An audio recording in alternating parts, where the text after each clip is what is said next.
That was sickening last week, by the way. What? What is going on with you here? No, it's not. What is this stuff on here? We're Hockey Night in Canada, and we're talking about saving the world and all that stuff. Let's talk hockey. Well, that's the whole idea behind December the 25th. Let's talk about some good guys. Okay. Let's talk about the troops.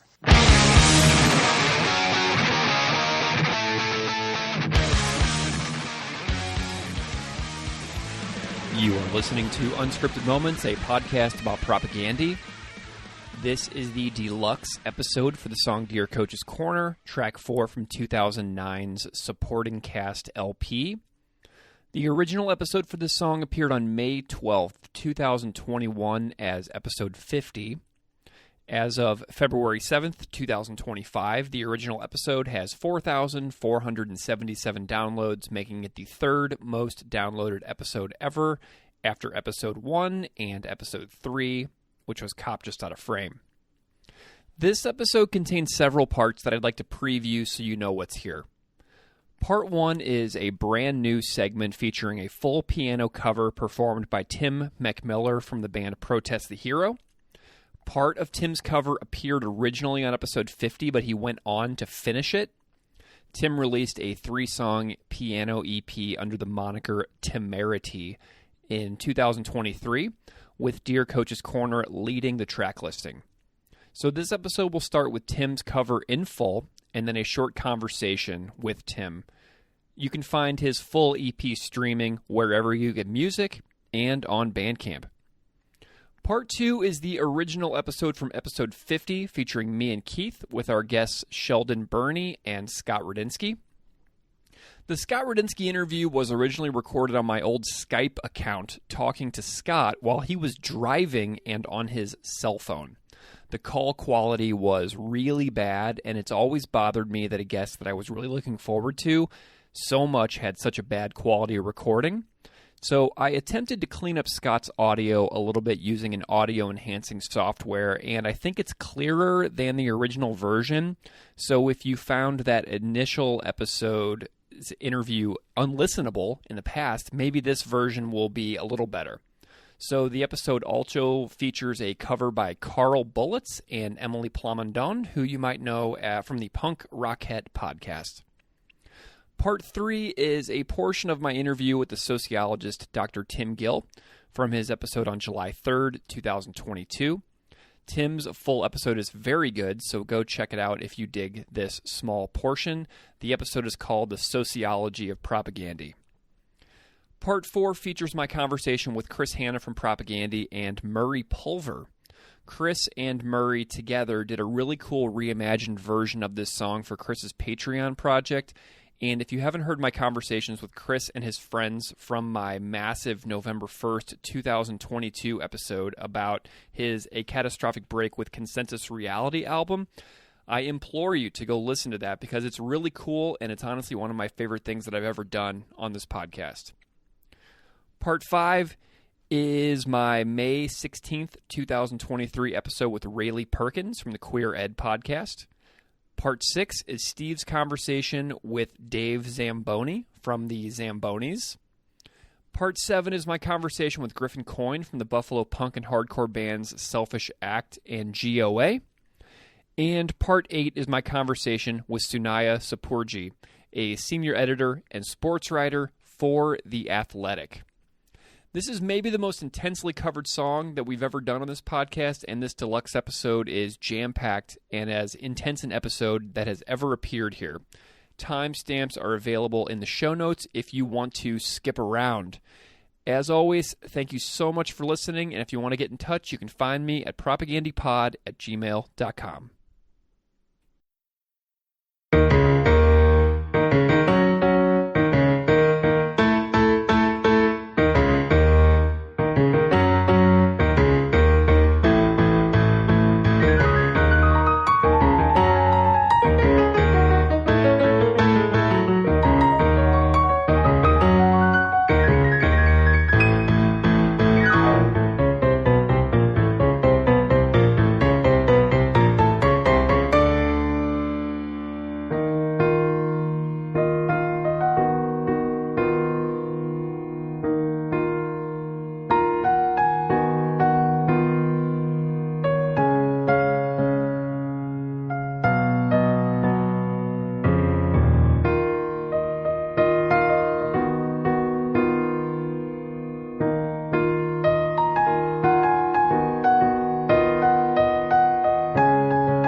Tim MacMillar, welcome back to Unscripted Moments, a podcast about Propagandhi. Thanks for having me back. I think it's been a long while. Yeah, status update, right? Have you only been on the show one time? No, I think, did I do anything for Coach's Corner before? You submitted a cover for Coach's Cover in the partially completed format. I truly don't remember if you were on the episode speaking or not. I know that Rhodey was on here a while back for Banger's Embrace, but you were definitely here for status updates. Fair enough.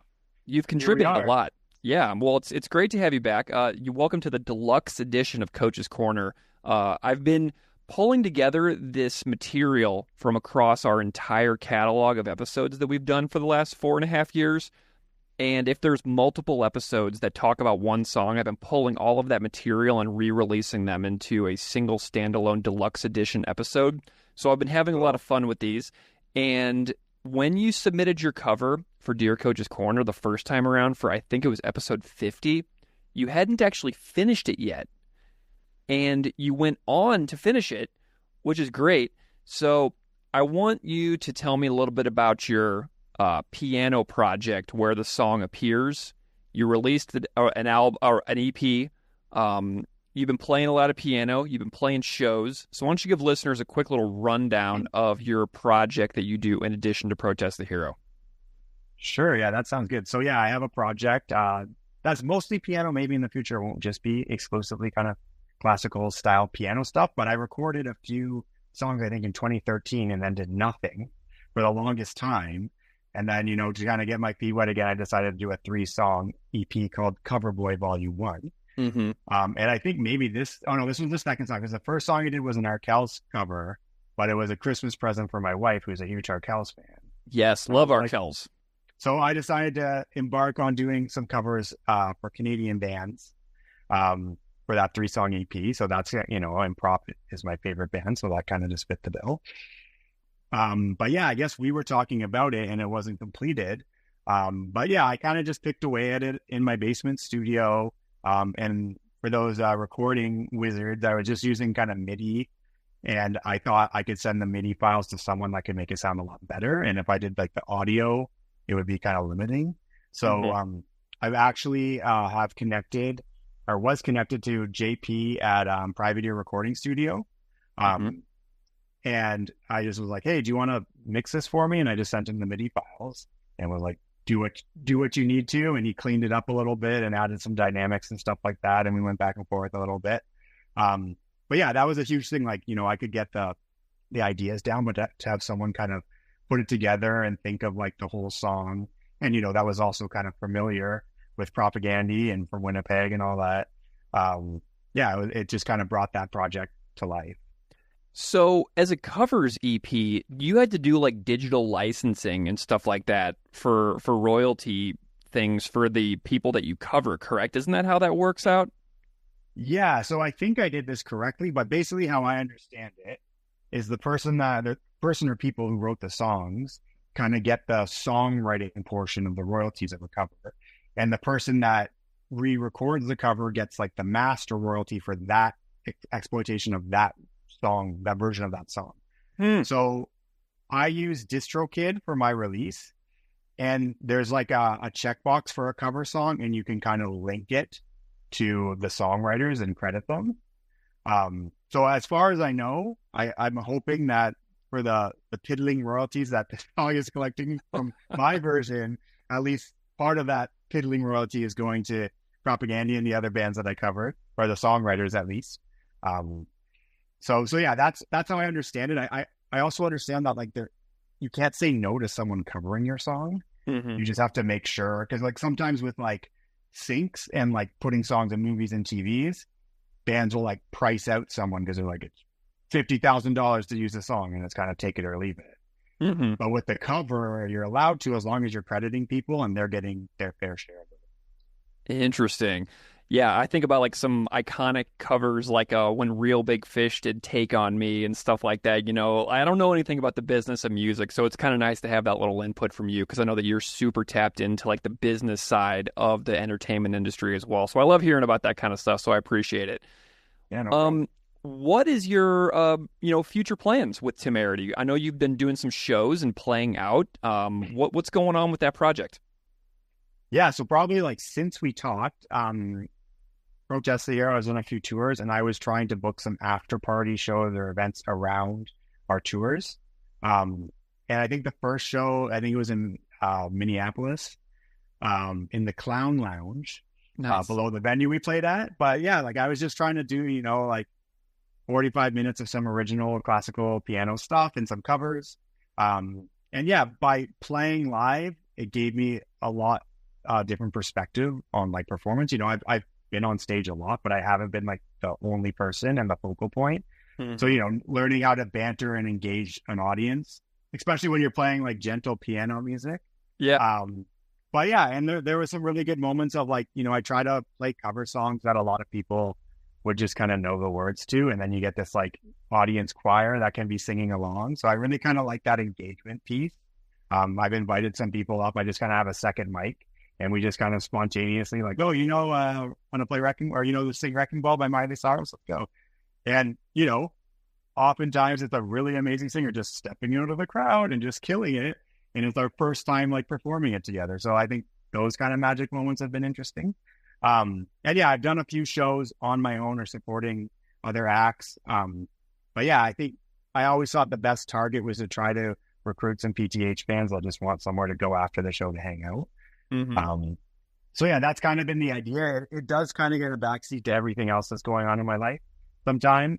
But now that I kind of have like tested the project out in a few different ways, I kind of know maybe where I can focus. I'm kind of getting into some of the live streaming again and Instagram Live, and just, more as an excuse to practice, not performance, but I just want to hang out and chat with people while I'm practicing, and connect in that way. But yeah, maybe more shows. PTH has been doing, on our last tour, we were doing like a VIP sound check thing, and we had promised like full band sound check, come see the band. And then we realized that like we were headlining, so we did our sound check, and then all the other bands backline their gear, and then we'd have to come back out and stand in front of their gear and like turn all our stuff back on. So it ended up being kind of a nightmare, and it was kind of fucking over some of the other bands with that space, because we'd have to leave our drum set up on like small stages sometimes, right? Yeah. So anyways, we just decided, we started doing a piano guitar vocal version of Mist and The Migrant Mother, and we just did like two kind of acoustic stripped down versions of those songs. So that's kind of an avenue where this is going as well. Are you guys doing studio versions of those? We're thinking about it. I've been working on arrangements. We don't want to, we have been working on new music, and like the new record is like nearing completion. It'll be in the next couple of months. So we didn't want to like take away from the focus there. And we also felt weird about like having 5 years of silence, and then the first release is like, here's a little piano guitar vocal EP or whatever it is. So yeah, hopefully we could maybe record something this year. But yeah, I've worked out about 5 or 6 arrangements, and we're gonna get together and just kind of see what works and see what doesn't. There's a lot of guitar parts that don't really translate nicely on piano. And it's not that they're too technical; they just sound weird when you're like doing breakdowns on a E chord or whatever. Right. So just kind of modifying that stuff. Well, Tim, let's talk about Coach's Corner for a few minutes. What was particularly fun about your Coach's Corner rendition that you did for the Timerity EP? Well, I think first and foremost, that intro, and like I think it like the progression sounds pretty cool because it's like pretty moving, but then ripping a little third hand solo over that. Kind of listening to what Chris is doing. And I don't even know if that's like a reverse solo. If Chris is like, I'm just gonna do super fast shit for 20 seconds, whatever. Mm-hmm. I kind of interpreting that in a way that was like familiar to me with my like piano technique. So that was like a fun way to start. And then like I think it is one of Propagandhi's more structured and like more melodic songs, with like clean guitar and like really nice melodies. And I think my insight, like, I'm a rhythm guitar player and I'm like a chord person. Like for the melody, I had to learn every single syllable and every single note and matching that all up. And like there's just like interesting stuff where you play the same note 4 or 5 times.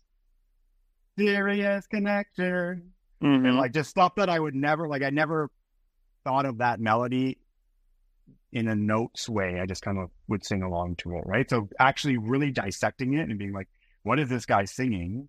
And I have to play every note that he's singing in time and all of that stuff. It just gave me a different perspective on the song. How much was like, if you're looking at like a Pro Tools home screen for the project, like what are we looking at tracks wise as far as like how big this project actually got? Yeah, it was pretty small. Like usually I would do a left hand and then a right hand. So I would play the chords or whatever pattern of chords. And then I tried to do the melody over top. That would set the stage. But then there's a few like bass parts and Beav has a few licks that kind of come here and there. So there was like a third track kind of highlighting some of those things. But yeah, it was probably like 2 right hands, 2 left hands. And that was just like gets consolidated. And then there was like a third track of kind of some nuances that, couldn't be done. And yeah, as far like I haven't played this song live. And I think I could learn it, but it was just one of those things where it's like I just learned it and recorded it on the spot. And, I don't know how I would add in some of those extra lines or, grow a third arm or get someone from the audience to play that line or whatever. Mm-hmm. But yeah, that was kind of the approach. It's 5.5 minutes long, your version. So we got a long tune here. And after the chaotic intro, I mean, it is like a very gradual and calm song all the way through. It's very peaceful. So it starts off super chaotic and then it's just this really beautiful and lush thing all the way through to the end. How did you feel about like the length? Were you like, oh my gosh, this is going on and on and on? Or were you just kind of like really just going on that journey? Yeah, like it's funny. I listened to it like a couple hours ago while I was driving up here, and like I don't think I noticed it being too long, but yeah, like I do find with a lot of covers, you kind of do the verse and the chorus, and you maybe do it again. You're like, okay, now what? And like, do I just fade it out, or do I stay true to that arrangement of the song? Mm-hmm. But yeah, like I think dynamically, like I was also thinking, like there's no percussion in the arrangement, and it's like that's a huge dynamic in particularly that song where in the verse George's kind of like chilling and then he kind of opens up in the chorus, and so it's hard to like play a verse and then be like, okay, the chorus is big on piano but it's still just 2 hands on the piano kind of thing. Mm-hmm. I'm looking at the original episode right now, and your cover does appear in the episode, but only 3 minutes worth instead of the 5.5 minute full version. And you were not on that episode, by the way. You do not have a speaking thing. So do you want to comment on like what this song means to you in general? Like if we think about like the lyrics and the message and all the stuff that's found in the song, did you have any comments or anything that you wanted to contribute on that front? Yeah, I'm trying to think of what the song means to me. Because I'm not a big hockey person. I appreciate it, but I don't. You like baseball? I like baseball. You're a baseball guy. Yeah, that's pretty much it. Baseball, and yeah, who knows? In the winter, I just kind of hibernate, running, I guess, and biking. Yeah, like, I know it's also iconic, with the audio clip at the beginning. It's just nice that, there's some commentary on the goofiness of Mr. Cherry. And just, how he's kind of a lot different than Ron McLean. Yeah. And, that's a big, I don't know how many people outside of Canada would pick up on that. I don't know if Don Cherry was kind of broadcast, in the States for a lot of stuff, or that's kind of strictly. No. Even like Rock'em Sock'em, was that a thing? Dude, so I grew up in Missouri, and I was a huge St. Louis Blues fan for years and years, and watched hockey, consumed a lot of hockey, did not know who Don Cherry was until 2007 when I became friends with a bunch of Canadians when I was living outside of the U.S. So, no, it wasn't. Okay. And so this song really does, in my view, bring the character of Cherry and his importance in Canadian culture to the greater world, because he was not known to me at all in the States, and I was a hockey fan growing up. Yeah, that's interesting. Yeah. But yeah, I think, some of the stuff that's mentioned in the song, I probably didn't pay much attention to it. And they do stuff in Canada and at baseball games around, supporting the military and stuff like that. But I know in the States, it's particularly glorified, and fighter jets are flying over events and stuff like that. And yeah, it's just kind of it makes you think twice about what we're just watching and taking in, and just okay, clap your hands, stand up, all that stuff. Well, and I go to tons of Buffalo Bills games here in Buffalo, and they do huge military flyovers at most home games. And so I've personally seen a ton of that, just this past season. I went to 6 home games, I think, this year, and saw it tons of times. And it's just having that ability to be okay, this is what's happening, and then seeing how I personally feel about it. There's nothing I can do about it. It's going to happen regardless of how I personally feel about it. If I choose to be at the game and take that entertainment in, I get what I get. And so, it's encouraging people to kind of think about what it is that they're seeing around them, just in a little bit more of an in-depth manner. You know what I mean? Because there's not a whole heck of a lot I can do about it. If the Buffalo Bills have something at the game and I want to see the Buffalo Bills in person, I am going to be receiving that message regardless of how I personally feel about it. You know what I'm saying? Yeah, for sure. And even outside of just that particular issue, there is a lot of political stuff that's kind of pushed on you through sports, and sometimes players are protesting too and standing up against that.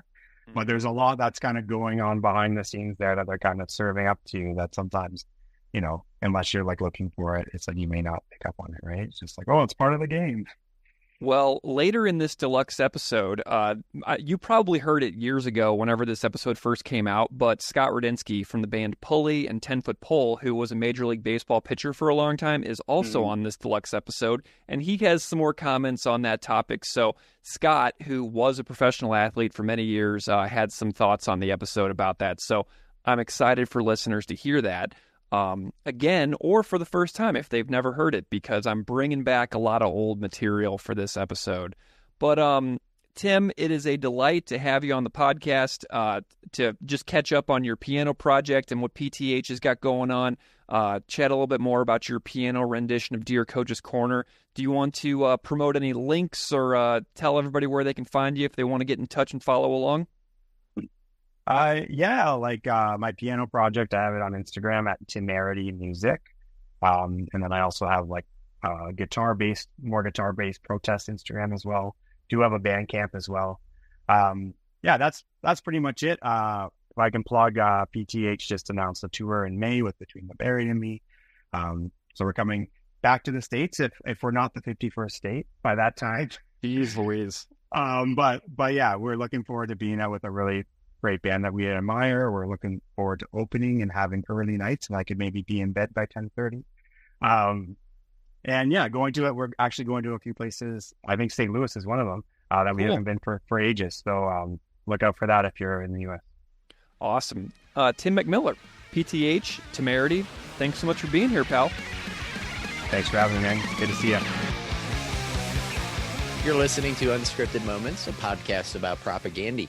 On this episode, we're discussing the song Dear Coach's Corner, which is track number 4 on 2009's supporting cast. I am so excited to be doing another supporting cast track. I think about that episode number 40 with Wob all the time. Oh, man. And I'm like so happy as well that people really liked our This Is Your Life episode, which we did a few episodes back. So like I'm stoked about this. But, you know, Dear Coach's Corner is such an iconic song for this band. And this is such an exciting episode. I'm really pumped for this one.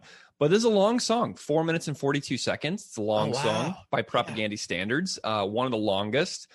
And it's also, check this out, their 4th most popular songs on one popular streaming service and the 6th most popular song on another popular streaming service. It is by far their most streamed song online from supporting cast.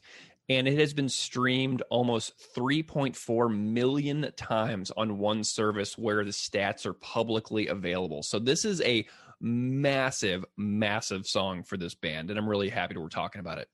And that actually kind of makes sense, Greg, because if you think of the position of it, you know, it being track number 4, to me, growing up with perhaps more mainstream and accessible music, it always seemed like track 4 was going to be a single. Yeah. So this almost feels like a single, even if it wouldn't or couldn't be played on the radio. It definitely has those elements, but yeah, you know, it stands out on this album. And supporting cast is just an incredible album, and it's a album of immeasurable impact to so many listeners. I know you, Greg, it's your favorite. For me, it's probably my close to or around, you know, second favorite, but this is our 7th episode, and I think this is a landmark here to talk about Dear Coach's Corner for our 50th episode. Woo! I'm so excited. Every time we get to like one of these little milestones, it really makes me happy and proud of us, you know, and I'm so happy that people actually care about this. 50 episodes deep, we're talking about Propagandhi for like literally hundreds of hours at this point. Which is really crazy. So, yeah. Because about a year ago, Greg and I were kind of thinking like, hey, do you think people are going to listen? Exactly. Yeah. And we were thinking like, if this doesn't go well, we will just bail. We won't release any episodes. Like we'll record some, we'll test it out, and then I'll put together like an episode 1 and maybe like an introduction episode like we did for episode 1. And then we'll do a song discussion and we'll see how we feel. And if it feels okay, we'll go for it. And so, you know, it was really 50-50 if we were going to actually, you know, gel as discussion partners on the show. So I'm still pretty amazed that we're a year into this project now. I know we didn't do episodes until the summer last year, but this is the time of year last year where we were really hitting the ground hard on this and getting the artwork from Justin and really planning it out, you know? Yeah. And how many, I don't know, conversations, how many opportunities, all of those things available, how much we've heard from listeners and connected with, you know, fellow fans of the band. I think that's easily been one of the best parts. You know, and so for the last 3 years or so, I've been living in Buffalo, and I go to shows alone, right? Like I don't have many friends here. And so my social circle here is microscopic. And so now what's really crazy is I feel like when shows start up again, if I was to go on our Instagram or our Twitter and say, hey, everybody, I'm coming up to Toronto to see XYZ band at Lee's Palace or the Opera House or Danforth, that like 20 people would reply. And I would like be able to like walk in to where a group of people were actually expecting me and be like, let's hang out. Yeah. And that makes me so happy because I feel like I've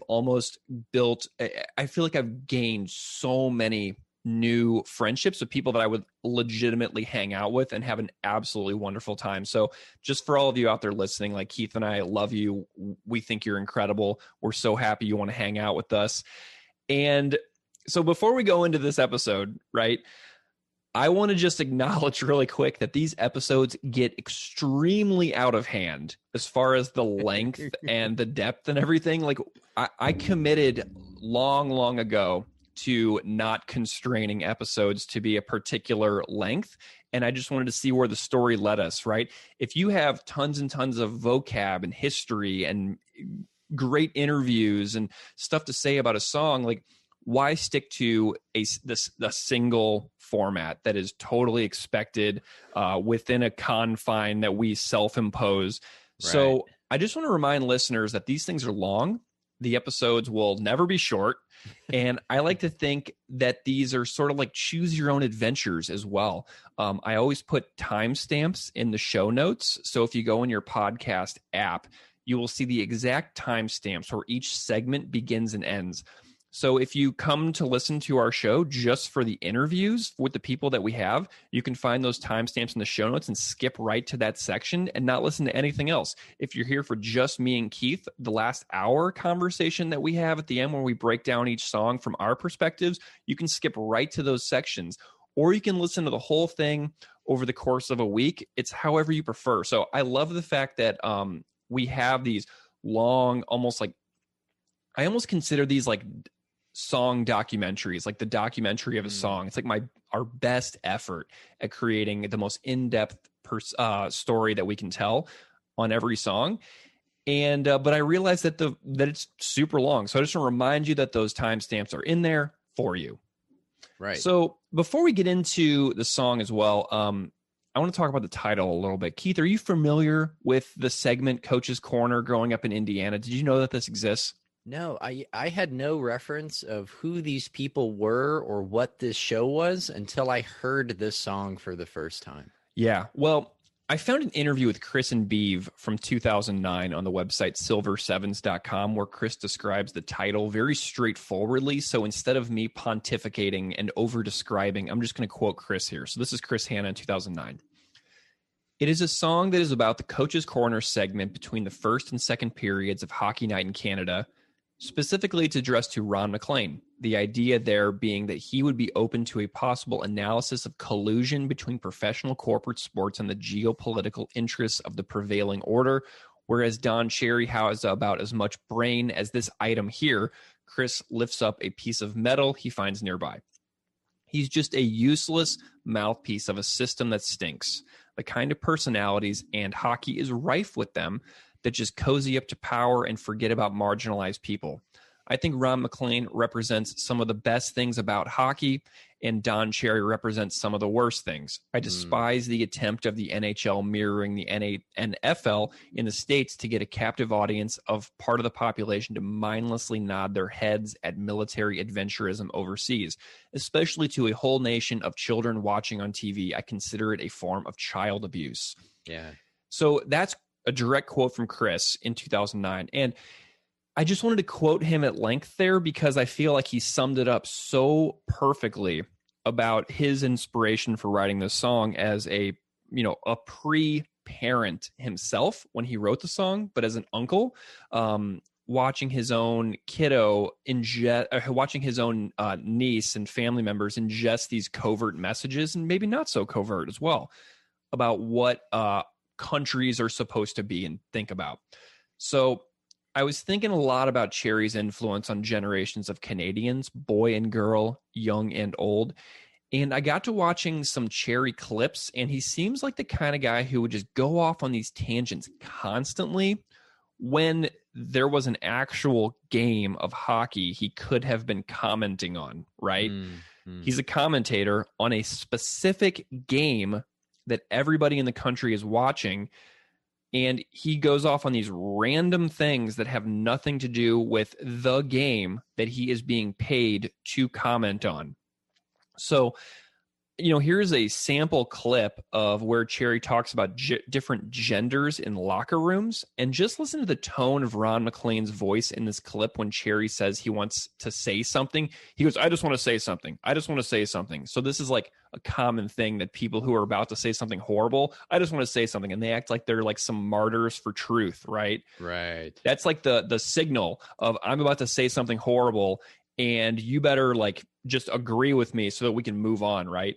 So listen to the tone of Ron MacLean's voice in this clip when Cherry says he wants to say something, and then just listen to this. It's an intermission report about a hockey game, allegedly. Hey, Stanley Cup playoffs start Tuesday, Don. But I want to say something first of all, okay? Right. I want to say something first of all.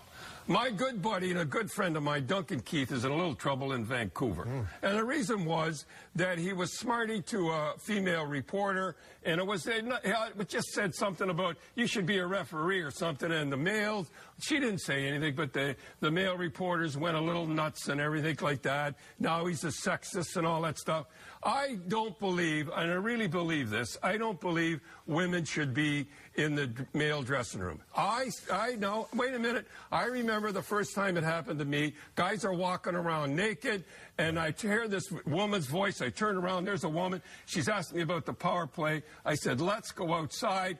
And she said, I'm not embarrassed. I said, I am. Well, can we, you were telling me. What do you say? Well, I totally think a woman can be in the dressing room. No. But I do believe a lot of guys take advantage, and they are sexist. Duncan Keith wasn't even close. He was hot about the fact she was making a call, and he was saying, wait a minute, you believe women should be. Of course, Don. Like in any job, equal opportunity. Well, in equal opportunity, then why aren't men in women dressing room? Well, they should be. We'll fix that. You want them to be in there? Why not? Well, listen, Carrie plays hockey, right? Yes. And she's a hockey player. Yes. So here's another clip of Cherry talking about women at hockey games getting smacked by pucks. So check this one out. You women are going to get mad at me out there. But I was standing out in the hall here in the first 5 minutes, and it was a tip shot. A guy tried to get it over the blue line, and a guy tipped it, and it come right over my head and hit this poor lady in the face. I'm telling you, when you come to the games, keep your eyes on the puck. And I'm telling you, I've seen some awful smacks, and it's always a woman yapping away there. No, look at the game. Lots of fans. What are you talking? Both genders get involved in talking about the game. I agree I'm with you. just trying to help Look them. at the puck, but don't blame women, men, or anybody else for getting in the odd conversation when you pay Wait a minute. to get a ticket to come to the Forum. It's an exciting opportunity for a lot of people. Okay, so these are just a few of the clips that I've found, and if you go on YouTube, you can find countless Don Cherry quotes. All you have to do is Google, like type in like Don Cherry, like bloopers or Don Cherry offensive statements or something like that in YouTube, and countless of these videos will pop up. And he did this spread out over the course of decades. And the reason I'm playing these clips before the interviews on this show is because our first guest on the show is going to have a lot to say about the impact of Don Cherry's thinking on generations of Canadians throughout the last, from the 80s onwards. Right, Greg. So tell us about the two guests for our Coach's Corner episode. So this is a jam-packed episode, dude. We have two discussion guests and two musical guests on this episode. So the first discussion guest is Sheldon Burney, who is a journalist, hockey player, and music fan in Winnipeg. And the second discussion guest is Scott Radinsky from the band Pulley, and who also is well known to have played Major League Baseball and been a coach himself for many years. So those are the two discussion guests that I'm going to talk to for this episode. And the first musical guest is Tim MacMillar from Protest the Hero. And the second musical guests are Emily Plamondon and Carl Bullets. So Tim MacMillar obviously is the guitarist in Protest the Hero, and he was our guest on the Status Update episode. And he's become a friend. So, Tim, if you're hearing this, hey, pal, hope you're doing great.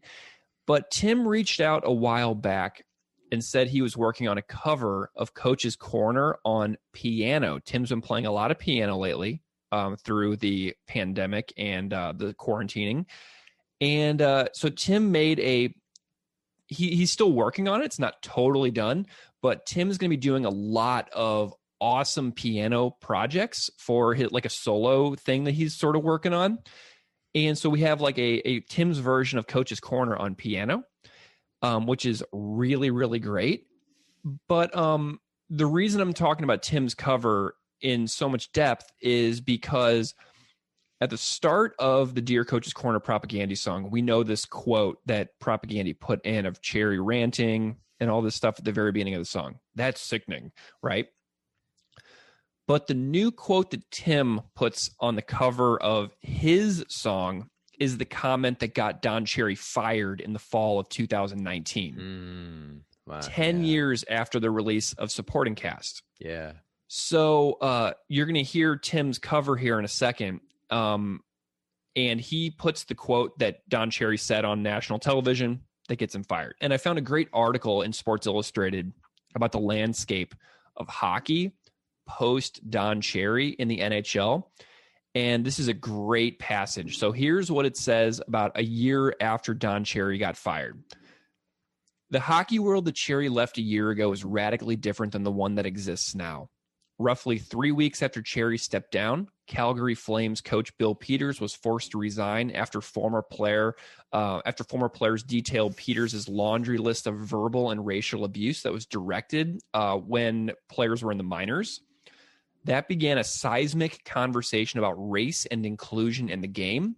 The global pandemic shut the game down for months, and the day it started again, a player from the Minnesota Wild gave a stirring and powerful speech about racism in the game before taking a knee for the national anthems.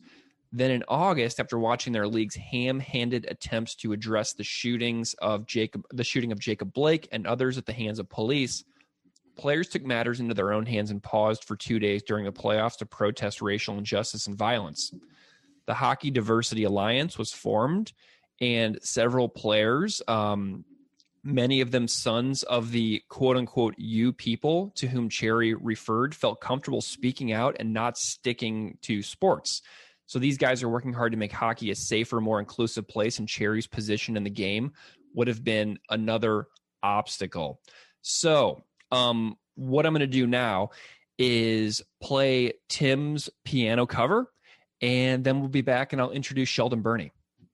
You people love you that come here, whatever it is. You love our way of life. You love our milk and honey. At least you could pay a couple of bucks for poppies or something like that. These guys pay for your way of life that you enjoy in Canada. These guys paid the biggest price.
All right, so thank you to Tim MacMillar from Protest the Hero for that fantastic piano rendition.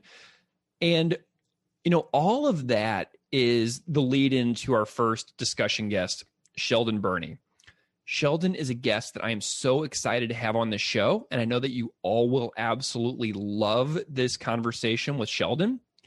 You out there listening may not know who Sheldon is, but he's completely awesome. So Sheldon Burney is a writer, family man, and beer league hockey player living in Winnipeg, Manitoba, Canada. And he is the author of the book Missing Like Teeth, An Oral History of Winnipeg Underground Rock, 1990 to 2001. And I'm currently reading this book, which is out of print on hard copy, but is available as an ebook for $5 online. And it's a history of the Winnipeg scene, and it's absolutely amazing. It has the backstories of Corpus Vile, the Royal Albert Arms, Malfaction, Toothpick Hercules, Propagandhi. There's so much Propagandhi history in this book.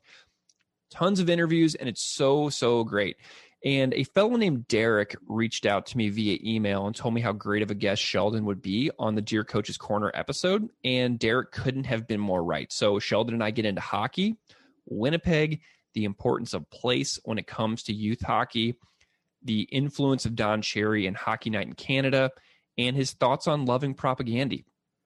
And one side note for people outside of Canada, or people who are very, very closely following hockey, Sheldon refers frequently to grapes.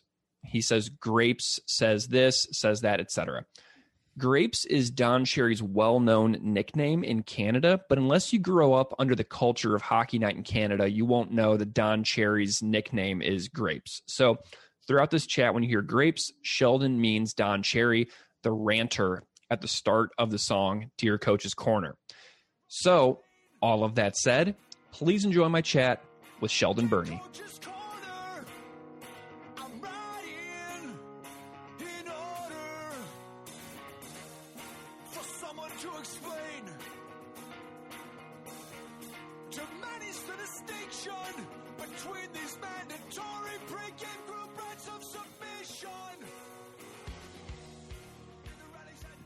Sheldon Burney, welcome to Unscripted Moments, a podcast about Propagandhi.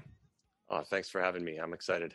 Well, Sheldon, I'm delighted to have you here tonight, and I am delighted to have this conversation with you for a future episode and interview on our Dear Coach's Corner episode. This is a special one for me, and I'm really excited about this episode in particular. But why don't we start off by having you just sort of introduce yourself a little bit to the audience so they can know who you are and what you do in the world. Okay, well, my name's Sheldon Burney. I'm a writer, reporter, and beer league hockey player in Winnipeg, Manitoba, Canada. A few years ago now, I wrote a book called Missing Like Teeth, which is an oral history of Winnipeg's underground rock scene from about 1990 to 2001. Features heavily on Propagandhi and related bands that you may have touched on at some point in this podcast. Sadly out of print at this point, but it's available, I think, as a Kindle or a PDF on the web. So, yeah. Fabulous. Well, I have to give a massive shout out to my friend Jamie Fougere, who tracked down a copy of your book and mailed it to me. I think he tracked down the last printed copy for sale in all of Manitoba. I think that's true. Possibly all of Canada. In fact. Yeah. I mean, it was awesome of Jamie to do that. And Jamie listens to the show. So hello, Jamie. Huge props to you. Well, Sheldon, let's get into a little bit about some of your interest in some of the things that you're interested in. So why did you get interested in writing in the first place? Like why, so you have this book out, you write tons of articles. I found your work all over the place. How did you get into writing in the first place? It's like sort of like a career path for yourself. Yeah. I mean, it's something that I've just done, forever, really, since I, learned how to do it in school. I've enjoyed using my imagination, putting stuff together. And I did a lot of creative writing in like fiction and poetry as an early adult. Yeah. And, submitted to literary journals and kind of thought that might be a path. And, quickly discovered there's no money in that and thought, there might be some money in journalism, which, I mean, in my case, that's what I do for a living. It's not, but it's tough. It's a dire industry to be in. Yeah. But, I kind of stumbled upon that literally at the University of Manitoba. A pal who was taking, like a photographer, just said, why don't you try writing for the school newspaper? Oh, maybe I could do that, trying to be like too cool for that sort of thing. But, eventually tried it out and just fell in love with it. And from there, just pursued any kind of opportunity to write for money or write about stuff I like, whether it's for a platform or whatnot, that I've been able to. And that's been about 10 or 15 years now. So nice. Here we are. Well, Sheldon, you have this extremely niche book out, a story, an oral history of the Winnipeg music scene. And as somebody who makes a podcast literally about one band and their catalog, I am an appreciator of niche things, like big time. So I want to know a little bit about your interest in music and kind of like your path as being like a fan of music in general. Right. Like, what's your story within music? Okay, so the first tape I probably ever bought with my own money was a Bon Jovi tape, and then from there, that was grade 3 or so. I grew up in northern British Columbia in a small city called Dawson Creek, BC. So we had a record store, a Top 40 record store, literally that's the name of it, which was like a chain across Western Canada. A 5 and dime version of HMV or something like that. So nice. The selection was pretty limited. No FM radio other than the CBC in the area. An AM radio station seemed to have the same playlist every day. So, it was kind of slow pickings, but eventually Much Music, which is the national MTV kind of version in Canada, they would broadcast kind of late night stuff that was indie or kind of weirdo. They had a show called The Wedge that probably either in junior high, I kind of clued in. It was late night Friday nights, so I would stay up and watch that, and started to realize that there was like stuff other than whatever was on the major labels. When I started to clue in that there were bands from like Winnipeg or places that I was assuming that rock stars were from the States or Toronto.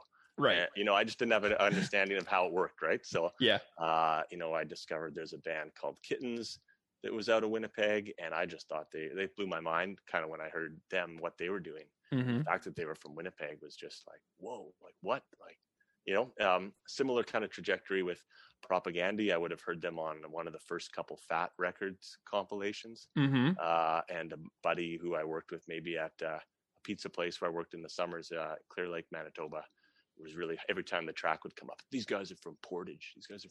So, whoa, like the band could be on this punk rock, then they're from here, Yeah.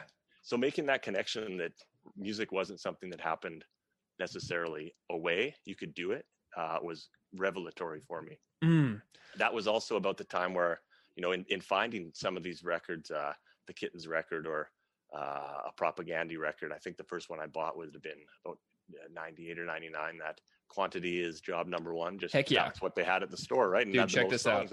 Yeah. I got it right here. Looking at that or How to Clean Everything, there's way more songs on Quantity's Job Number One. I'd buy that one. Yep. And from there, I discovered you could mail order directly from the labels or directly from the bands. And so this kind of just spiraled, and I became obsessed with, a couple different indie labels in Canada, G7 being one of them, Sonic Onion out of Toronto being another, and just started mail ordering every time I'd get a check from the pizza place where I worked, or before that, the newspaper delivery or whatever the hell I was doing for money. Yeah. Immediately go to the post office and get a mail money order for $12 or whatever it was to get a new CD and send it off, and eagerly wait for the mailman to come with a new CD of something new. Well, okay, so you grew up in BC, and now whenever I learned about you, I associate you entirely with Winnipeg, just like I do with Propagandhi. So that's not really where you're originally from, but so tell me about getting over to Winnipeg and why this city becomes such a central part of like your work that you get into. Sure. Well, my parents are both from here, which is the short end of it.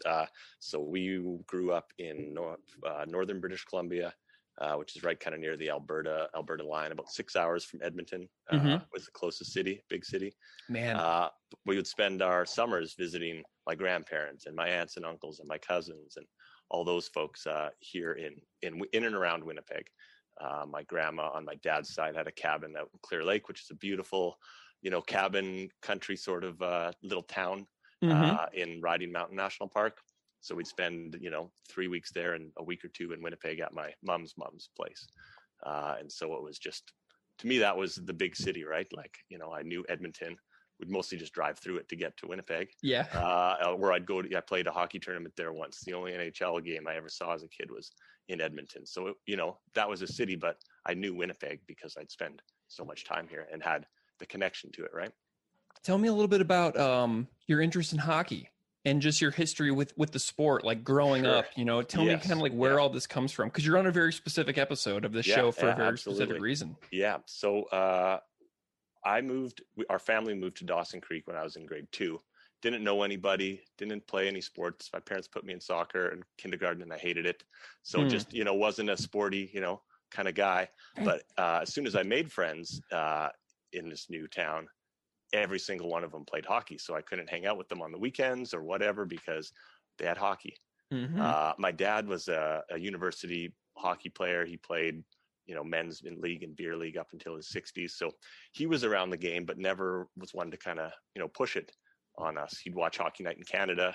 And so that would have been my introduction to the game, other than the fact that my buddies at school now are playing this sport and are trading hockey cards all the time. So as a way to, connect with them and with my dad, I guess I just fell into it. I don't think he expected me to last beyond the season, but when the next season came in, he said, okay, sure. You want to do it? Sure. We'll try it out. And I just fell in love with it from there, again, a means of bonding with my peers, something to do with my dad, something to talk about with my dad. It really became a big part of my life. Nice. Do you remember like when you first like really became a fan of Propagandhi, like, really kind of fell in love with the band? Because I know you're a huge fan. Like, I know you said that you first heard them on one of those fat comps, but tell me about when they really sunk their teeth into you. Yeah, it would have been after buying Where Quantity is Job Number One, because up to that point I had just heard the stuff on the comps, really, or maybe in the back of the restaurant, maybe they had How to Clean Everything on here in the rotation of punk tapes that got played while you're cooking pizza or whatever, right? Yeah. So in listening to those tunes and then subsequently going back and buying Let's Talk More Rock and How to Clean Everything, reading all the material that came with it, and Let's Talk More Rock specifically would have been what kind of opened my mind up to it and realized that, wow, like this is heavy stuff, but it's stuff that, I kind of was, leaning towards in some ways, or it was just, concepts that were brand new to me, but that I, kind of felt a kinship to, right? Nice. I think also having that huge amount of input from Where Quantity is Job Number One, it gave you the view that, okay, these guys, at some points can barely really play, but they're doing it and they have a sense of humor. And they're, it's interesting to be able to see that much of a band, right? Well, I tell you what, when I was in high school, I totally, I overlooked that compilation so much. And like, I just thought that it was just like kind of like a bunch of cast off tracks and everything. But like, it's one of the only CDs that I own now. And so like I have like 5 or 6 CDs that are like that live permanently in my car CD changer. And this is one of them. So I listen to it all the way through every single week. And I cannot believe how much amazing stuff is on here. I can listen to that Venom cover on repeat. It's so ridiculously good. It's just full of gems. So every time I find like a cheap copy on like Discogs, I'm always like posting it like, hey, everybody, you should buy this compilation because here's a factory sealed copy and it's like $5. You should buy it. It's got just full of gems. Okay, so let's get into some stuff here. I got an email a while back from a dude named Derek Marvin who wrote me this. He wrote me a huge email, and he basically laid out all the reasons why I should have you on for the Dear Coach's Corner episode. So Derek sends me this email. So hello, Derek. And he says, Sheldon should be on the podcast because he is, quote, Alberta born, prairie raised. So that's not quite true. But like, what's your friendship like with Derek, with D Marv? I've known Derek 15 years at least now, probably more than that for sure. And we met at Clear Lake. I worked at this pizza place that had a bar in the basement where bands would play. He worked across the street at another restaurant, and we both liked partying and music. So quickly developed a friendship. And at this point, we play on the same hockey team. We both have kids, so we don't see each other as much as maybe we'd like. But he's a beauty, all right. Well, nice. Okay, so then next, Derek writes, He is the player manager and right winger of the Lumbercats, Division 13 champions of the Dakota Beer League. Division 12, Derek. That's Division 12. Oh, interesting. Okay. I literally copied and pasted this from his email. So Division 12, nice little correction in real time. I love it. So he then says that you are a passionate leader for the team and a lover of the game. And the Lumbercats have an annual exhibition series called the Champions Cup against Caress of Steel, Beeve and Chris's rec team. And he says he doesn't believe that Chris has yet played in the Champions Cup. The Beeve, on the other hand, is a beast in the face-off circle.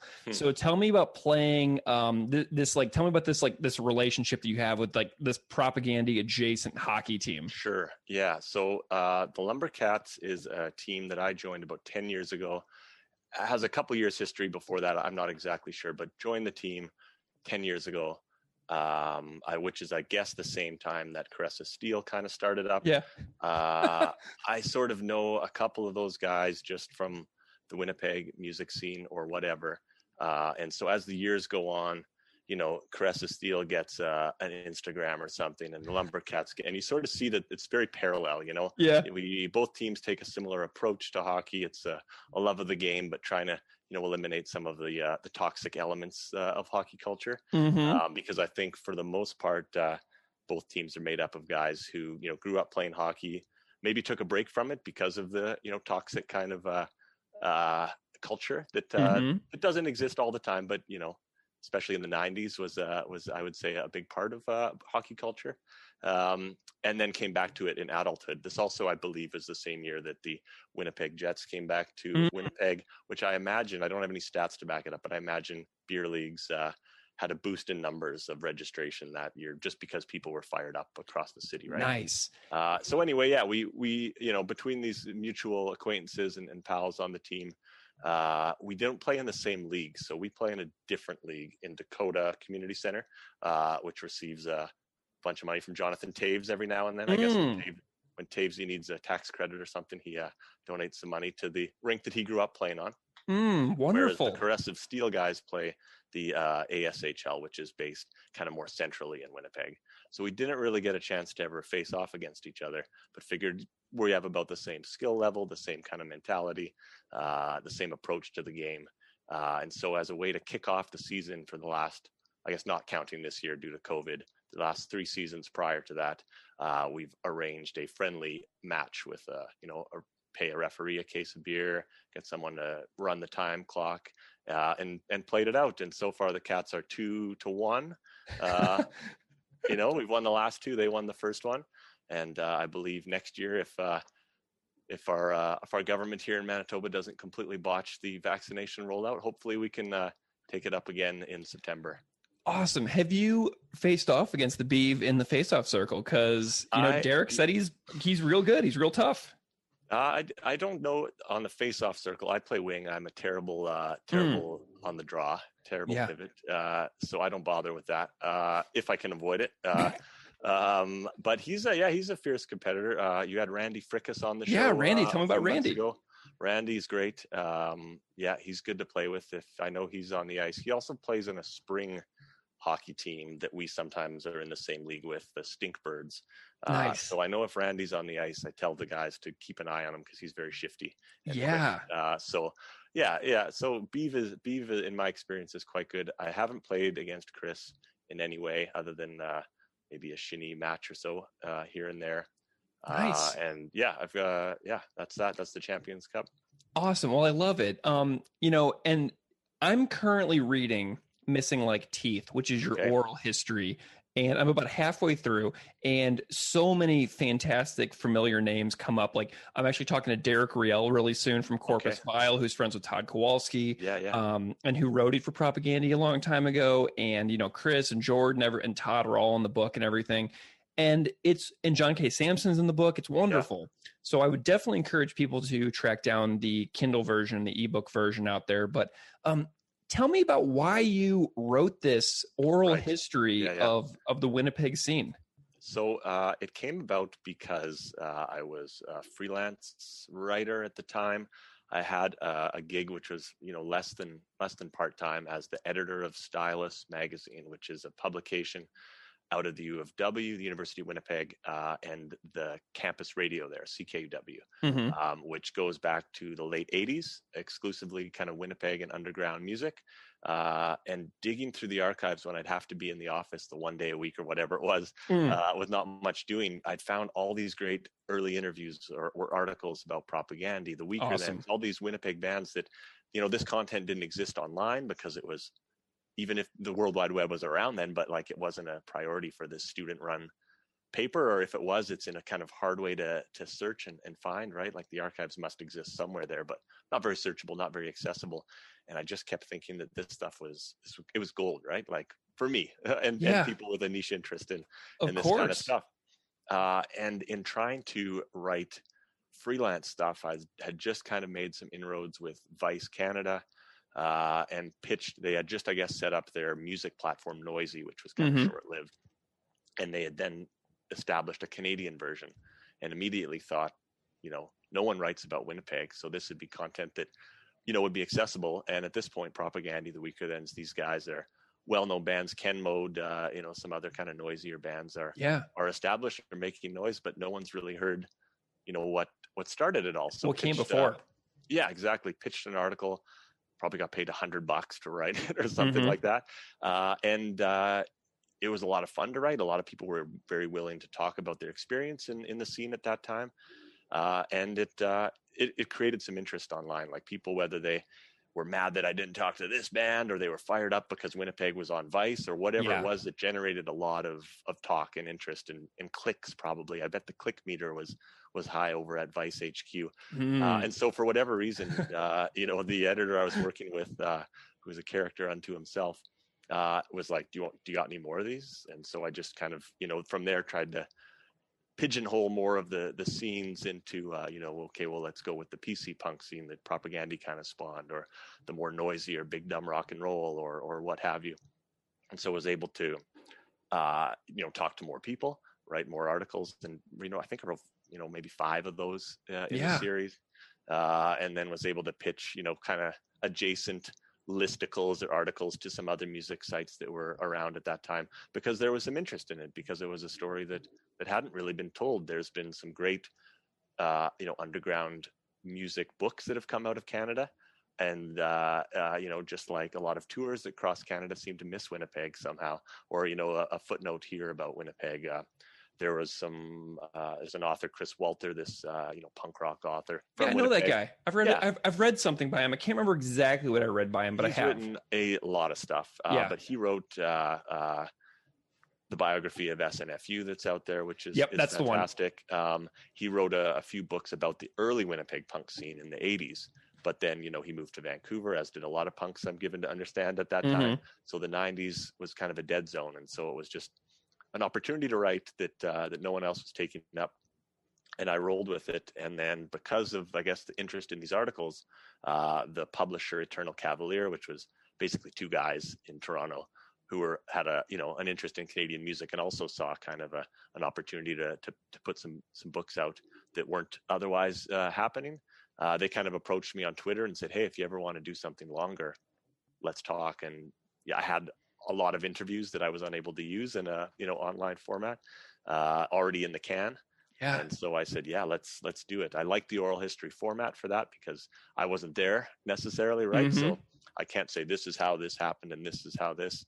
And so, you know, was able to appropriate that oral history style, and let people tell the story themselves, and, you know, try to insert myself where appropriate, but try to let the voices take center stage, right? Man, I'm thinking about a question now, Sheldon, that's really just intriguing me about the process of putting together an oral history book.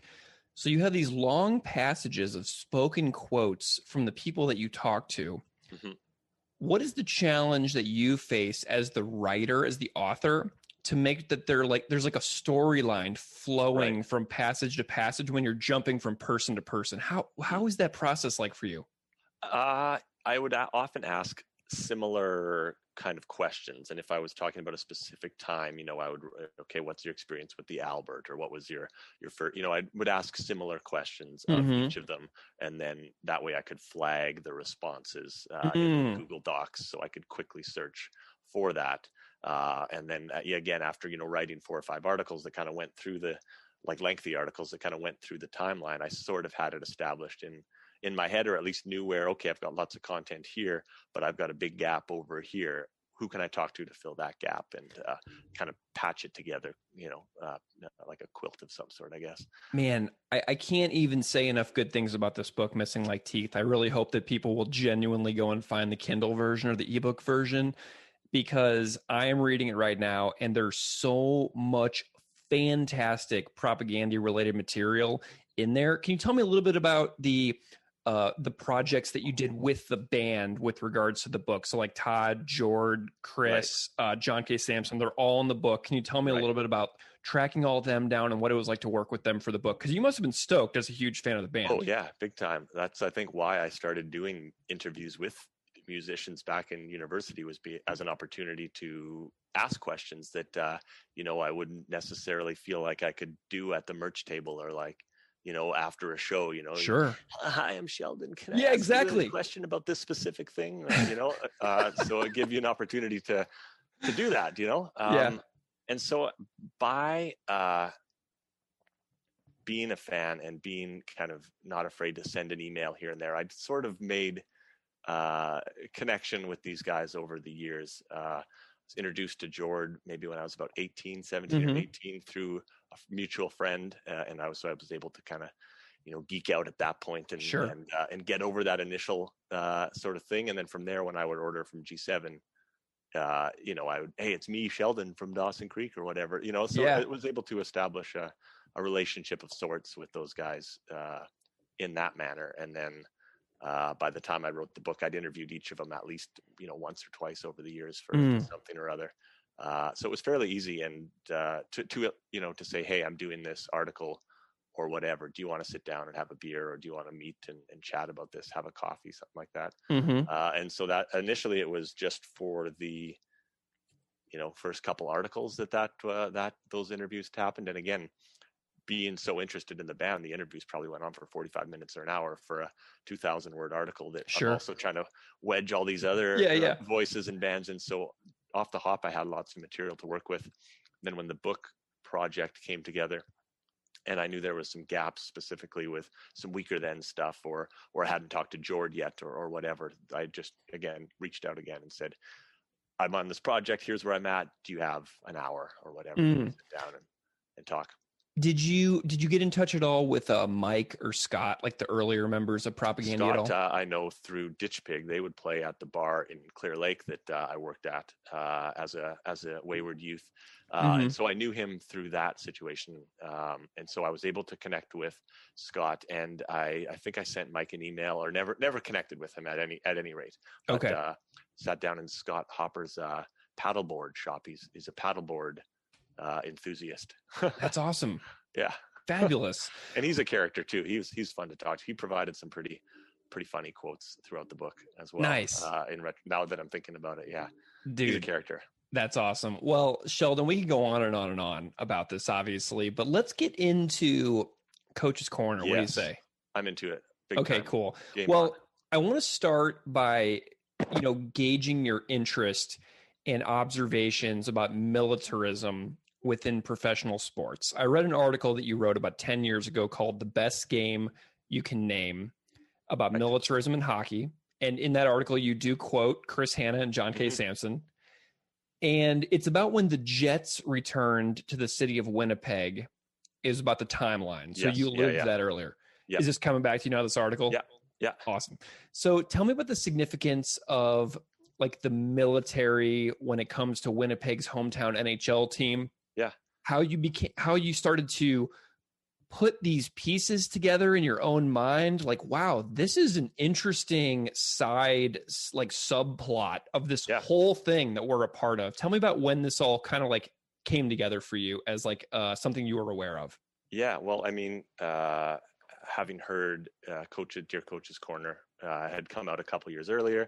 So, I mean, that connection was made by listening to that song about 1,000 times and connecting with it on a personal level. Right. So thinking about that, my aunt, she recently passed away, but her career was in the Air Force, she was based in the reserves and 17 wing here in Winnipeg for the bulk of her career. So, the military wasn't something that was foreign to me, so I kind of had to, as a young punk, kind of resolve that in myself, right? Sure. Like, I love my aunt. I'm going to be, having breakfast with her or a beer with her or whatever. And she's, in the military, but, so that was something that I kind of grappled with myself. When the Jets came back, they had a history in Winnipeg, as everyone knows. If you look at the branding that went with the original, WHL Jets or WHA Jets through, Jets, couple iterations of their jersey and uniform, it's not, there's no, it's like a passenger jet or a carrier jet. Winnipeg's a big cargo town, big jets flying out of Richardson Airport all the time. And that was kind of the branding. So when they came back, all of a sudden it was, they were leaning into Winnipeg's military history, which, fair enough. Columbus Blue Jackets have got that. It's not a foreign thing, right? But at the same time, it was kind of jarring because the old logo kicked ass. Like, why fuck with it? And all of a sudden now it's just in your face, right? Yeah. So it's the branding is all about, fueled by passion. And you've got this, fighter jet kind of zooming out at you. The guys are running out of the front of a fighter jet. And it was just kind of jarring because everyone's fired up. They don't care what, you could have put a cartoon playing on the front and people might have complained, but they would have bought the shirt and they would have been there and they would have, filled that arena for 10 years straight as it is, no matter what. But for whatever reason, the True North went with this really kind of military aesthetic, which, again, to me, I just felt that was a little bit unnecessary. I mean, who knows? They've sold 1 million jerseys, so it works for them. But it was just, I'm nostalgic for the old Jets, but I just felt it was a bit over the line, right? What's your relationship with the Jets now? Because I know that Chris is super into the Maple Leafs in Toronto. Yeah. So it's like, I'm wondering about, because it's interesting to me that he's not obsessed with the Jets, that he's actually a Leafs fan. So I'm curious about your relationship with your hometown team. I love it. I mean, I follow the team pretty closely. I'm a journalist, so I can't afford to go to games or anything like that. I'm lucky if I get to one game a season, Yeah. I try to get to a couple Moose games. They're a lot more affordable, a little bit more family friendly. I can bring my kid to the game and it's not so intense or expensive. So I follow the team. I my emotions ride the ups and downs along with the team. It's not a game day today, so I'm not wearing my Jets shirt. But I live in Buffalo, so it's like we've had the worst year ever. But I grew up in St. Louis, so like I know about that, like the years and years of heartbreak as well. And then the Blues somehow finally managed to win the Stanley Cup in like their 52nd season. But yeah, so I'm curious as well about this particular song. So you mentioned that this song did this song make you aware of what was happening in the arena more than you had ever really noticed it before? Or is this something that you already, this song taught you that? Because like, at that point, I'm not watching hockey every week. The Jets aren't around. I'll watch a hockey game while I'm drinking at a buddy's place at this time. If I happen to be either playing a show at a bar or in a bar and the game's on, I'm watching whatever there, but I'm not emotionally invested in it. I'm not tuning in every week. I'm going to a Moose game, which, they had Moose games at that point. I think they were the Canucks farm team at that point. But if I'm, and even at that point, like I'm showing up after the puck's dropped and had a couple beers already, and I'm probably not paying too close attention, right? So this song kind of brought that to my attention that was happening, and so I'm starting to notice it a bit more. And then the Jets come back, and all of a sudden it's just crammed down our throat, right? Yeah, it's yeah. Awesome. Okay, so what does the song "Dear Coach's Corner" mean to you? Oh, for me, I think you said it was a lot. Didn't you tell me it was your favorite song or your second favorite song? Yeah, I mean, it's up there. The message it's got about, the contradictions of loving a game with so much wrong with it really speak to me, right? Like we kind of touched on the toxicity of hockey culture, which is something that turned me off hockey as a young man. And I didn't play for about 10 years after stopping playing, just because it didn't feel like, something that was in line with the values I had or what I was interested in. But this song, Chris is really grappling with that in the lyrics, right? He's addressing both these horrible things he's seen, watching a game, but also, trying to wrestle with why it is that he loves this game so much. And, that kind of allowed for an avenue for myself to kind of re-examine my relationship with it, because, as a kid, this hockey meant so much to me. Even when I stopped playing, it was, if I didn't have something to talk to my dad about, we could turn the hockey game on and chat about what was going on there. And we'd immediately have that connection, right? So it was something that I kind of had lost for a while there. And so that kind of, allowed me to sort of reevaluate my own relationship with the game. And I still think about that while I'm, engaging in hockey now. My son's 5.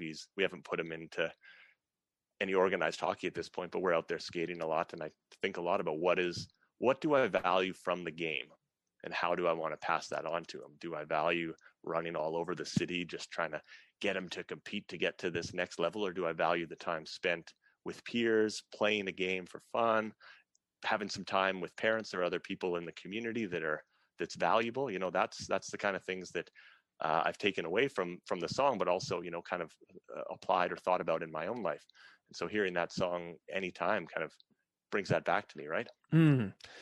Yeah, and so this song, it starts off with a clip of the notorious Don Cherry spouting off about Grapes, the troops. And so, growing up in the States, I didn't know who Don Cherry was until I started hanging out with some Canadians in 2007. I didn't know about Hockey Night in Canada because I grew up in Missouri. Do you know what I mean?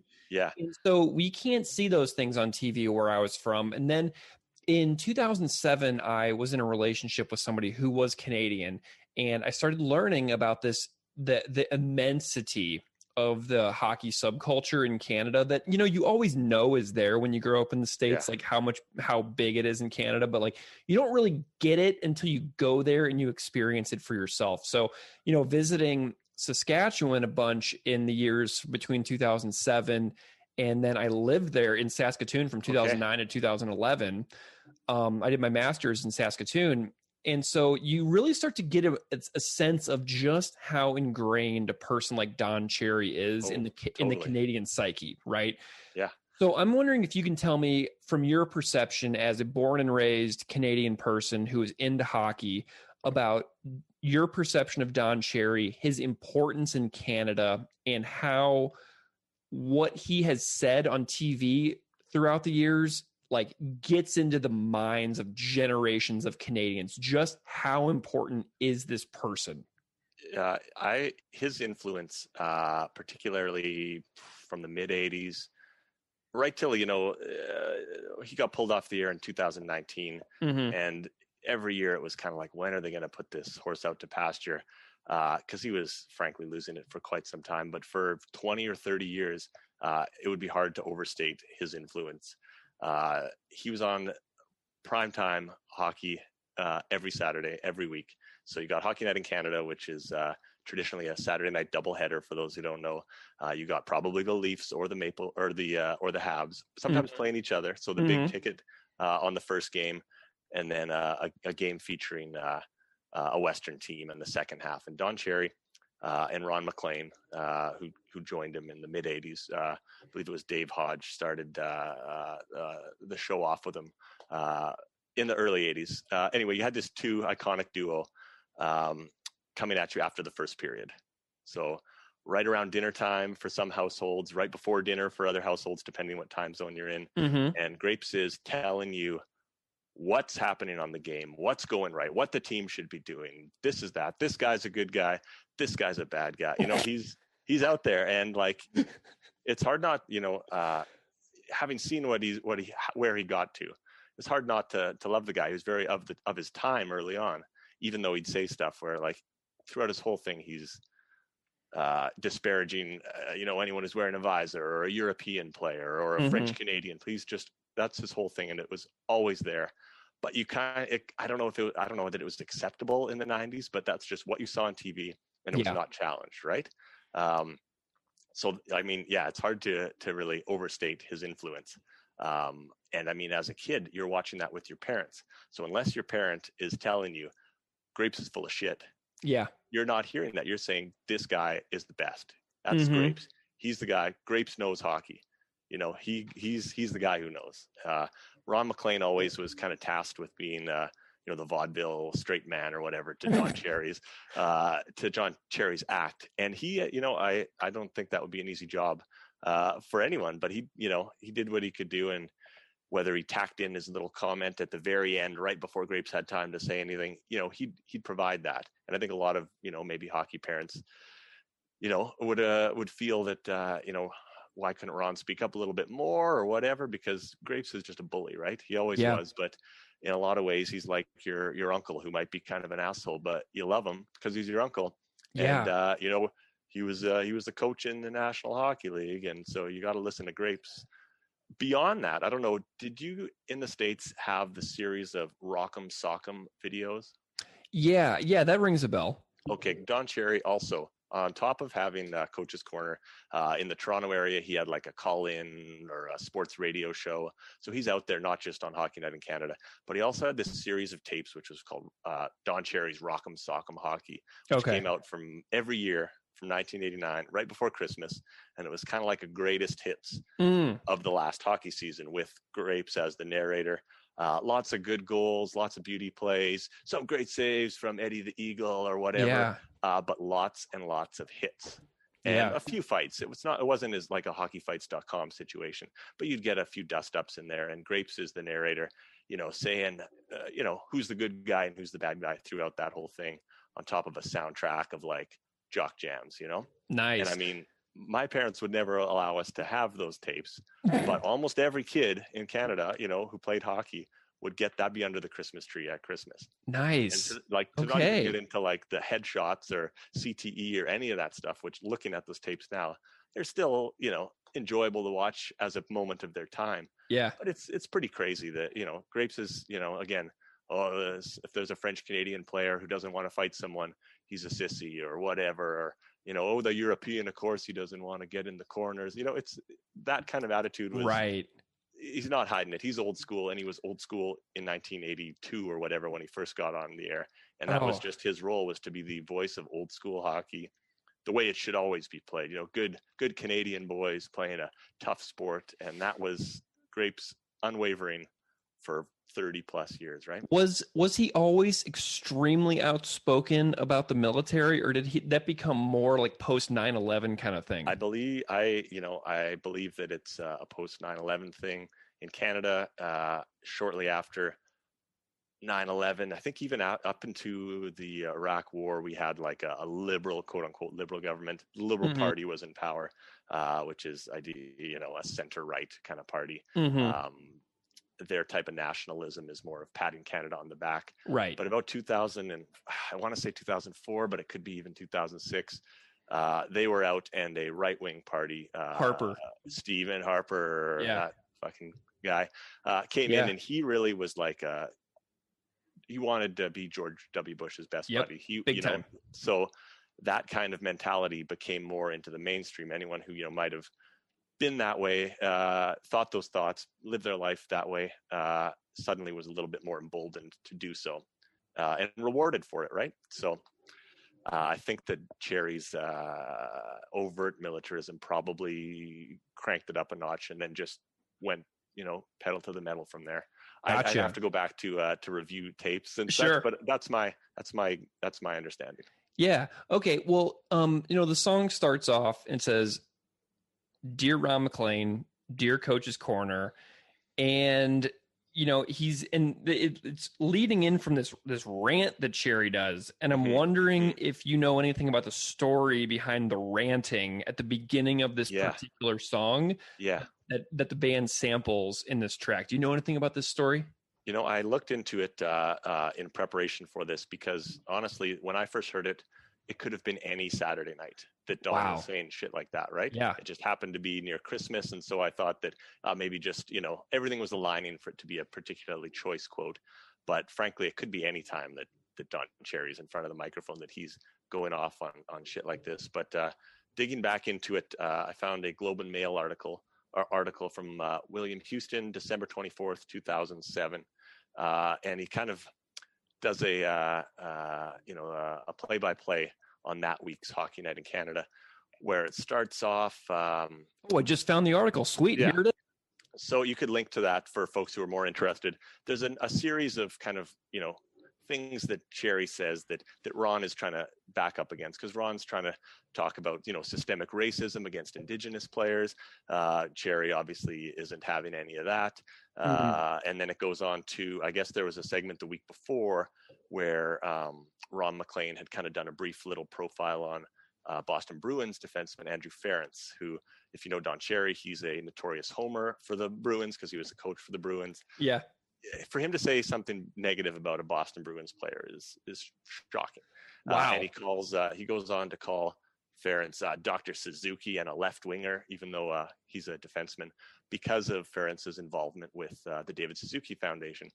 Ference, the Canadian professor. Yes, exactly, right. Yeah. Environmentalism, Ference, for whatever reason, connected with environment. I guess he was an early kind of adopter of carbon offsets, however much you put into those. But realizing that hockey players are flying all over the goddamn country all the time, and kind of realized we got to do something about this. He created a program for NHL players to invest or to purchase carbon offsets that then went somewhere or other, to kind of level off what they're doing with just through their jobs traveling. Sure. Right. He's involved in some other stuff, but that was the focus of Ron's little piece on him, little heartwarming tidbit of information that Cherry just can't handle. And that's where he goes off. What are we talking about? Saving the world here? Let's talk about some good guys, which is just ludicrous when you think about a good Canadian boy from Sherwood Park, Alberta, like Ference here, trying to do something good in the world. But he's, labeled a left-wing kook and a bad guy in Cherry's worldview, right? So wow. Looking into it, it was a little bit more shocking than I thought. But because I'm just so used to Cherry's, Grapes just fucking, he knows hockey, he knows whatever, right? So he'll say whatever he thinks. What a great selection for the band to choose, because Propagandhi is a band that obviously would care about something like what David Suzuki would care about, and this is a really well selected quote if you think about that. Then, as far as the context of what Propagandhi has been about for their entire career. Ooh, interesting. Okay, so the next thing that happens in the song is there's several locations listed: Fargo, Penhold, Gatineau. We have a lot of listeners in Europe. We have a lot of listeners in Australia. And I'm curious if you can tell, and a lot of listeners in Florida, like in everything. What can you tell me about the importance of like some of these geographic locations that Chris goes through? Like, why does this detail matter within the story of this song? So my understanding, and I could be off on this, is these are likely places that Chris has actually played hockey in. Coming from a military family, I understand, he did spend some time in Alberta. Perhaps, I don't know this, but maybe he was out in Ontario or Quebec at some point. Gatineau is right beside Ottawa. Fargo is a couple hours south of Winnipeg and has big youth hockey tournaments. So these are ostensibly places that he's just played, but geographically you've got southern Alberta to the border of Ontario and Quebec, and then down into North Dakota. So you've got a big swath of the country that is covered by that. It kind of feels a bit like the old Johnny Cash number, right? I've been everywhere, where he's just kind of bragging a little bit, but listing that, I've played all over the place here. Awesome. All right. So then we go into, I'm writing in order for someone to explain to my niece the distinction between these mandatory pregame group rites of submission and the rallies at Nuremberg, specifically the function the ritual serves in conjunction with what everybody knows is in the end a kids game. So as someone who grew up in the U.S. and has watched sporting events become more militarized over the years, like you can't go to a game of any sport now without like a support the troops standing and waving section where 20,000 people are expected to get up and clap. And it's creepy. It's a creepy feeling whenever 20,000 people all stand up and you're like in your chair and all of a sudden you find yourself rising just out of like instinct of self-preservation, Like this concept doesn't surprise me going to the sporting events that I go to in the States, but this song like legitimately did surprise me because it was in Canada that this is like, that Chris is talking about this. the place that American liberals like to threaten to move to because of its allegedly more peaceful nature, right? So American liberals glorify Canada like crazy as this like promised land of peace and anti-war, etc. And I'm just curious about like what your observations of militarized sporting events in Canada is like now, as the years have gone by and as you become more aware of this. Is this like a countrywide thing now there like it is here? You know, we sort of touched on this just a couple minutes back where we talked about Stephen Harper and the kind of rise of that very nationalistic rhetoric on the national level with him. And I mean, he was in power for about a decade, and you saw that kind of escalate to the point where when he was kind of scrambling to try to hold on to power, he was trying to promise a snitch tip line nationally for terrorists or people engaged in, like, you know, he's really pulling stuff out of the far right playbook in the States. And when the Conservative Party lost the election to Justin Trudeau's Liberals, it was a big loss. Like, they got kicked to the curb because I think they'd gone so far to the right, and it was unpalatable to, you know, in quotes, right, everyday Canadians, and now they like their center right rather than their far right. So I wouldn't say it's escalated since then. It's still there. There's especially we've talked about the Jets, right? The military sort of imagery is front row and center. I'd like to think that they've done more to, you know, also address other groups and to kind of spread the love around. I know the True North does some good things. They do, you know, like an Indigenous night where they come out and they've got a land acknowledgement before every game. You know, this game is played on Treaty 1 land, and interesting. So there is some progressive stuff that's happened, but I don't think it's they haven't walked it back so far either, right? You know, the military appreciation nights are still a part of the schedule, I think, probably for every Canadian team. Yeah. Well, okay. So Chris directly talks to Ron MacLean, right. And he's like, you know, I wouldn't bother with these questions, but you and I were sort of like kindred spirits. Mm-hmm. And I'm wondering if you can tell me about your feelings on that line, because to me, it's just a beautiful human to human moment where Chris is like, you know, like face to face saying, dude, tell me what you really think about this. Yeah. Well, again, for folks who never had the opportunity or the dubious opportunity to watch the Ron and Don show over the years, like, he was constantly playing that role of trying to rein grapes in, trying to keep them on script, and then having whatever script was there just blown up by some insane comment, whether it was, you know, questioning someone's manhood or throwing in some sort of, racist or homophobic, whether it was a direct, you know, in his later years, he was starting to say stuff that was directly racist or homophobic. But earlier on, it was very kind of, you know, casual, what's the word I'm looking for there? Microaggressives, right? Mm-hmm. Like that was just his persona. Whereas in later years, it kind of became a little bit more to the forefront. But Ron is always there trying to rein that in. And you know, if you read anything about him or you engage with Ron MacLean outside of that kind of partnership, he seems like a really decent guy. You know, he's a ref to some level of hockey in Alberta, or was for a long time, and that's a thankless job, right? And yeah, he does this hometown hockey bit on Rogers Networks now, where really profiles the small town community based culture of hockey across Canada. So he seems like a guy, you know, that you could level with, and so that speaks to me in this song as well. As you're trying to say, like, come on, Ron, like, just fucking put Don in his place. But if anyone, you know, who's engaged with a big bully, a brash bully who's been emboldened in their position for decades, it's, you know, it's not as easy as it as you'd like it to be, right?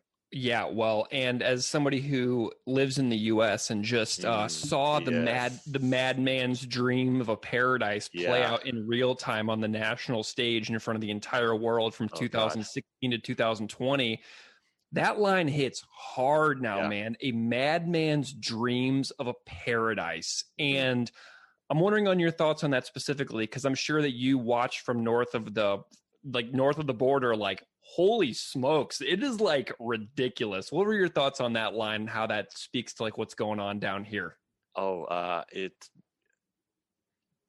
you know, it seems prescient at this point, whereas when he wrote it, I assume it was just a comment on theoretical. Theoretical, right? But as you've mentioned, you've seen that play out to truly disturbing level, right? Terrifying. And, I mean, in Canada, you know, you like to pat yourself on the back, but in Ontario, you've got Rob Ford, who Don Cherry loves, the Ford family. He was a big supporter of the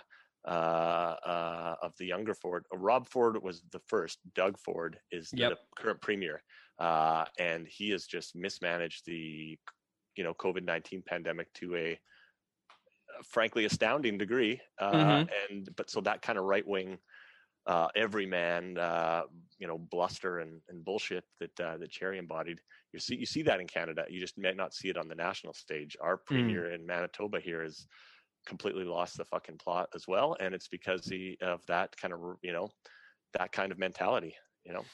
Yeah, well, and what's crazy is there's a Don Cherry's restaurant on the shores of Lake Ontario, about 10 miles from me in St. Catharines, and right there in Jordan Station, Ontario. And I drive past it every time I go up to Toronto or go see my buddy over in St. Catharines, and I'm like, oh, there's Don Cherry's restaurant right there.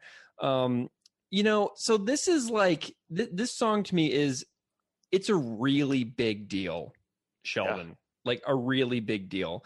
But I'm wondering if you could also talk a little bit about the musical performance of the song as well. It's super long. It's very slow. Besides the manic intro. Yeah. Tell me a little bit about what the tone of this song means with the musical performance, because it really brings the message home hard because of the pace. And I'm wondering if you can comment on that at all, about how you feel about it. I would preface any comments from myself by noting I have no musical theory background whatsoever. Nor do I. I couldn't tell you what Chris is thinking on it. By listening to it, that manic intro catches your attention. It's like thinking about this the last couple of weeks. It reminds me of a Rock'em Sock'em video where it's the title sequence. You're all the hits. You got Probert smashing a guy in there. You're catching everyone's attention. You're getting the listener's attention, and then you're coming into it and you're laying it on the line. The heavier parts are the ones really driving home the message, where the slower ones are more of a pleading kind of tone.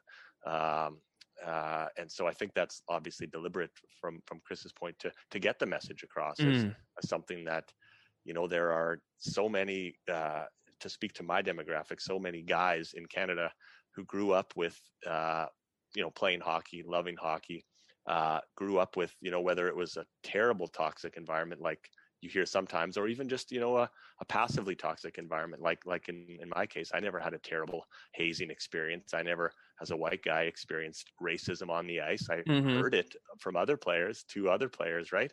Yeah. But just that toxic kind of culture was just kind of pervasive. So I think in addressing Ron MacLean as the, as a guy who you can address, I think he's also doing that to the listener who maybe fits the same demographic, right? It's like, here's some things that you may not have thought about watching Hockey Net in Canada every week, or going out to play hockey with your buddies. There's some things about this game that need to be fixed, right? Whether it's on the ice with headshots and people, losing their mind to CTE, killing themselves at early ages because of injury that could be avoided by putting a fucking rule in place that says if you hit someone in the head, you go off the ice, right? Like, you think that'd be a thing, but because of hockey culture, it still gets away with it, right?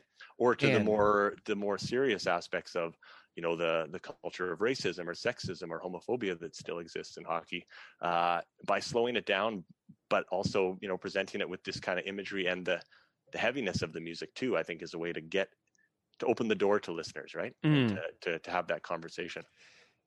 Sheldon, I'm curious about, so you're a dad with a young kiddo, and I'm wondering if you have any ideas on what you're going to say to your kid the first time that they're at a game with you, and like it's all about like war and military all of a sudden. I'm wondering if you've thought about that dilemma that you'll face as a parent, because Chris is saying to Ron MacLean, how do I even address this with my niece? So, are you thinking about that question with how you're going to think about it with your own son? Because imagine you're Chris and you wrote the song, Yeah. We have discussions when, it seems like every little boy loves guns and stuff like that. And so we try to have those discussions around like, this is a fun toy to play with, but that'll, in real life, that's not cool, right? Like that's, we get the Winnipeg Free Press every day. So often, especially in the past year, there have been some pictures on the front page that are pretty heavy. So, I mean, he's 5, so he can only understand so much, but we try to have those kind of discussions when it comes up.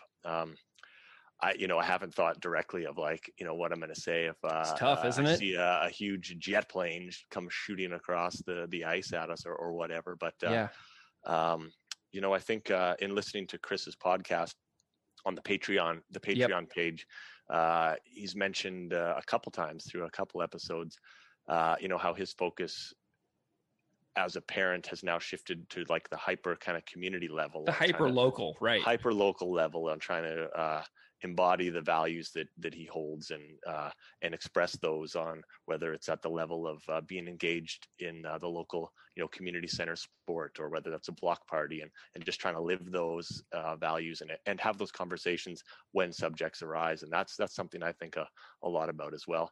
Nice. Going back to my own experience in hockey, I never played at a competitive level. It was always a recreational house, level. My dad, having played, higher level hockey, was in A, you're probably not good enough. And B, like, you don't want to be fucking driving 6 hours to go play 2 games and then driving, like, don't worry about it. Let's just have fun out there. Nice. And that really, at the time never, really clued in. But now as a parent, I think a lot about, how wise a decision that was, how much I value the time spent, playing these community level, recreational level games with him opening the bench, for us, or out on the ice, passing the pucks for a drill, So I've tried to do that, with my son. Nice. Yeah, the toxicity of the road trip for like the soccer tournament or whatever is like something that I have no interest in as a parent. I'm amazed how many people punish themselves and their kids with that. All right, it's Saturday. We're going to go drive 5 hours, and you're going to stand in the blazing heat playing baseball for 9 hours. And then we're going to drive all the way back, and hooray for the weekend. Yeah, I do credit my dad, who, my mom did some of the driving, but my dad did a lot of it. Because in the town we're from, we had one other team at our level, so we'd play them occasionally. But every other game involved at least an hour drive on the highway in the winter to some other town. If we're playing over in Alberta, those fucking rinks they had natural ice, so it's -20 outside, it's -20 inside. And, it's house level hockey. So in the end, it doesn't matter except for the experience of playing the game, which in the end is what's important, right? So I do value the time that him and the other volunteer parents and coaches put into fucking hauling a bunch of dumb, stinky kids around in whiteout conditions or whatever on the weekend, right? Oh, man, yeah. Well, Sheldon, do you have any stories of like seeing Propagandhi live that really stand out to you that you wanted to share before we wrap up tonight? Yeah, I've seen them plenty of times since moving to Winnipeg. I'd hate to admit it, but they all not blur together, but did a lot of drinking before or during some of these shows. So it'd be hard to pinpoint any of them. I love when they play in Winnipeg, because I know as soon as the tickets go on sale, I'll buy 2 or 4 or whatever I can. And if my buddy didn't get one, I'll make sure he's got one. And, you'll see folks at the shows who maybe haven't seen since the last show or some other show. And it's a beautiful thing to get out and experience that. But the first time I saw Propagandhi would have been the Today's Empires, Tomorrow's Ashes tour. I was 18, very green to the world, really, but had met Jord that summer through a mutual friend at Clear Lake. Had explained that, I'm going to be in Vancouver when your guys' show is there, but it was before you could buy tickets on the internet. Like, how do I see your shows? No problem. I'll put 2 tickets aside for you. Oh, awesome. Email to confirm them later, and then get to the show and get to the front door. It's on like a Legion Hall in East Vancouver. And they're like, who the fuck are you? We don't have any tickets for you. Oh no. Like, but, and then out of the side door pops Jord all of a sudden. And it's like, oh man, they don't have tickets for us. Oh fuck, I forgot. Come with me. And just got us in, and it was amazing. It blew my mind. It blew my eardrums. It was probably the loudest show I'd seen to that point. Yeah. And really just, from then on, I've seen them any opportunity I can get. Are you 37? That album came out when I was 18 also. Yeah. I had just graduated high school, and I had gone to Vancouver to do like college at one of the colleges there. quickly after the first semester moved back to Dawson Creek because it was too big of a city for this country boy. It was a bit of a shock. Yeah. Well, Sheldon, as a closing question tonight, I'm just curious what you can say, like what Propagandhi means to you about the court, like as just a fan of music and as a person who cares about the world. Like, what does this band mean to you in general? Yeah, I was reflecting on this as Less Talk More Rock celebrated its 25th anniversary this week or last week or recently. So I've been thinking about that, and it's hard to overstate the influence that the band has had, historically on me as a young guy growing up in a small Canadian town. Their story just resonated with me so much, and what they were doing. And that continues to this day, 25 years or 20 odd years later, seeing the work that they put into every record, the work they put into community engagement or activism. Todd, the work he puts into his artwork, it's just inspiring for a guy like me who, I like to still write creatively and stuff. And that's just a passion, but, most of the world doesn't give a shit if you do that kind of stuff. So, but seeing people who I could consider, who I look up to, but are also peers in some way, focus so hard on the art that they create and then trying to make the world a better place it continues to be inspiring for sure. Well, Sheldon Burney, this has been just an absolute pleasure chatting with you about Coach's Corner, Missing Like Teeth, your fantastic book, All Nature of Hockey, talking about, Don Cherry and Ron McLean and Coach's Corner. I'm just so grateful to you for your time and your energy and talking about this very complicated and very deep song and your connection with it. So I'm just so grateful you're willing to do this with me. I'm thrilled and honored that you would even ask me. So it's the pleasure's all mine.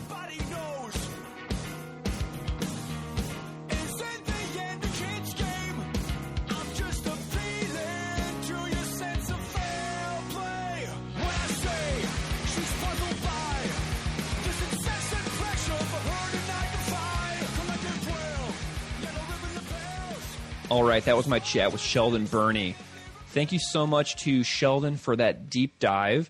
And we have another guest on this episode. Keith, are you a Pulley fan? I am, yeah.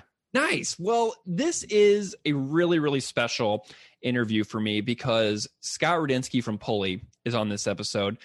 And, Scott is such an important vocalist to me. He's hands down, one of my favorite vocalists in punk rock. No one sounds like Scott Radinsky to me. He's got a one-of-a-kind voice, and his bands have always impressed me.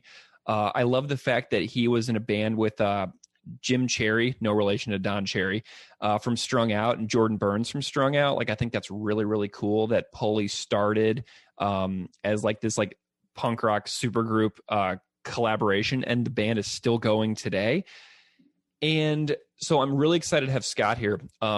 Scott used to also play for the St. Louis Cardinals. And one time my friend and I went to a game in St. Louis and we bought seats near the dugout and we were yelling at Scott Radinsky in the bullpen, 10-foot pole, what's up, Pulley? And we were just so dumb, it was years and years ago. But I'm really excited to have Scott on this episode. But a little heads up on this interview.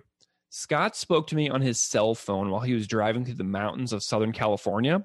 So the sound quality on this interview isn't quite the same as what you may be used to on this podcast, but this is still a rad conversation nonetheless.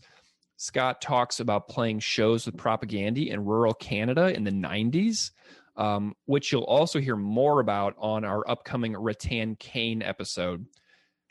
He talks about the increasing frequency of military involvement in Major League Baseball after 9/11. And he talks about what Propagandhi means to him. So before we hear from Scott Radinsky, just remember that he was talking to me on the phone in the mountains. So enjoy my conversation with Scott Radinsky from Pulley.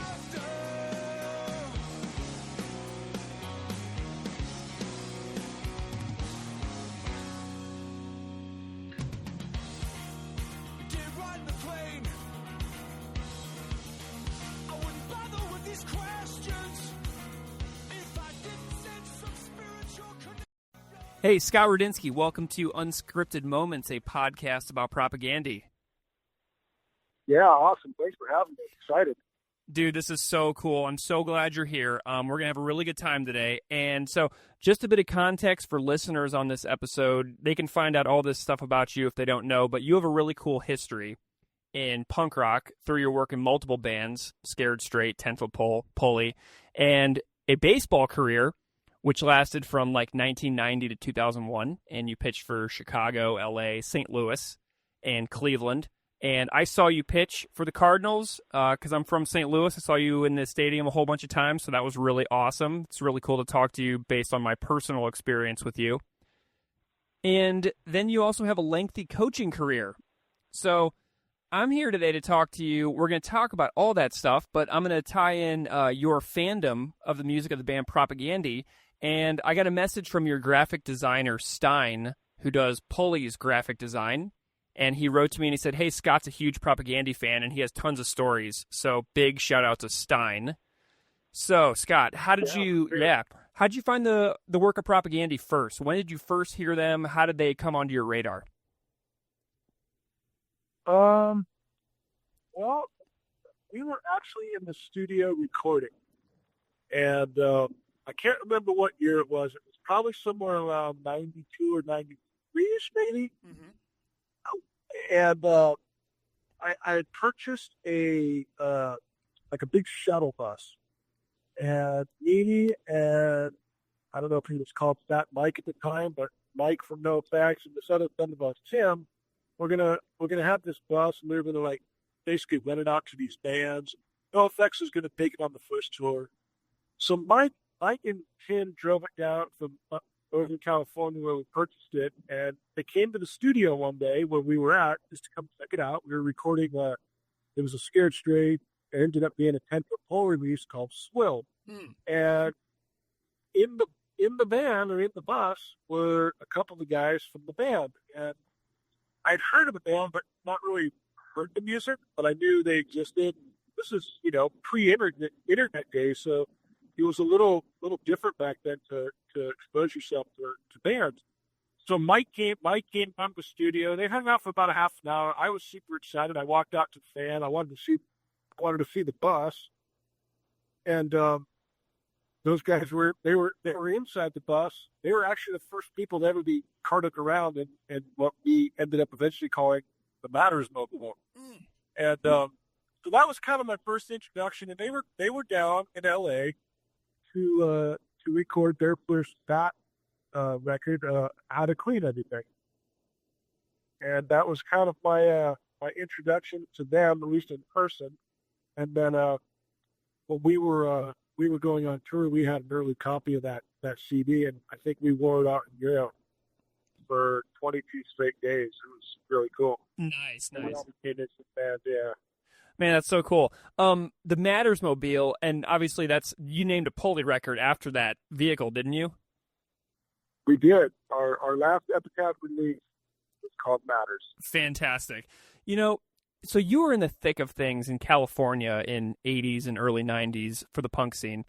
And I'm curious about your, impressions of these guys from Winnipeg, who's like a 30-hour drive away. What was special about their sound that kind of shook things up a little bit whenever you first started listening to that record? When I got a hold of the CD, and I had heard it actually at home before we went on tour, I brought it on the road with me to our tour in Europe. I turned everybody else in the band to it. The first thing that jumped out at me was their tones and the sound and just the absolute aggression and anger in the music. And it was cool, the opening song, the line, we strive for something more than a faded sticker on a skateboard. That kind of made me, that kind of perked my ears up. Wow, cool. They're not just going to be another fat band. Yeah. And they actually had something to say. And it's funny because, as I've read over the years, to veer away from that, they even made even more of a conscious effort to not be like that jock type following band. They didn't, because everybody was following the fat thing, and it was I don't want to name call, but that Pennywise crowd that just listen to that music, and And it was cool that they actually had sound. They were unbelievable musicians, and you could hear it in the record. You know, as a person who plays as well, you could hear it, and there was like a sincere, genuine message, which was awesome. It was awesome to hear. Awesome, yeah. Do you have any other did you wind up playing with them at all back in like those early 90s days when they were just around for the first few years in the States touring? Not in the States, but we did play with them a few shows in Eastern Canada, and I want to say it was Cod's first gig at that.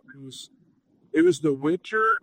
It was somewhere in December. I want to say 96 or 7. I can't remember what year, but Less Talk, More Rock just came out, and they were still a 3-piece, and it was. I know they were Todd's first shows, and that's when I saw them for the first time, and just literally shit my pants. Played a show in Quebec City, and it was just 3 guys were making those sounds.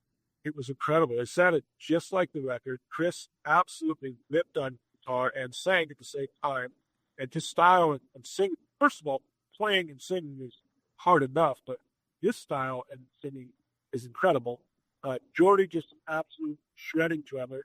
And like I said, it was Todd's earlier. It was like the first handful of shows he'd ever played. Nice. And his stage presence was awesome. It was just pumping to the crowd, kind of what you see nowadays. But it was very impressive. We played the show in Quebec City, then we played a show way up northern Eastern Canada. It was called Alma.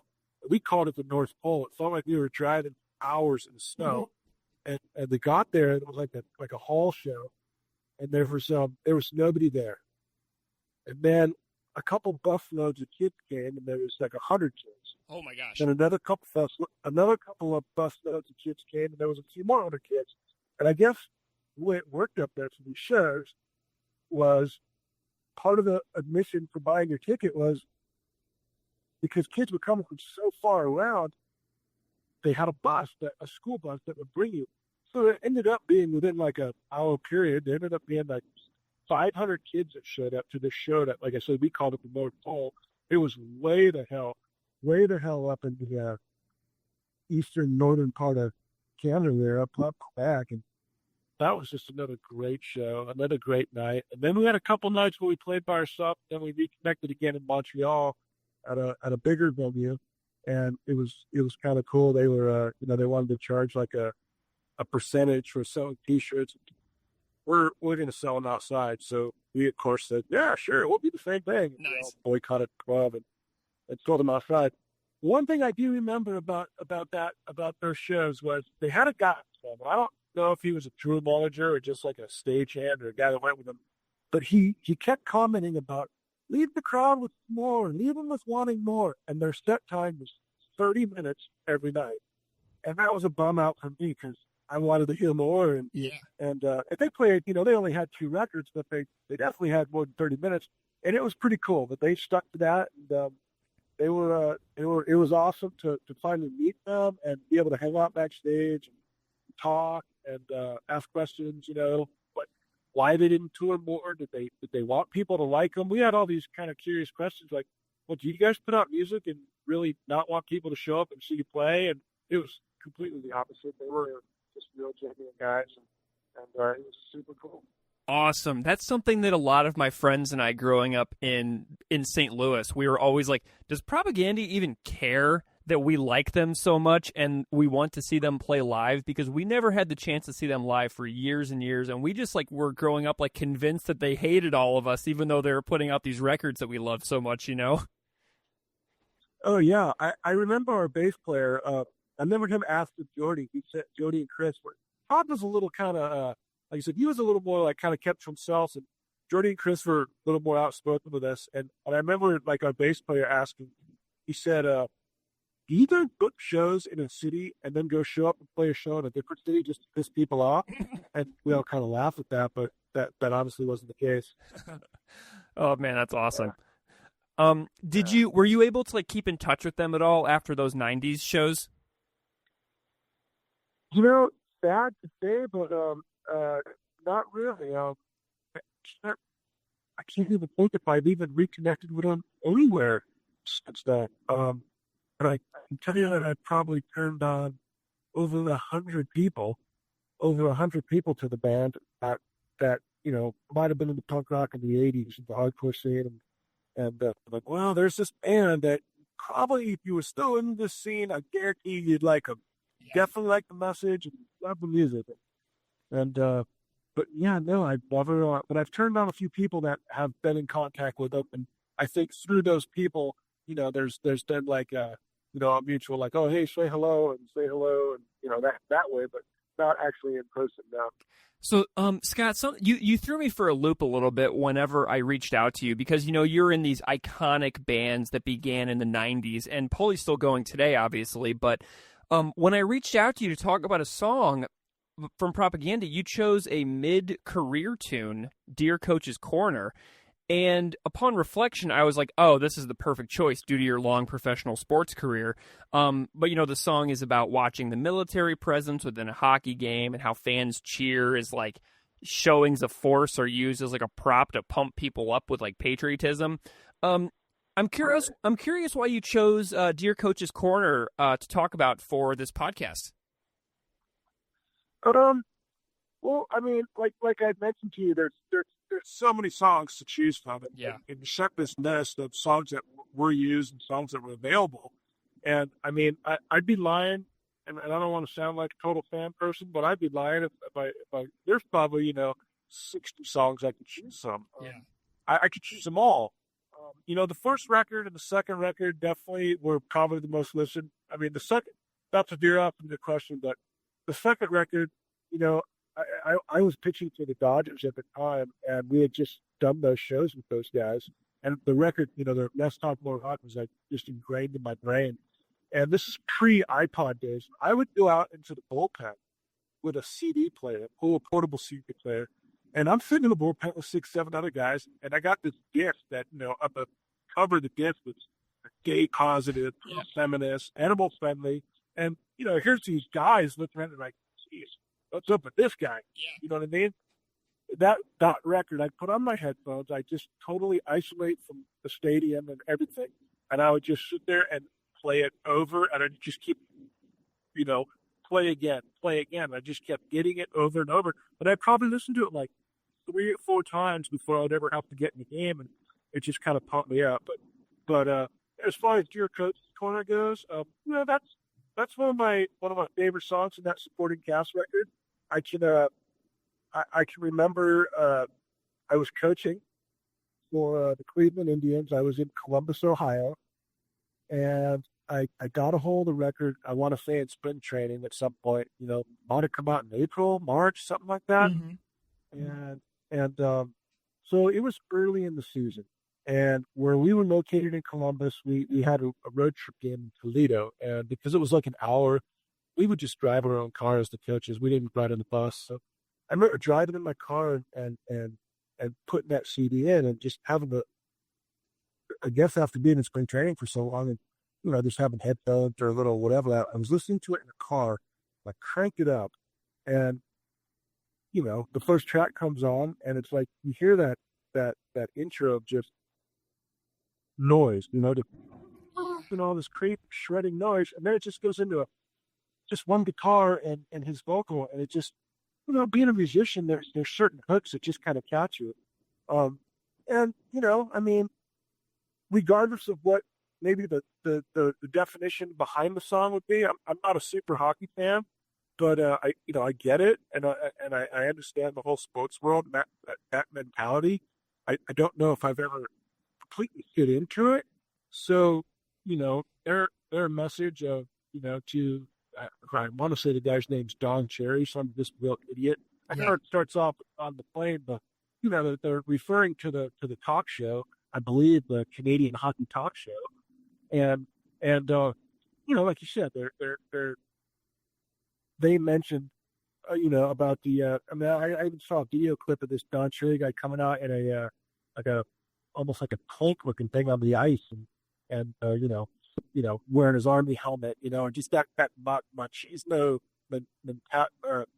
mentality in sports. And I don't know, I think, I enjoy music, and I don't want to shortchange myself when I say that I don't appreciate lyrics, because I mean, that certainly defines the song, but that initial hook, that initial riff, and just listening to him sing what he sang. And then, I've seen quite a few videos where, they've started opening their set with that song. Mm-hmm. It's a powerful song to me. It's just a powerful song. It hits home. So if that's my long-winded answer of, why I chose that song, I guess it's, mostly, the music and the message. Just like I would say the same thing about every Propagandhi song. Do you have any standout memories of the military being actively involved in the stadiums you've played in around the country? Oh, most definitely. There's always a big thing on, big flyovers in a lot of stadiums, for the national anthem. I know in San Diego, which is a big military port, a big naval port, there's always sections in the stadium where, there's, we might see a few hundred guys in their sailor suits. And I want to say pretty much since the 9/11 attacks back in the early 2000s, there's been a pretty big deal, after the 7th inning stretch, they sing this, the God Bless America song, and then they bring out these old-time veteran guys, and they put them up on the, today with us, World War II veteran, he's on top of the dugout, and they're always paying their respects to that, but, that's probably the extent of it. Yeah, gotcha. Growing up, I watched so much baseball, so much hockey. I was a huge Blues fan, huge Cardinals fan, and I think back on, the power of the commentator, like Harry Carey, Jack Buck, Joe Micheletti, Ken Wilson. These are names that are forever burned into my mind because they were piped into my living room every single day for my entire youth. And Don Cherry, the guy that you were mentioning, is a household iconic name across Canada, just like a Harry Carey or a Jack Buck. And he wielded the same power about commentating. How powerful is the commentator's role in sports? How much do those voices matter about what kids learn through their televisions growing up watching sports? Oh, well, there's no doubt. I mean, I grew up out here in L.A. with the legendary Vin Scully, who did baseball. I wasn't a basketball guy. I know they had this guy Chit Hearn. The tone of their voices is very distinct, and how they portray the game and what's going on. You listen to you mentioned St. Louis for an example. I think Jack Buck, very articulate, soft-spoken man. His words were, every way he put things was very eloquent. And then you go to the radio station, you listen to a guy like Mike Shannon. He's just a hard-nosed, gritty guy. Everything's kind of more rough-edged. So it's such I think it defines everything and how you think. When I think Dodger baseball, I think of Vin Scully, and his voice is automatically what I think of. Like you said, you mentioned the Cardinals, I'm sure, growing up. Harry Carey or Joe Buck or Don Rooney now, or whoever these guys are, they describe the picture for you, at least on radio, that you don't see. So they're painting the image, and a lot of times their voice and the words they use and how they speak is like painting that canvas of what you're supposed to be seeing. I think on TV it's a little different because we get the visual with our own eyes. But when you're listening to the radio, to me, those are the guys that are, those are the real true broadcasters to me. That I think there's an art to radio because you have to let the air breathe a little bit. You have to let the crowd noise be taken in. You have to, be able to call the game and like I said, paint the picture. Where TV, a lot of times it's the former player. He's a color guy. And he's given this perspective of what it was, to be on the field. And there is the number one guy who's broadcasting the game, and and his voice is important as well. But like I said, I think with the visual in front of you, it's I don't want to say easier because I'm sure it's not an easy job, but it's a big part of defining a team and kind of like almost like a reputation of who they are. Nice. So that's Yeah.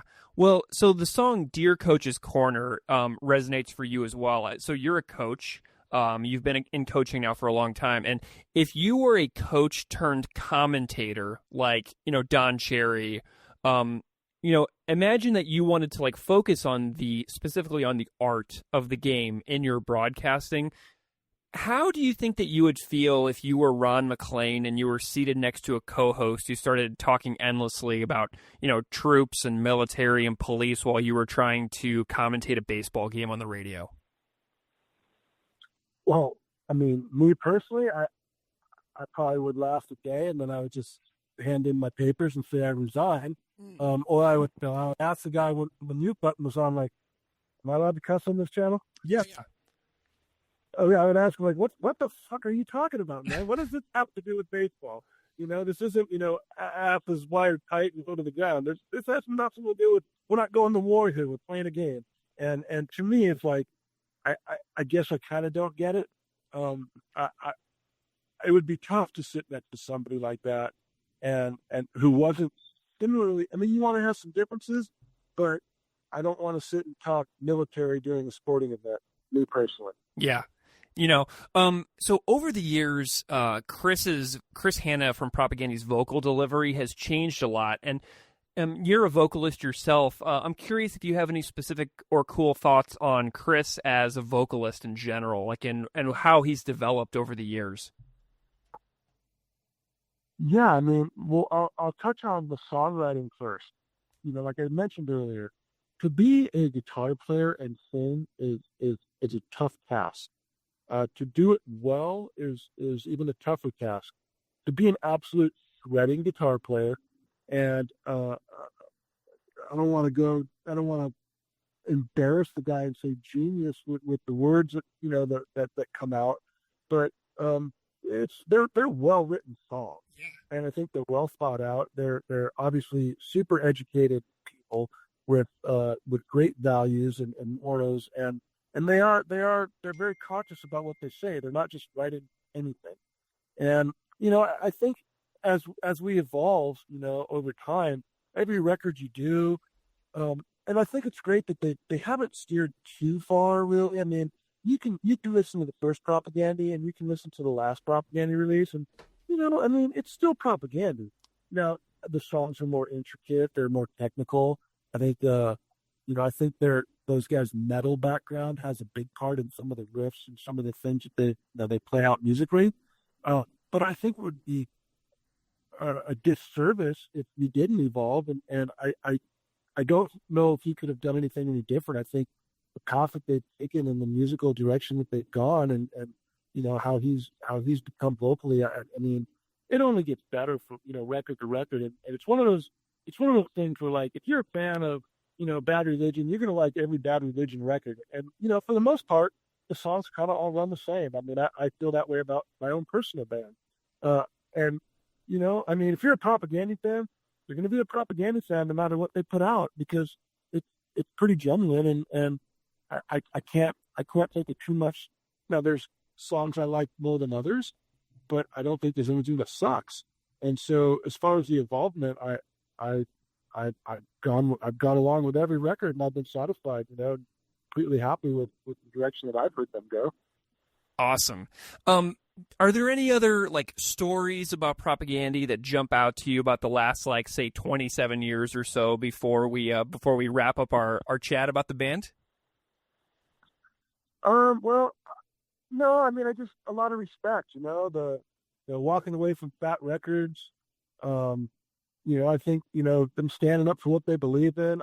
I just saw them recently, I think maybe 2 years ago, a year and a half ago, I saw them there. I couldn't tell you. It wasn't that long ago. It was first tour I saw them with I don't know how to pronounce her name. Sulam. Oh, Sulin, yeah. Yeah, Sulin. they played a show in downtown LA, this place called the Regent Theater. And, I'm guilty of calling the people up top and asking if I can get put on a list. And it's a great club called the Regent Theater. It's in downtown LA, and it's kind of a dirty shithole. And it's in Skid Row. And I remember parking the car, and I walked up, showed my ID, walked through the venue. There's like a lobby area. Went through the double doors, and right as I walked through the double doors, the lights went on, and they started to play. And I sat there at the back, right next to the soundboard, and I honestly felt like I was listening to 5 different records. It was absolutely perfect. And that's kind of like my impression when I saw them as a 3-piece, back in 97 or whatever year it was. And I thought, Jesus, it just continues to get better. And the live show is if you're a fan of music and you want to go watch a band play live and sound just like the record, that's a band to go watch. It was great. And the singing, the crowd, I wish I could see them more often. I wish I could have the opportunity to go on tour and maybe have like that nightly experience, because that's, I'm not exaggerating when I say they're probably one of my more favorite bands in this genre of music. And so that I turn anybody on I can at any time, and you got to listen to this. And it doesn't matter which CD or which record I pull out of the stack. It's like, you got to check this out, because it's all good. And the cool thing is, it's not all the same. Yeah, it's not. Yeah, I mean, and that's what I think about it. Man, that's awesome. Yeah, I'm so glad that you were able to see them live recently, especially with the new lineup with Sue Lin involved, because every time that they switch it up a little bit, it's like a new era of the band, and it's just something special waiting to hit you. You know what I mean? She rocks, man. I mean, I hope she sticks around. It seems like she's got it for a while. I believe she lives in Florida, but yeah, she absolutely rocks. And and you look at the other side of the stage, and then you see Todd.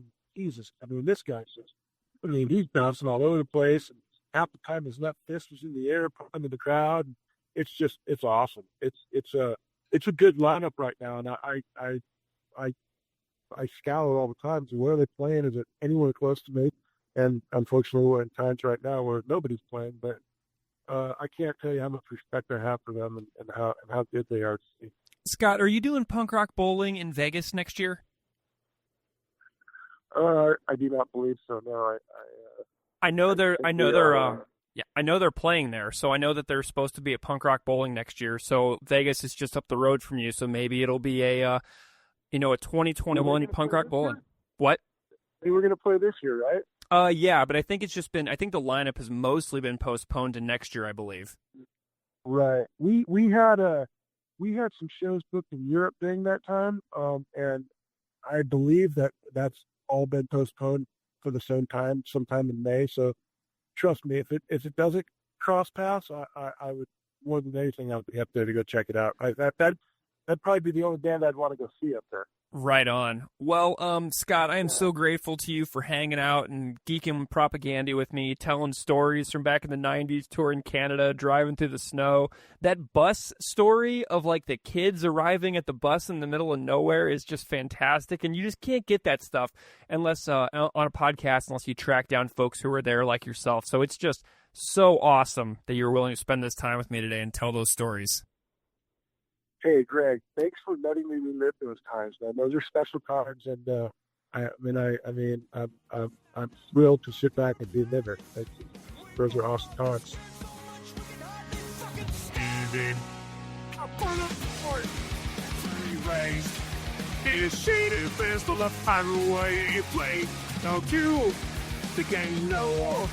Every fan never ends out that I know.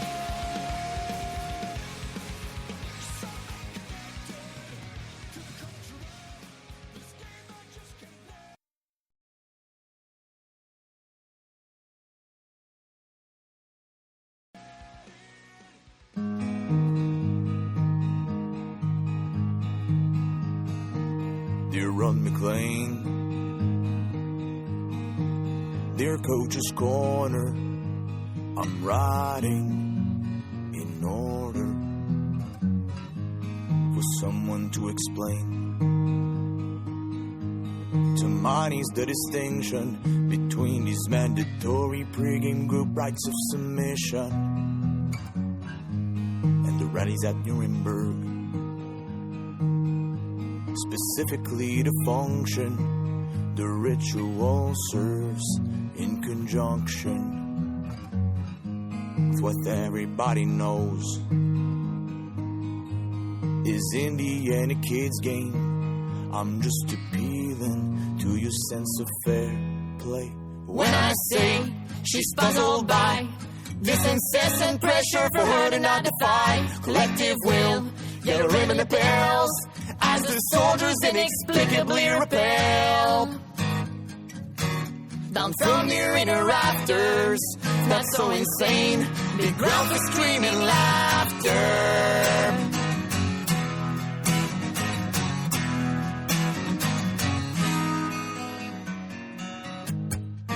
Dear Ron McLean, I wouldn't bother with these questions if I didn't sense some spiritual connection. We may not be the same, but it's not like we're from different planets. We both love this game so much we can hardly fucking stand it. Our born, very raised, in a shade of us, not from the one and play. Well, too. You gotta know every fond memory of childhood that I know. Somehow connected to the culture of this game, I just can't let it go. I guess it comes down to what kind of world you want to live in. Diversity is disagreement. Disagreement is treason. Well, don't be surprised if we find ourselves reaping the strange and bitter fruit. It's that old man beside you keeps feeding to your mind as virtue. It takes a village to raise a child. A flock to raise the children till they are nothing more than dollars for fulfilling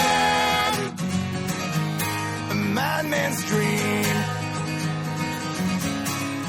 of a paradise. Complexity reduced to black and white. How do I protect her from school today?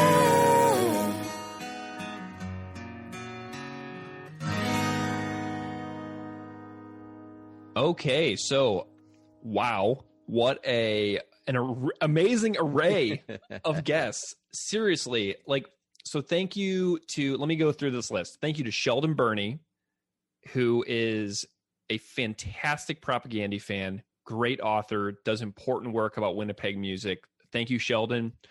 Thank you to Scott Radinsky from Pulley. That was sort of one of those moments for me. I think back on the John Darnielle interview, chatting with Scott was like that for me. I've been listening to Scott's voice since 1995, man. And so to hang with him and have him talk about why he loves Propagandhi and tell old tour stories is just so cool. And to bring his years and years of professional sports wealth of experience into a conversation about the militarism within sports is awesome. So thank you to Scott for speaking up on that. So cool to hear your perspective. Thank you to our musical guests, Tim MacMillar from Protest the Hero. You are the coolest dude ever, Tim. I'm so glad to have you as a collaborative partner on this show. And also thank you so much to Emily Plamondon from the Punk Rockette podcast. And also to Carl Bullets. Haven't talked to Carl beyond email, but thank you so much for your fantastic cover. So Keith, we got a lot more to talk about. So what do you think, man? Where do you want to start today? Let's get into the music, Greg. All right. So the first thing that we should talk about is Chris Hanna's guitar solo at the very beginning of the song. Chris did a how-to video when this album came out, explaining how to play this solo, and then he demonstrates it. So just in case you missed that way back in 2009, here is Chris Hanna explaining the Dear Coach's Corner guitar solo.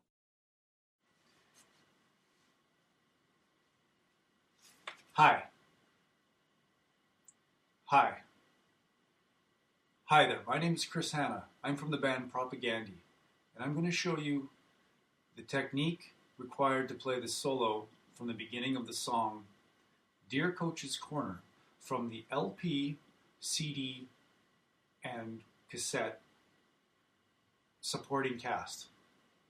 Now, this solo requires a commitment and a discipline to mechanics that is second to none. So I suggest you start practicing your guitar, and then I'll show you the solo. The progression here is very complex. So you first start with your right hand. You start the solo with your right hand, and your left hand around 6 to 8 inches near the fretboard, hovering above, say, the 1st to the 5th fret. And then you go through it very methodically, and repetition is the key here. So let me just show you the solo in its entirety. Okay.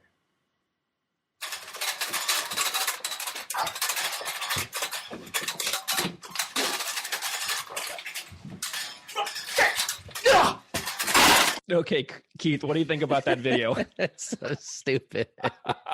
I remember the first time I saw that. It might have been a year or two after it was posted and published. And at first, I'm like, "Is this real? Like, what's going on here?" And then, of course, like, all right. He had one, pulled one over on us. Yeah. Well, so I was looking at the Sheet Happens supporting cast book, and there is a specific note on how to play this solo in the beginning of the book, and this is a far more serious note from Chris.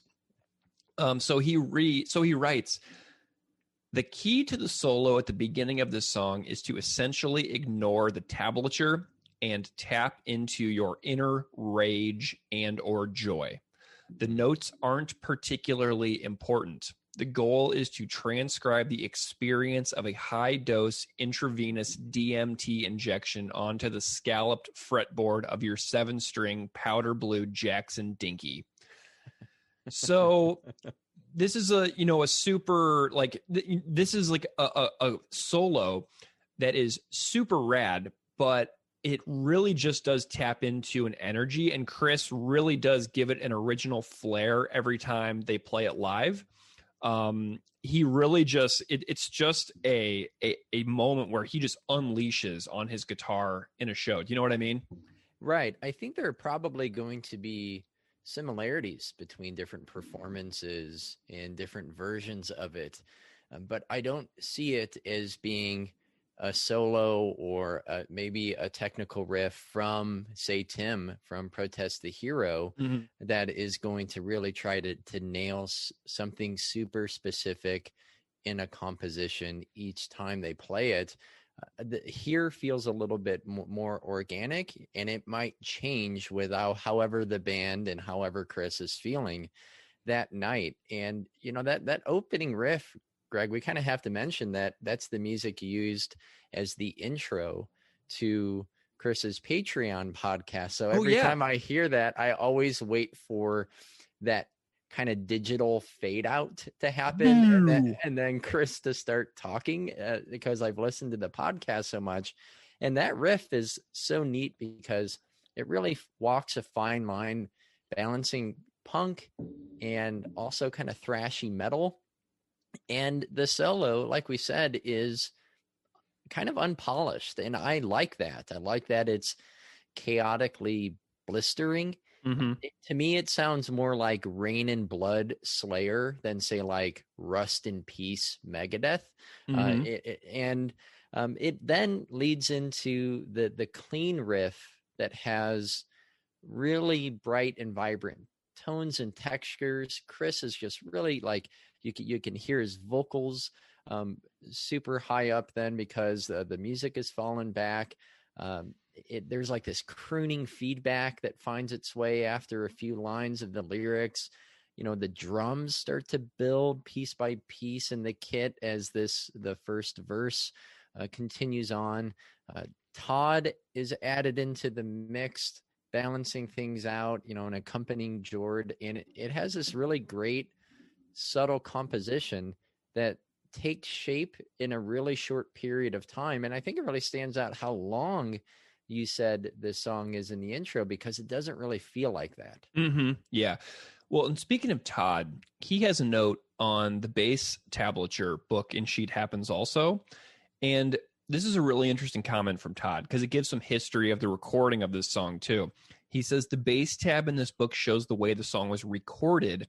However, in bars 50 through 63 and bars 108 through 115, I have found that when we practice and play live, it's much more enjoyable and sounds better when I use my index finger to curl the pick in the palm of my hand and slap the low E notes with my thumb, then pick all the other notes with the pick. When played live, bars 108 through 115 are played with the half note slaps instead of the low E eighth notes. And when recording this song, for some reason, I took the safe route in case the slapping stuck out weird or annoying in the mix. And the song was the first one we recorded for the album, and I wasn't quite in the groove yet. So that's a note from Todd. So first of all, Lordy, this is the first song they recorded for the record while in the blasting room. Like, wow, really amazing. And I was curious about what Todd meant about the slapping. And he says he did it live. So I went and I found some videos of them playing this live. And the Sydney Mosh Cam show version of this song has very, very clear thumb bass slappage, right? Slapping to bass. And so from minute 120 to 135 on that Sydney Mosh Cam video, you can hear Todd going boom, boom, boom, boom. Whenever Chris is singing underneath like the main verses, whenever the like clean guitar, Todd is doing the bass slapping, and you can hear it really, really clearly. And I think it's awesome that they road tested this and Todd sort of felt it out over time, because it just shows that art is constantly in flux, like a river, right? It's constantly flowing and nothing has to stay permanent. Just because a song is written and recorded doesn't mean it can't adapt and flow and change with time as the artist's feelings change about that piece of work. Does that make sense? Yeah, that's a great description, because so often, if we don't have a chance to see these bands live, or if you really just have the album, or it's a while before albums come out for any particular band, I mean, the studio version is what you know best. So you may not be aware of the evolutions taking place, and to see that and also to hear the explanations why, I think shows how like something can still be improved upon when artists are not wanting to just settle into a particular groove. Yeah. Well, and you mentioned Jord too. This is such an interesting tune. There's several things I really like about Jord's performance. And thinking about the drums on this song, I went through and I wanted to watch some playthroughs. So I found a really good playthrough video on YouTube by a drummer named Nick Malik. And something that I had not noticed on this tune is the unified kick and snare at the beginning of the song, when the vocals come in underneath with what everybody knows is in the end a kid's game. It sounds like there isn't a kick drum right? It just sounds like hi-hat and snare. But then there's those offbeat kicks, okay, that Jord does every now and then. So it almost sounds like there isn't a kick drum underneath with what everybody knows is in the end kids game. It's just like bop, bop, bop, bop. But then I watched Nick's playthrough video, and Jord is hitting the snare and the bass drum together. And I was like, why do these drums sound so interesting with just a hi-hat and a snare drum? And it's because Jord is hitting the kick drum on the same beat as the snare. And it like, you almost can't you can't hear it as a distinguished kick drum. So instead of it being like boop, bop, boop, boop, bop, boop, bop, boop, bop, bop, it's just bop, bop, bop. But he's hitting the kick drum the same time he's hitting the snare. Yeah. And it's just these little things that Jord does that other drummers don't seem to do. And it's just so cool how what sounds like such a straightforward snare and hi-hat mid-tempo beat has this little extra hidden kick that gives it extra oomph that makes the recording of it special. And those are the kinds of things that make Jord special. Does that make sense? Yeah, and I think there are other parts like throughout this song. I mean, that, and even I mentioned the clear tone and the quieter, clean riff during the kind of the verses. You know, these are some things that perhaps I don't know if I really heard Propagandhi do up until this point. And building off of that, when Chris sings, "When I Say," she's puzzled by like that part. I think what's striking is that the music itself isn't something that's going to play in my head. Like, that's not really a riff that I'm going to hum, especially compared to, say, the intro riff. But how it works with the lyrics is just what makes it so good. And then the song then returns to that building momentum that takes place during the verse. And the band, though, kind of picks up where it let off before the pseudo chorus, where the music repeats that, like, you know, "When I Say," and then also Alberta Born, that part. But now when it kind of comes back to that clean part again, the Beeve is adding a ton of flair with layers of melody and rhythm to the main riff that Chris is playing. I think the song has some of the best harmonized vocals, like with "I Just Can't Let It Go," like that part. Keith singing, everybody. It's like that's followed by one of my favorite sing-along parts in the band's entire career. And the riff from the verse repeats. It's played a little faster with some different sound effects and a little bit, some distortion. There's that really pensive and melodic and slightly somber and slightly hopeful outro riff. I think just as a whole package, musically, the song is distinct. It works so well with the music, and it kind of makes sense why it would be, not just lyrically, but why it would ultimately be such musically one of the best or most streamed versions online, or most streamed songs online. Yeah, before we get into the lyrics themselves and unpack this thing, I want to talk about the vocal delivery and why this song is cool. If you listen to the Bandcamp demo, you can hear how hard this song actually is to sing. I bet Chris was singing nonstop when they recorded the demos that he has up on the Bandcamp, but hearing him on a standalone vocal demo, because usually you layer vocals in the studio, but on these demo versions is like just one vocal track, right? So it's very raw. And it doesn't have fancy blasting room recording stuff. It doesn't have Jason Livermore and Bill Stevenson manning the dials and the knobs and stuff. But it gives the demo gives this tune a different mood and a sense of how this song would feel to sing into a microphone, because Chris sounds like he's working harder on the demo than he does on the record. The record makes it sound easy, and the demo shows the real work that went into this song. And so here's a clip of what I mean of Chris on the demo to hear what it sounds like. And the rallies at Nuremberg, specifically the function, the ritual serves in conjunction with what everybody knows. Is it the end of kids' game?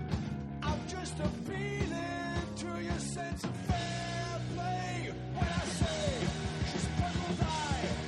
There's incessant pressure for her to magnify collective will. Get a rip in the bell as the soldiers. So you can hear the strain, like the work going into that, right? And it's really cool to hear it in that alternative fashion, pre-blasting room. But the thing that really stands out in this song's vocal performance to me is how vulnerable it is. If you think about a band like Propagandhi, which has a pretty relentless catalog of fast tunes, this song is a plodding, slow burn, which seems like such an unlikely choice to become a fan favorite, like on its surface, right? It's almost an exclusionary song lyrically, too, because if you don't know what Dear Coach's Corner is, you feel excluded from understanding the song. Right. If you don't know who Ron McClain is, you immediately feel excluded. If you don't know who the sad old man is that he's referring to, it's immediately exclusive. And so the slowness of the song, and if you watch the band play this, all of a sudden, it's Chris strumming by himself on a clean guitar in a loud room where people just want to rage. You know what I mean? And the band opened their sets with this song for years. The last time they played Buffalo, they opened with Dear Coach's Corner. And so this is such an interesting one because like it starts off with all of the energy that everybody wants from a Propagandhi show, and then it hits the brakes real hard out of nowhere. And you have all these people that will just want to go off, and all of a sudden they have to wait and they have to be patient. Does that make sense? It's kind of a later version of Less Talk, More Rock. Like where we're going to trick you into thinking we're here just to party and just to be here for the music and the scene. But we have more to say than just the solo and just the blasting riffs. Yeah. So let's get into the lyrics. What do you think, Keith?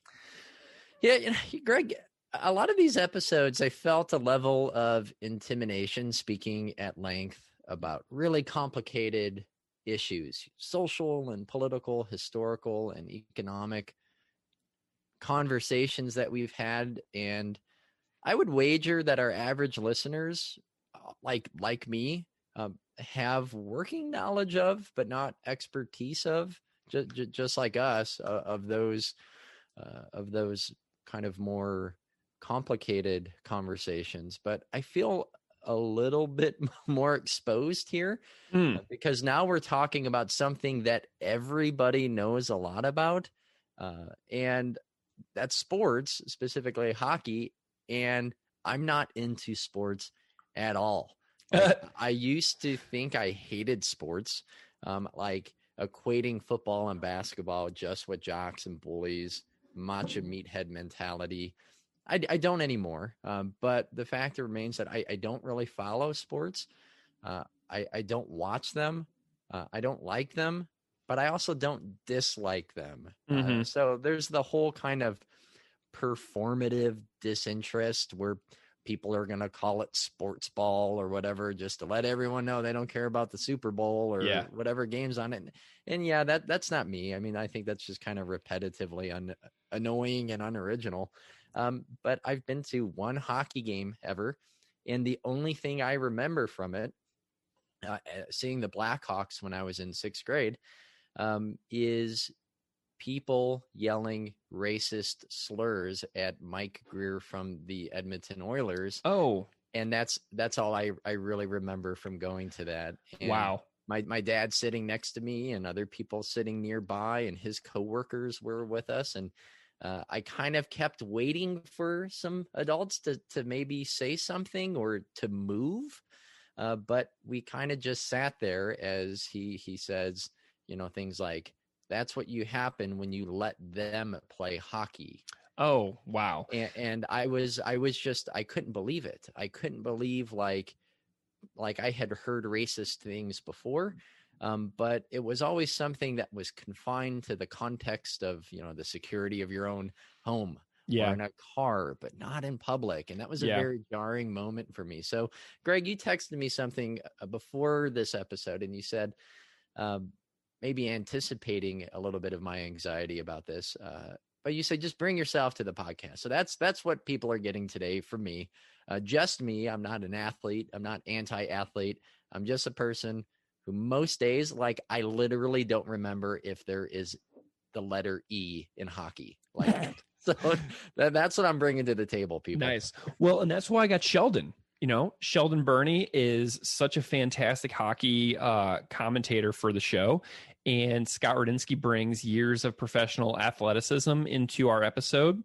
But one of my earliest memories of going to hockey games is my dad and I used to get 10-game package tickets to see the Blues when I was a kid.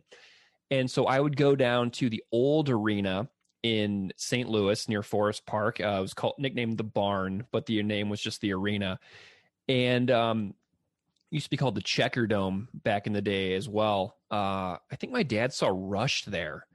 And so one of my earliest memories is being in a game against the Detroit Red Wings, and the referees made a call that everybody in the room vehemently disagreed with, and just the chant broke out among 17,000 people, bullshit. So I'm like 5. Yeah. And this is one of my earliest hockey memories is 17,000 people chanting bullshit for like 5 minutes. I mean, it was, they went all in. So, it's an interesting thing to reflect upon my earliest days of what it means to go to a hockey game. And, I haven't had many experiences like that, but that was like the golden years of like Brett Hall and Adam Oates and like, Vincent Riendo and Curtis Joseph is so great. So that's my earliest hockey memory. But whenever we think about the opening line here, dear Ron McLean, dear Coach's Corner. So Sheldon and I talked about this, but Ron is Don Cherry's co-host of many years on Coach's Corner. I first watched Coach's Corner in 2007 when I went to Canada for the first time to Saskatchewan. Nipawin, Saskatchewan is where I went to. It's 3 hours outside of Saskatoon. And I was so enamored by Don Cherry's jackets. He wears these wild suit jackets on camera, and watching Cherry's Coach's Corner seems like the whole time Ron McLean is like sighing and wincing and trying to keep Don Cherry sort of contained, which is like a horrible position to be in for a person all the time, because you're constantly trying to talk about hockey and you have this other person who constantly is not talking about hockey when your job is there to talk about the game. But I dug into McLean a bit and found he's been subject to a few controversies himself, but I think they're likely due to Cherry's mania, that McLean was just trying to get through the segments, that he found himself sort of nodding and being like, yeah, which doesn't fly anymore.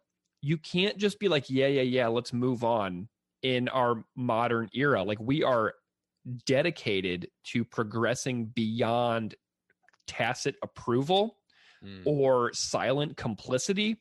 We're moving beyond this as a society. Everybody can see it happening with each passing day. And so if you are on screen with Don Cherry ranting and you give a thumbs up on camera, that is not going to fly anymore. So here's an example. On January 16th, 2010, Ron McLean presented a pregame piece together with NHL representatives focusing on Vancouver Canucks player Alexander Burrows in a follow-up to an earlier incident between Burrows and a referee, in which the credibility of the referee was called into question, and the piece was considered by a number of prominent sports writers and the Vancouver Canucks coach and some fans to be a one-sided smear against the player. And McLean appeared on Vancouver sports radio shows in January of 2010 and strongly denied being biased or one-sided during the presentation. So that's one example. And then in 2017, McLean had to apologize to Canada Post workers for suggesting their jobs were effectively obsolete.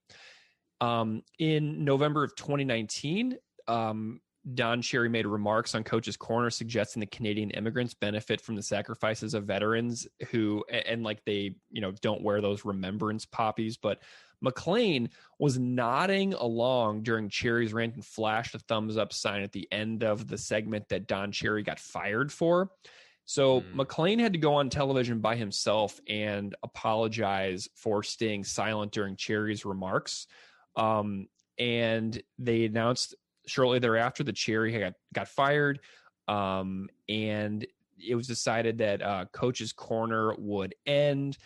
And in November of 2019, McLean addressed and reflected on the incident during Hockey Night in Canada and announced the end of Coach's Corner. So here's a little clip of Ron McLean's reflection after Don Cherry's firing. Welcome to our first intermission. You know the story. The Coach's Corner is no more, and it's 34 years. Look, we are all hurting. I have collapsed 100 times this week, if not more. We're all disappointed. Bobby Orr's disappointed in me. Bobby, I'm disappointed in me. I've sat all week long reflecting, listening to you, and I have heard you. I mean you, the viewer. I've reflected by listening to my own heart. And they say, I've struggled mightily to find the words, and I'm not sure I have them even now, but they say it's a good thing because when you can find the words, it's dead in your heart. And it's not dead in my heart. By the way, Don Cherry, we have communicated. We talked a lot on Monday, and then by phone. I was there in person, and then by phone. And he sent me a note yesterday. I phoned you, by the way, Don, at 9:30 this morning when we normally talk, and you didn't. I don't know if you're at the cottage or just couldn't. But Don said, Ron, a lot of people will be watching this for a while. Don't go too far, which made me smile, of course. Don Cherry telling me not to go too far. But it's nothing, I don't want to be cavalier in any regard. I don't want to be sanctimonious or righteous in this address that you and I are having. This one plunged deeply into our hearts, right? You know why? Because it's about relationships. Biggest thing, it's about relationships. Don's and mine, Coach's Corners and yours and Don's. It's certainly about hockey, the teammates, the bridge building that hockey represents. It's about life in Canada. So all I can do is unpack my heart a little bit here and then see how you feel. The news cycle. I should say sorry to all the journalists who called this week and I didn't return calls. I know you understand why, but it would be about personalities, about rivalries, about divisions and failures, about all that drama. And it's not about Don and me. It was clearly about something bigger. I haven't spoken, so let me go back to last Saturday and just sort of take you through the last 30 seconds of the Coach's Corner. Don typically, beautifully had done the story of two young minor hockey boys who had died that week. And I had been in Welland the night before, and I knew how traumatic it was for the hockey community and the tragedy for the family. So that was there. Then we were moving towards Don's beautiful Vimy Ridge video, and I was kind of processing what he was saying and thinking I wasn't in an ideological bubble at all. I might have been in a friendship bubble, but because I was kind of praying that I don't think I'm hearing trouble, but I might be hearing trouble. Anyway, it was done. And then you called us on it, which I thank you for, because that's the new world. You don't have a pulpit like Coach's Corner or the CBC News or the New York Times or the Guardian that just pronounces and that's it. Now you have in real time social media and a kind of a democracy happening, and so you caught it. And knowing what to overlook is wisdom, right? And I felt so bad, and I apologized immediately. And Don, Don, defiant. There were steps that needed to be taken because of what had been said by Don, and he didn't want to do those steps. So he made his choice, and I made mine. And then the next choice, which was a really hard choice, probably the sleepless nights all week are mostly about this. Don's my guy. I'm in a foxhole with Don, and I've decided to go one way and he another. And you say, okay, how can you choose principle over friendship? But I had to. I thought a lot about falling on my sword, too. And then I thought, no, but if I do that, I infer what happened was right somehow, or that I'm going along to get along, or that I'm going to just sit silently by or be a bystander again in a situation. And that, it just took the courage. Don taught me to stand, right? So I had to have the courage of my convictions. And that's what I'll say about you, Don. I love you so much, and you always say you spoke like a 32-year-old American Hockey League player. You were always the captain, the leader of your hockey teams, the coach could count on to take care of the troublemaker, and you taught me to be that guy. And so here I am, sort of standing up and taking this position. But that doesn't mean anything in terms of my respect for you or my judgment of you. We will never do anything in the first intermission on Hockey Night in Canada. We have, like the country, to reimagine ourselves, and there will be, a possibility of this really bad, unexpected thing to do some good things, I hope. But we honor what you've meant to the game, to the fact that you have been there for human beings and sentient beings.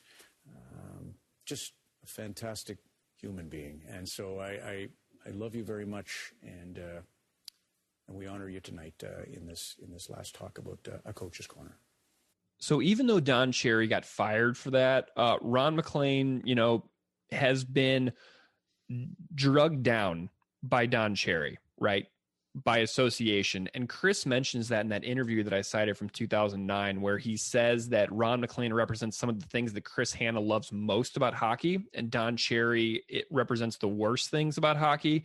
And Don Cherry's character clearly drugged down Ron MacLean. Does that make sense? Yeah.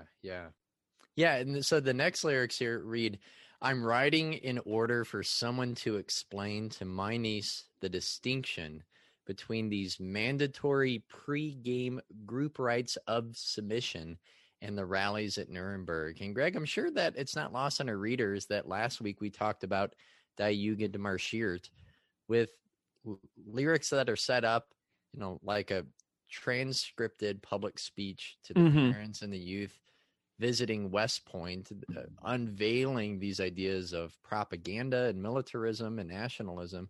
And here we have a song penned as an open letter. And I really think some of Chris's best lyrics are like this, when he employs a particular writing device.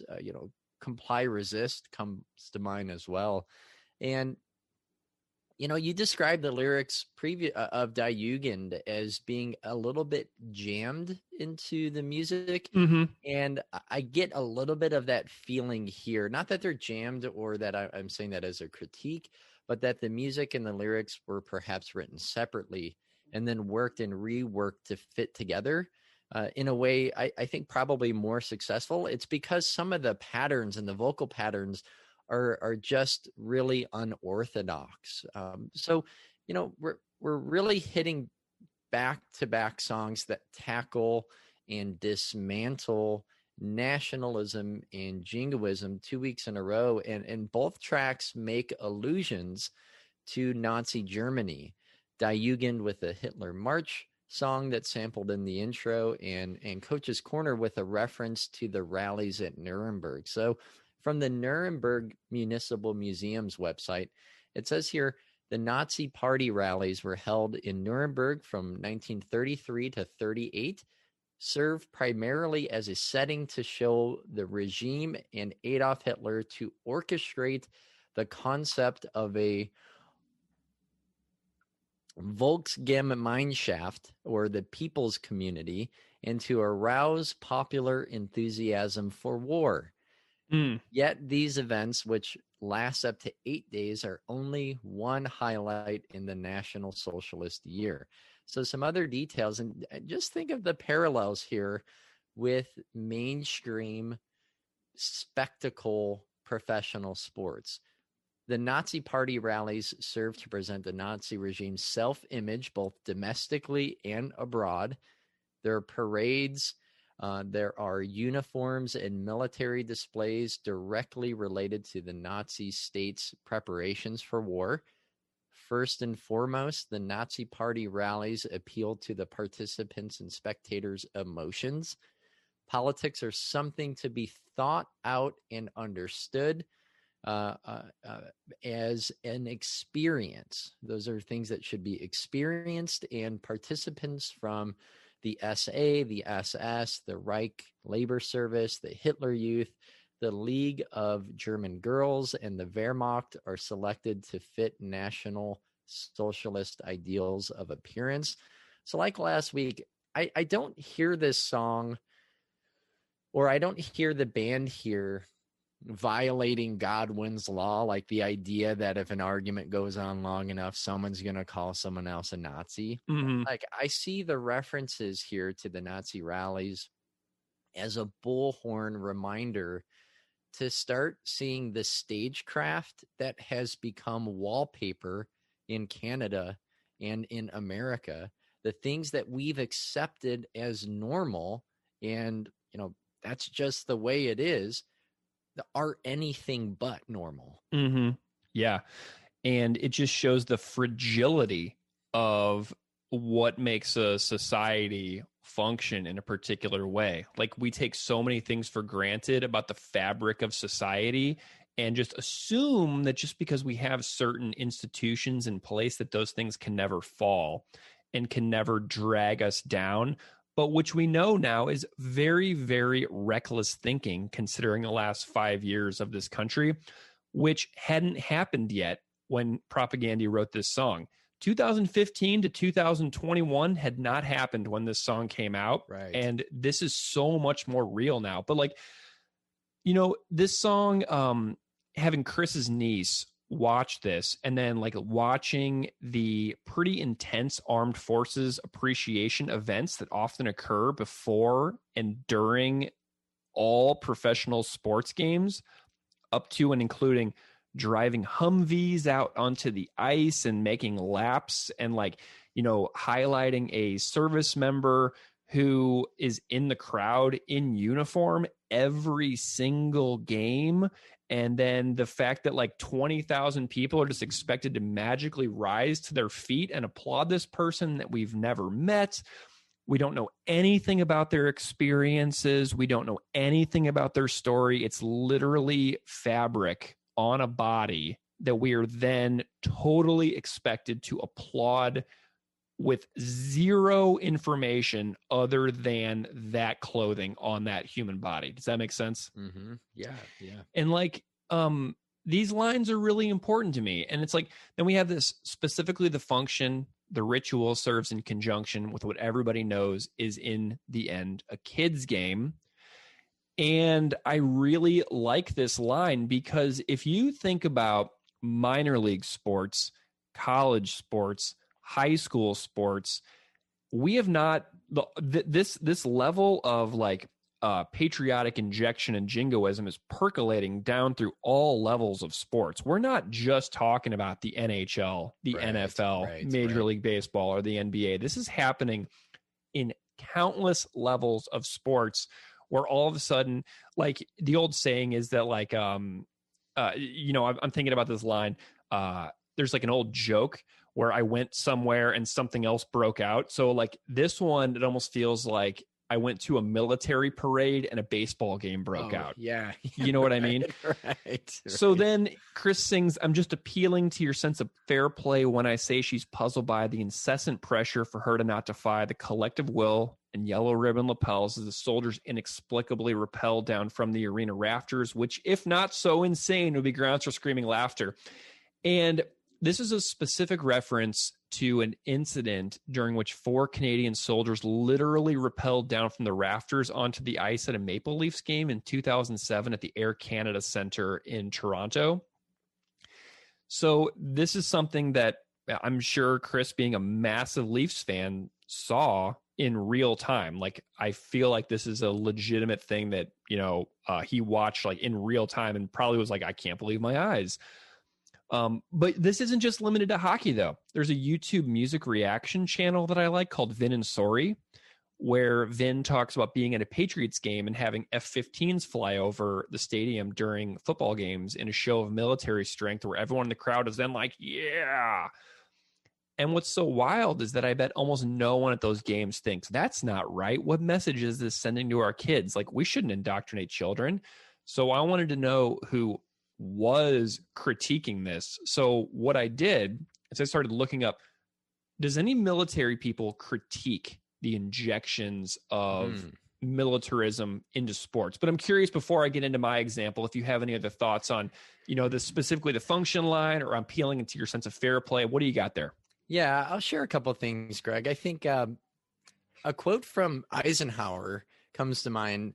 Dwight Eisenhower reportedly said that the true mission of American sports is to prepare young people for war. What? And George Orwell, oh my God, on top of that, he called sports war minus the shooting. So wow. does it have to be though? Like, does it have to be those things? Like, why has the far right been so successful in seizing essentially a culture war monopoly on the messaging and the branding of sports? So I have to put all this in the context of American history and culture. And I admit that that's problematic because this is a deeply Canadian song. But I just have to think about it in my own setting and timeline. And it's just kind of unusual that our national anthem, which was based on a poem by a lawyer and slave owner on board a British ship negotiating prisoner releases during the battle, the War of 1800, and the shelling of Fort McHenry in Baltimore, Maryland. So Francis Scott Key writes this poem, which later becomes the national anthem, and it's set to the music of a British drinking song. Like, how hilarious is this? And with debates over what the meaning is of the forgotten verses of the poem that are left out of the national anthem. Yeah. Like nothing can save the hireling or the slave. Like, is this a reference to the Americans referring to themselves as being enslaved by the British, like the colonists had done so during the Revolutionary America? Is this a specific reference to the enslaved people who abandoned plantations and joined the British to fight against the American forces since they were promised their freedom?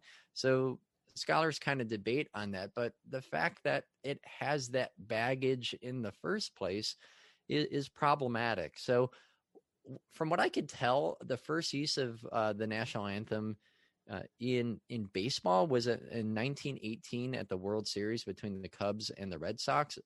So this is during World War I, and it caught on later on in Boston as a result, though the national anthem doesn't even officially become official until 1931.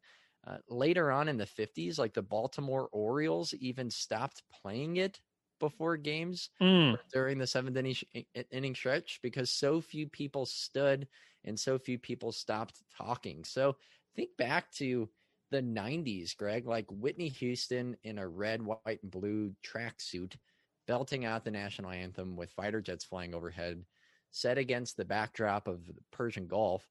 That all seems tame compared to the spectacle, the militaristic spectacle of sports since 9/11. You mentioned Humvees, the National Guard, fighter jets, veterans, even at youth games. I mean, we stop and we have the national anthem and we acknowledge service members even at my school during games.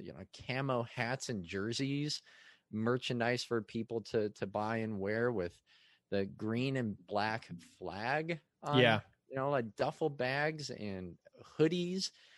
And of course, Trump waded directly into this culture war because it was the only thing he was good at, having uninformed and unnuanced binary opinions on moral issues that middle-aged people on social media love to waste immeasurable amounts of time and energy just arguing about. So he said, if a player wants the privilege of making millions of dollars in the NFL or other leagues, he or she should not be allowed to disrespect our great American flag or country and should stand for the national anthem. If not, you're fired. Find something else to do. Sports fans should never condone players that do not stand proud for their national anthem or their country. Courageous patriots have fought and died for our great American flag. We must honor and respect it. Make America great again. And all of this is so boring. Oh my gosh. But how compelling it is. Yeah. And how to so many people that it just makes this makes sense. As if these things occur and exist in a vacuum. Like the United States Department of Defense paid the NFL more than $5 million in taxpayer funds in just 3 years to honor soldiers and veterans at games. Those hometown hero ads and those commemorations were not spontaneous, good-natured thank yous. They're paid advertisements in a part of a veiled attempt to recruit people into the military. Yeah, we're the product, right? Like Yeah. we are the target of a targeted advertising campaign to suck us in. That we're paying for. Sick joke. It's a sick joke. Like, I found an article too. So I mentioned earlier that I was like seeing like who in the military is critiquing this, right? Like what soldiers are speaking out on this. And I found an article from 2018 that everybody should read. It's called Veterans Speak Out Against the Militarization of Sports. The main image in the article is a San Diego Padres batter wearing a camouflage jersey on a Sunday home game. What an incredible article, full of resources to talk about. So check this out. The article features an interview with somebody named Bill Astor, who is a retired Air Force lieutenant colonel. He talks about the allure of when this happens. He says, I think at first there's a sort of thrilling feeling, Astor says. Unlike all the other fans, a big plane goes overhead. Wow, that's kind of awe-inspiring. But at the same time, to me, it's not something that I see should be flying over a sports stadium before a baseball game or a football game. These are weapons of death. They may be required, but they certainly shouldn't be celebrated or applauded.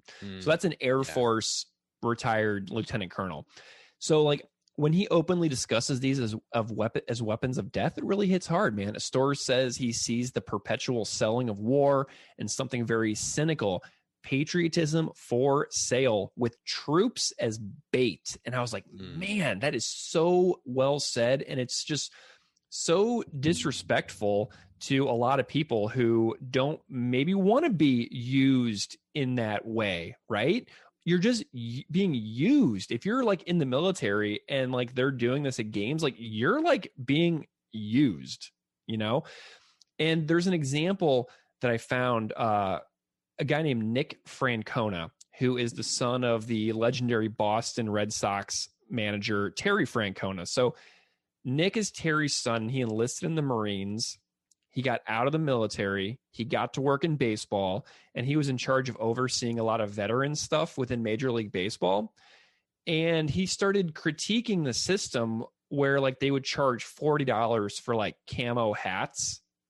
And he'd be like, where does the money go? And he like wouldn't go along with like the internal corporate capitalist darkness and the cynicism of how patriotism is used as like a level to sell merchandise. And he got fired. So an actual Marine, the son of a Boston Red Sox manager, is in baseball doing veterans affairs and veterans outreach stuff, was critiquing the way that it is cynically used to like using soldiers as like products to sell us a product based with our tax dollars. He critiqued that system, an actual Marine, mind you, and he got fired because he wouldn't play the totally cynical game of just making and selling like $40 hats. And just think then, what position do we have to critique those things? We can't openly. I know. We have to do it on a podcast that we know nobody's going to listen to. I know. We're screaming into the void here, people. So like in that article, man, it gets dark, so dark. I found out about the contracts between pro sports teams and the Pentagon, which blew me away, which you just alluded to. And John McCain and Jeff Flake, the two former senators of Arizona, released a report in 2015 called Tackling Paid Patriotism, where they critiqued the military contracts with pro sports franchises of every kind. Jeff Flake and John McCain's report found that in 2012, the New York Army National Guard paid the Buffalo Bills $250,000 to conduct on-field re-enlistment ceremonies. In 2014, the Georgia National Guard paid the Atlanta Falcons $114,000 to sing the national anthem. In 2015, the Air Force paid NASCAR $1.5 million in part for veterans to shake hands with racing legend Richard Petty. These are your tax dollars at work, people out there.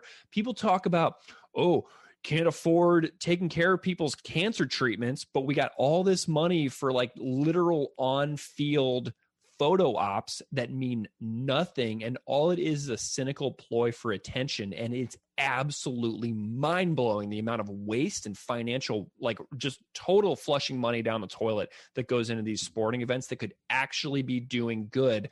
And I don't know, building a road, repaving Main Street in freaking Buffalo, New York, for God's sakes. Anything, literally anything.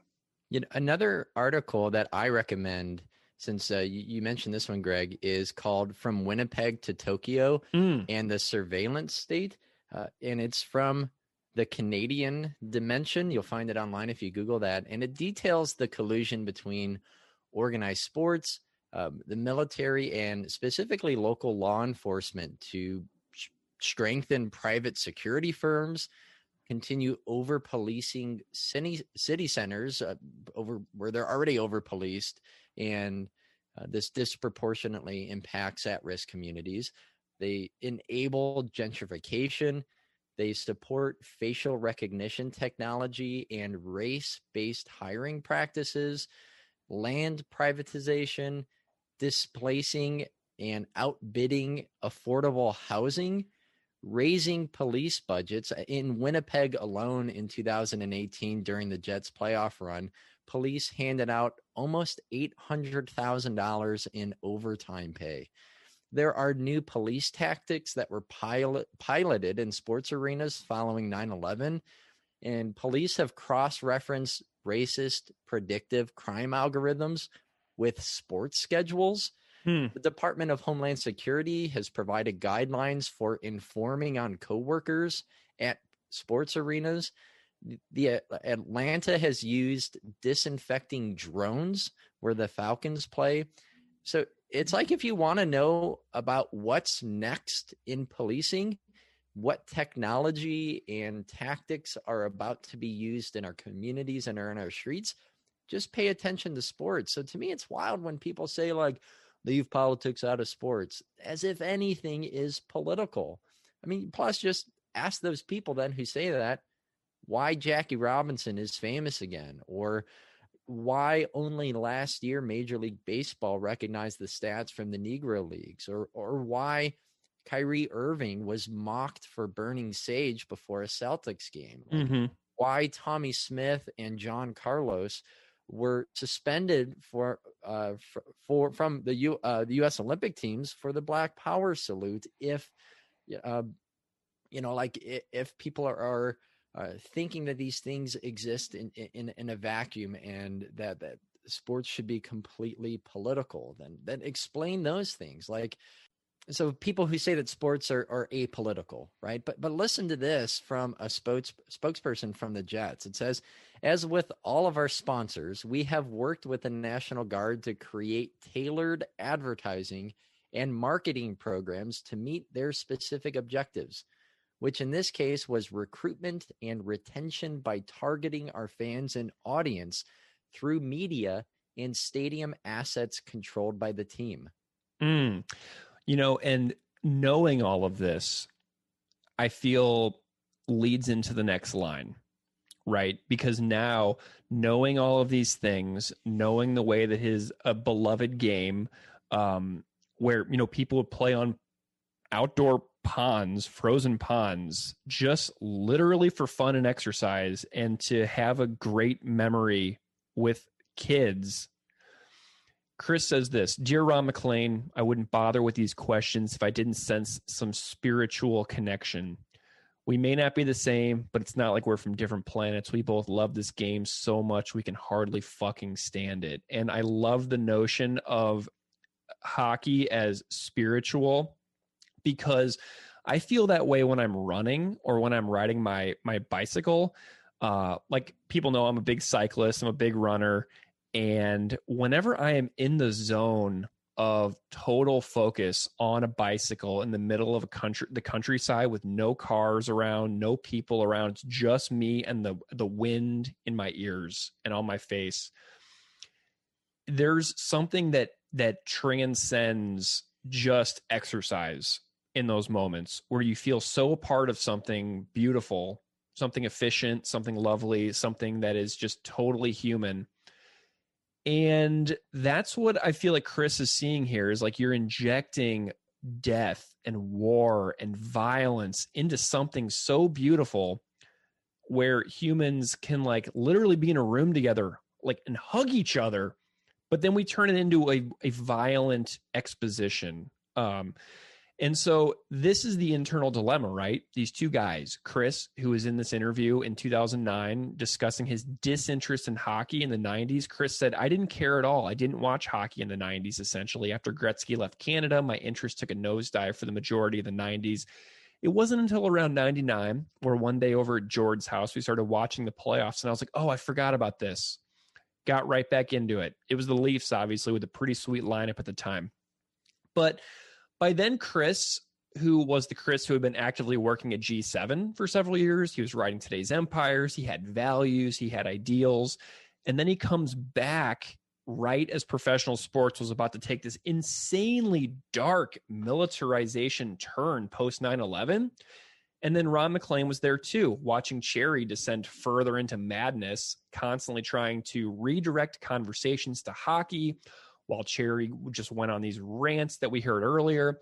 And MacLean, the voice of reason, who got dragged down by Don Cherry. MacLean, who loves hockey so much, he's willing to be punished by his co-host relentlessly. Because someone has to be the balancing force on that show, right? I bet you this probably kept Ron MacLean up at night a lot of years if my assessment of him is even remotely accurate. He just seems like just a guy. And that's what I think Chris is appealing to here is MacLean's humanness and the fact that like MacLean felt like he was just trying to bring some balance to this, but he's also witnessing this maniac who is going in all the directions that's sucking the joy and beauty out of these beautiful human moments. Yeah, what works so well with this song, Greg, for me as an outsider who I don't know anything in addition to this show and, of course, and hockey outside of what you've already shared and the lyrics here, is Chris's serious tone throughout the song. It never feels like the lyrics are a gotcha setup with unanswerable questions. I really think Chris wants to have this conversation with Ron MacLean. He wants these things addressed, confronted, and challenged. I don't hear the band backing Ron into a corner, kind of like Humane Meat does. Yeah. Targeted lyrics. I hear this song as sitting down with someone, maybe over a beer, in order to find common ground. And speaking with just the few things that I know and what you shared, Chris believes that maybe Ron isn't too far gone. And Don Cherry is clearly like a crackpot, racist, warmonger apologist, but Ron isn't yet lost. Dude, and you know what, man? Like, I bet that there's few people in Canada who are white men over a certain age. I bet there are few people in Canada that haven't examined themselves more in the last couple of years than Ron MacLean. If you listen to that statement at the beginning of the episode that we did earlier of Ron MacLean's reflections upon, I should have done this, I should have done that. I bet an interview with Chris and Ron MacLean would be such an interesting conversation where you put these two guys in a room together with some microphones. I bet that would be just an amazing conversation. So Ron MacLean, if you ever hear this, hit up Chris Hanna for a chat. Because I feel like the conversation could be tremendously beautiful, So we've got this next line. Alberta-born Prairie Raised, seems there ain't a sheet of ice north of Fargo I ain't played. From Penhold to the Gatineau, every fond memory of childhood that I know is somehow connected to the culture of this game. I just can't let it go. And I talked to Sheldon a lot about the importance of place when you're a young hockey player in Canada. I was like, why does Chris list all these places? And that's what I want to know from Sheldon. So we already talked about that a lot. So I'm curious about your assessment of this line before I talk about some things that Chris said. Well, I think back to my possibly disastrous tweet prompt asking people for their spiciest propaganda takes, which I regretted. You always get us in trouble. That's my so gosh. Funny. I regretted maybe 2 hours after hitting send tweet. But, so Trevor Jacobs, a Propagandhi fan and a hockey writer, responded by saying, American fans will never be on the level as Canadian fans, simply because of all of the Canadian and hockey references. And I really think that's an excellent point. And I'm only really starting to realize how true it is. And this example, this lyric is a perfect example of that. maybe there is some like stand-in for me, some places in my youth that I visited, but it's not the same. It's not those places, and it wasn't playing hockey. So I think all these things that are mentioned here that I don't know anything about. And Trevor went on to say that to Propagandhi and to many Canadians, hockey is more than sport. You mentioned spiritual, and he said it's our shared heritage and culture. So for these people of different backgrounds to find this, this common ground and this uniting interest here, that to me, I don't have a connection to. I see American sports so wrapped up in consumerism and proxy identity that stand in for real culture. Like I don't really believe that, but I think it sometimes. And my point is that it's hard for me to see sports as legitimate culture, a place of belonging, a shared identity that transcends state or province, something that actually unites people, because so much of it is toxic and commercial and poisoned in the U.S. So because I can't process that, I really think Trevor's right. I hear how personal the song is, but I don't actually get why. Yeah.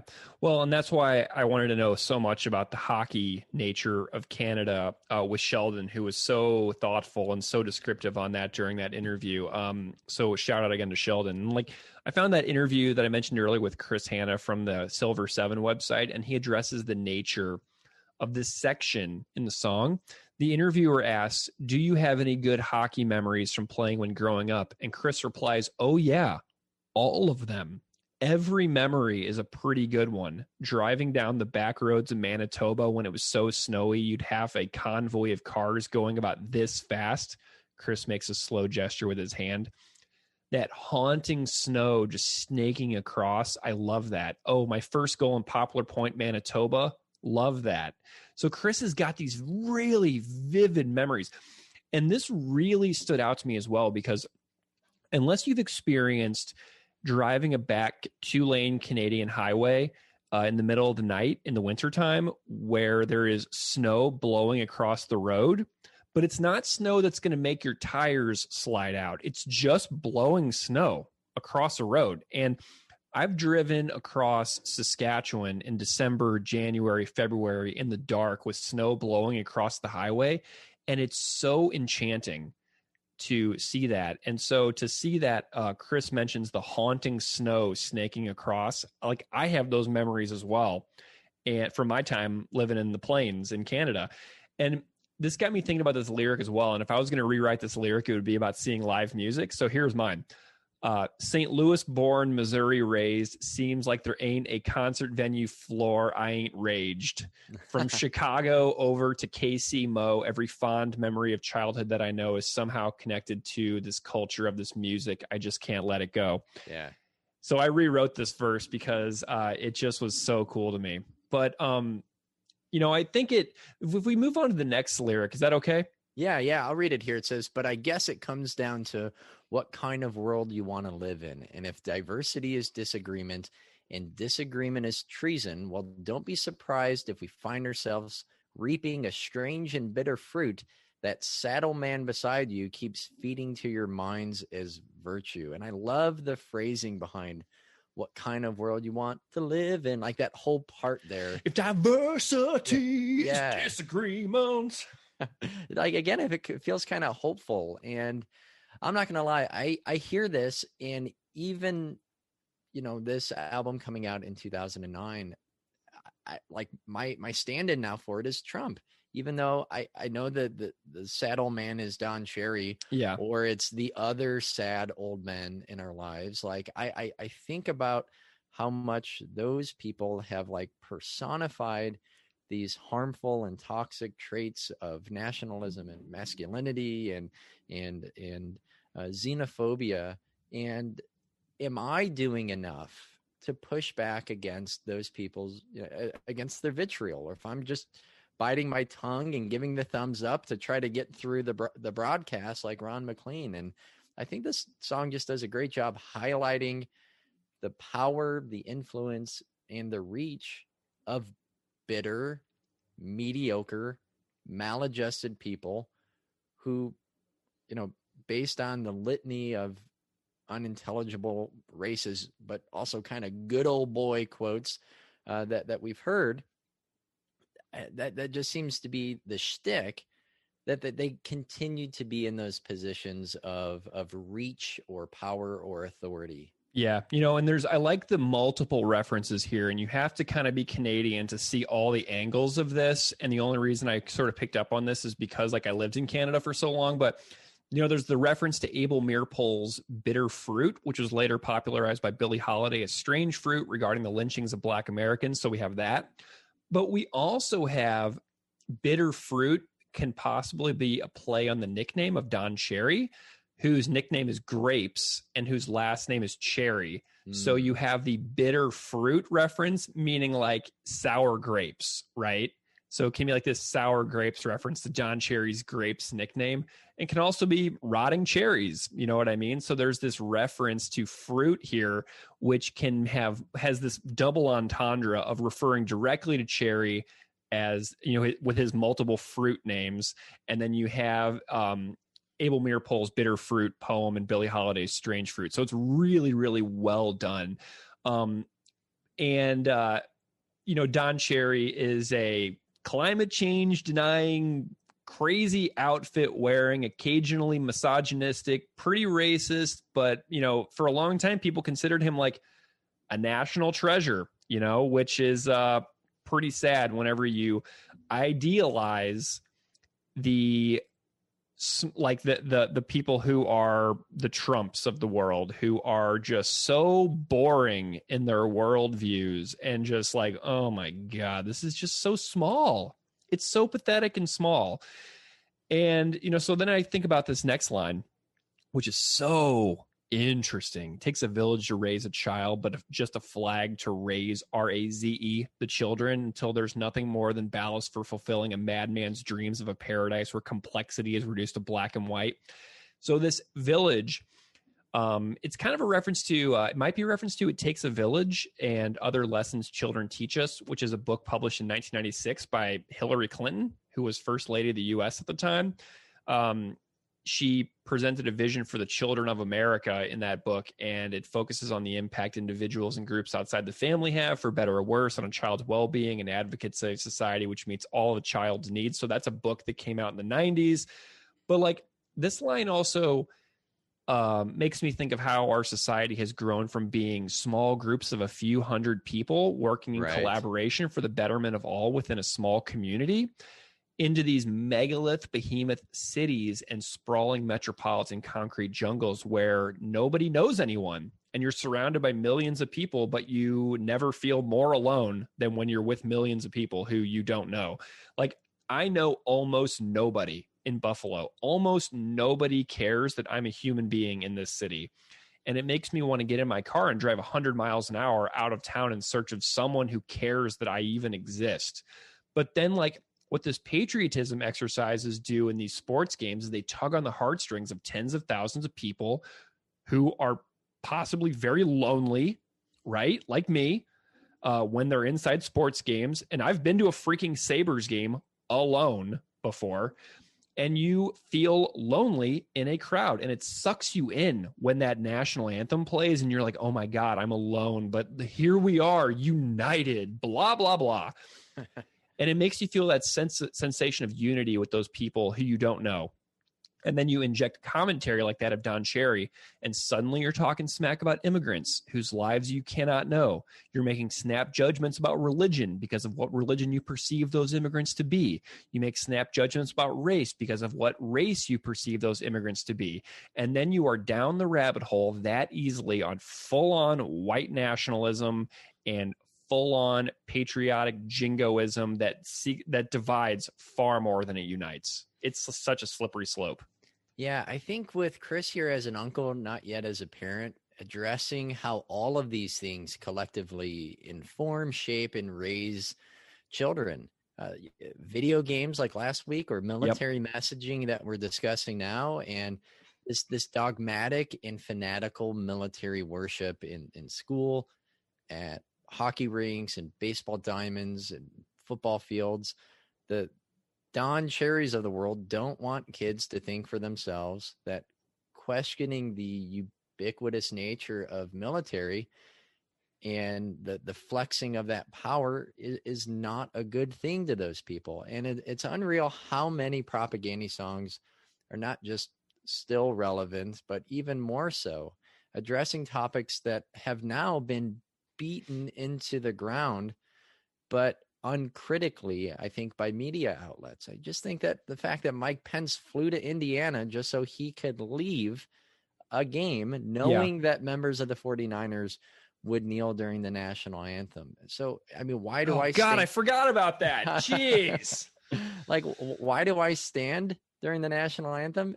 If I'm at a game, it's because if I don't, someone's going to yell at me. Yep. Like, I don't want to stand. I thought it was cool when Joey Belladonna from Anthrax sang the national anthem before a Cubs game. Like, that's kind of cool. I like Marvin Gaye's version, but I don't want to have to stand for it every time just because this is now the expectation. And it reminds me of possibly the worst political cartoon I've ever seen, Greg, and I've seen it even used by teachers in the classroom in incredibly harmful ways. So the cartoon is a classroom of these like stoic middle school students, hands over their hearts, like chins raised, facing the flag during the Pledge of Allegiance, with one student who is like the prototypical 90s slacker, arms crossed, leaned back, his feet are on the desk, which would just never happen. And the teacher says, "Kevin, it's your right not to stand. But let me introduce you to someone who can't stand because he was defending that right." And next to the teacher is a Marine in full uniform in a wheelchair. That's the worst political cartoon ever.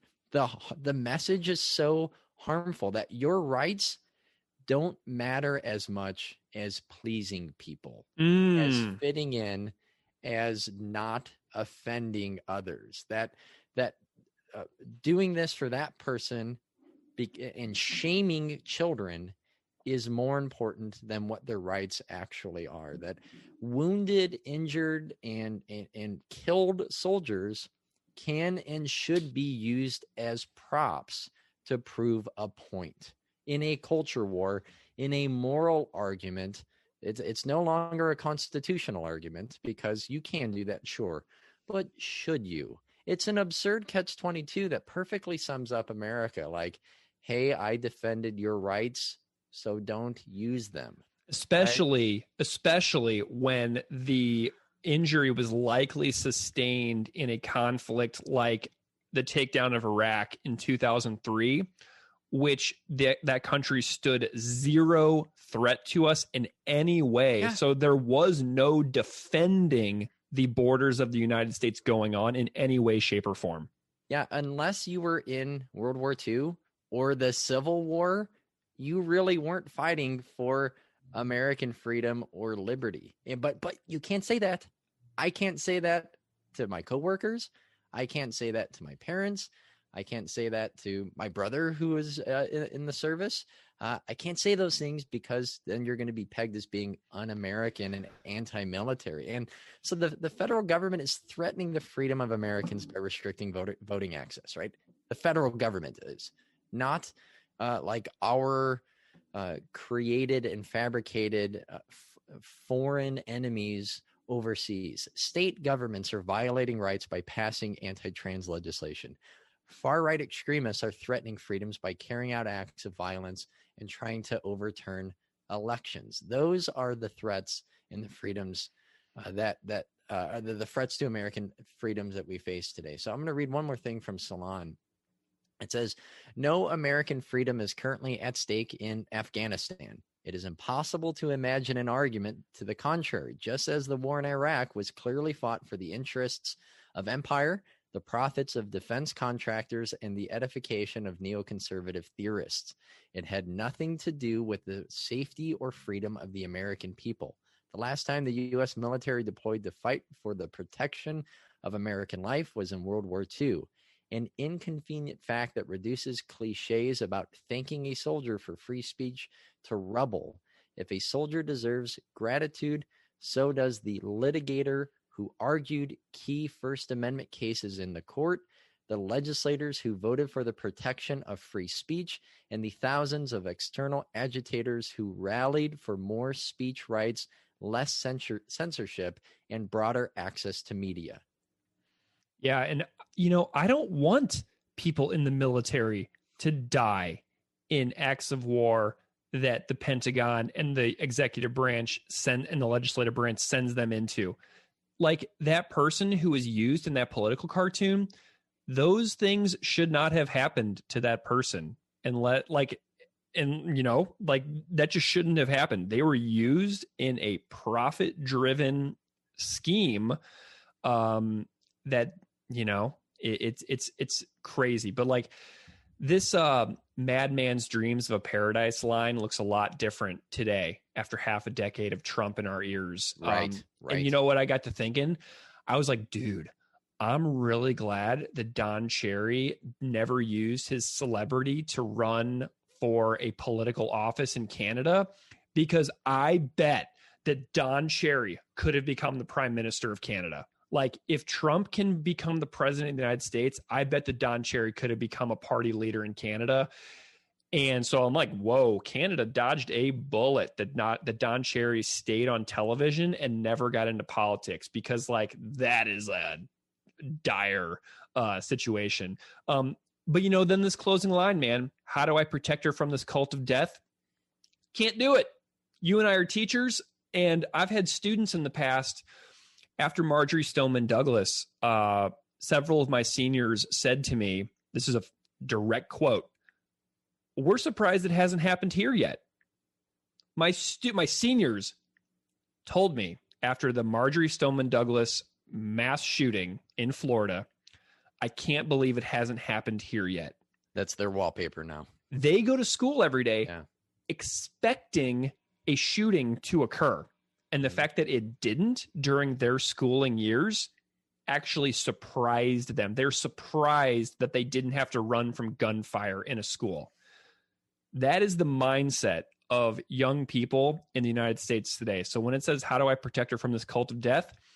We talked about all the ways that the military funds these outreach efforts through sports. We talked about the way they fund outreach efforts through games. We talk about how so many mass shootings in the United States are met with quote unquote thoughts and prayers, which is a great Good Riddance record, by the way, about the mass shootings that have plagued this country for decades at this point. How do I protect her from this cult of death? Can't be done. I do not believe that you can raise a child in this country today protecting them from the cult of death. It is ever present. And, that's pretty much all I have to say about that. So, Keith, do you have any YouTube comments? I just found one, Greg, that stood out. It says, "I've had this song in my head for about 5 straight hockey games now." Nice. I found a couple. I believe that Chris Hanna is the most underestimated musician in Canada, which I loved.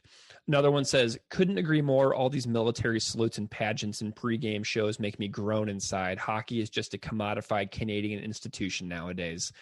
So, some people are paying attention. I wish everybody was.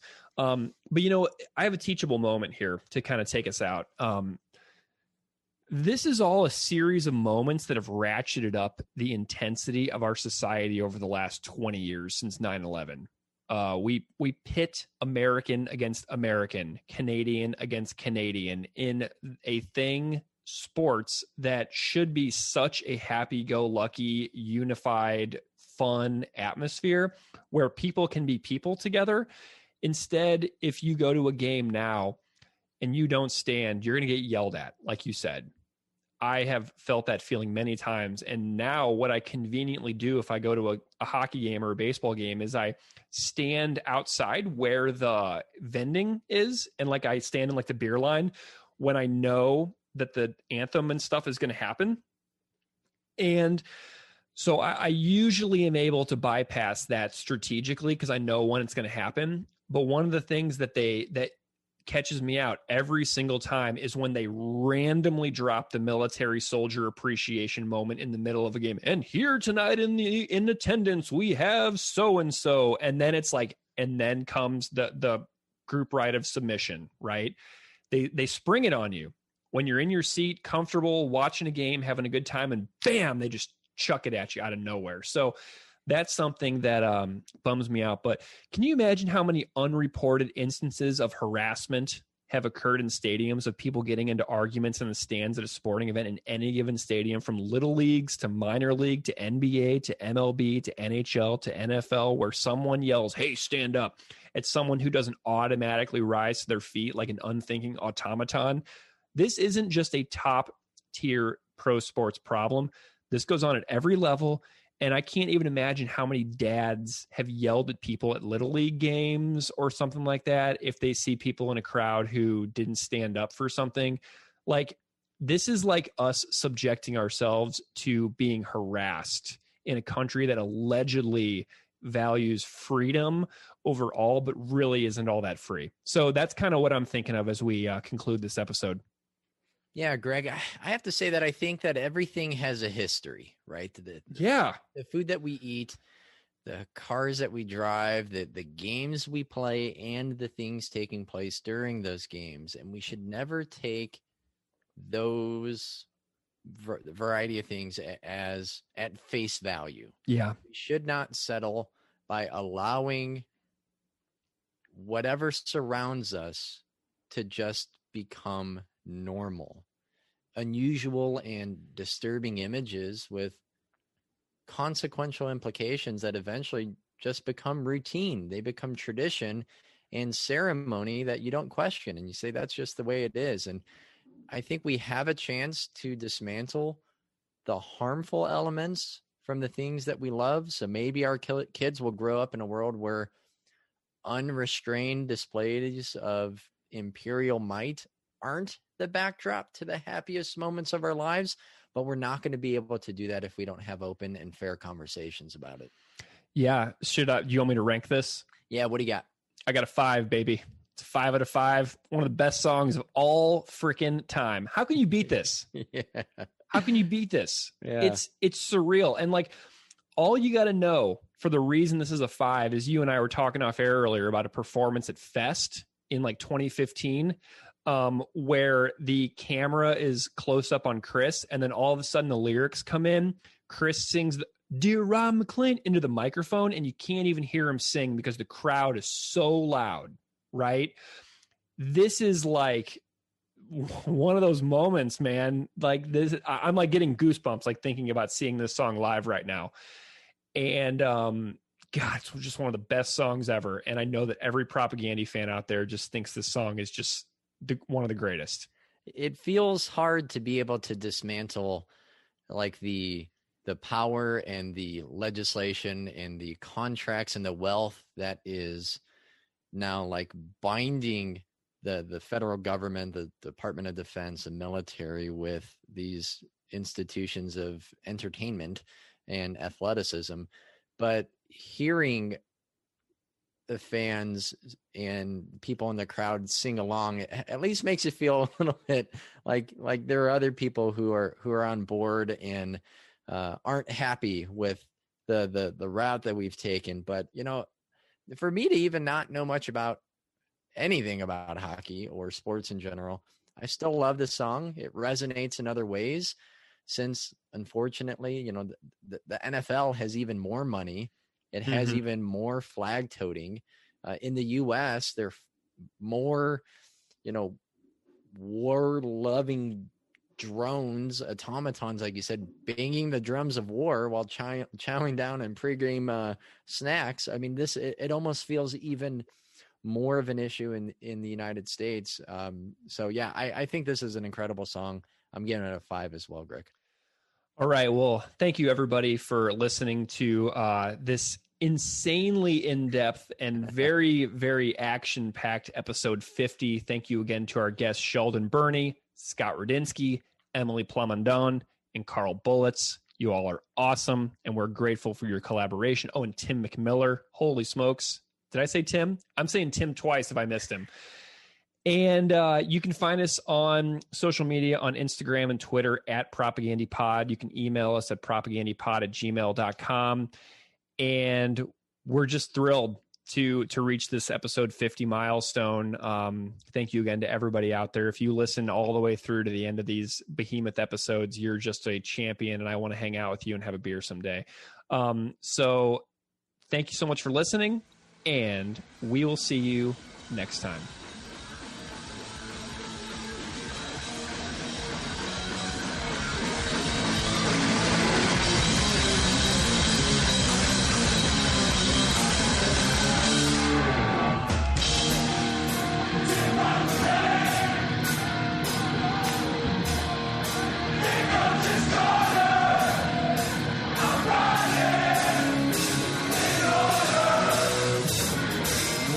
What's wrong with you?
I just wave my hand like this.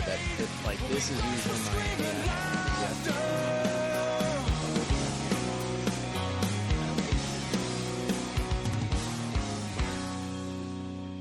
And I know that you've used this in your own classroom, as have I, once upon a time when I was teaching undergraduate courses in a college of education, where I got a lot of blank stares at me at the end of it, but I was trying to use it as like a music analysis for how to like, use music as a source in a social studies classroom.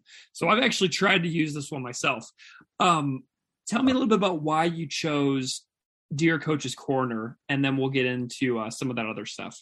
Yeah, I mean, this is a great song, great content. I'm not a hockey fan or anything. I'm not against hockey. It's just not something I grew up around or watching. I mean, it's cool. They have a team here, the Knoxville Ice Bears, and I want to go. It's just hard with kids to do stuff at night and bring them, etc. So I have nothing against hockey. I think it's cool. It's just not. I grew up wrestling and playing baseball, so I can totally like the line. I should say, when he talks about all his fond memories of childhood, etc., are connected like totally with me as well. Like so much of my youth is connected to wrestling and baseball and, places. I still talk to people and they're like, oh yeah, I'm from X. And I'm like, oh yeah, I played in a baseball tournament there. Like I wrestled.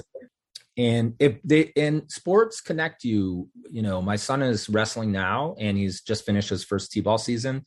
And they really do put you into contact with, folks you might not agree with and that you might not spend your time around.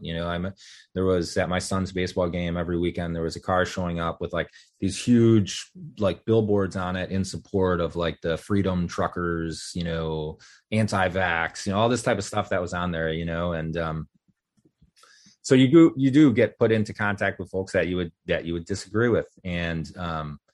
And so Chris is still saying like, yeah, even though he disagrees with Ron McLean and his pro-military, strong foreign policy and all this type of thing.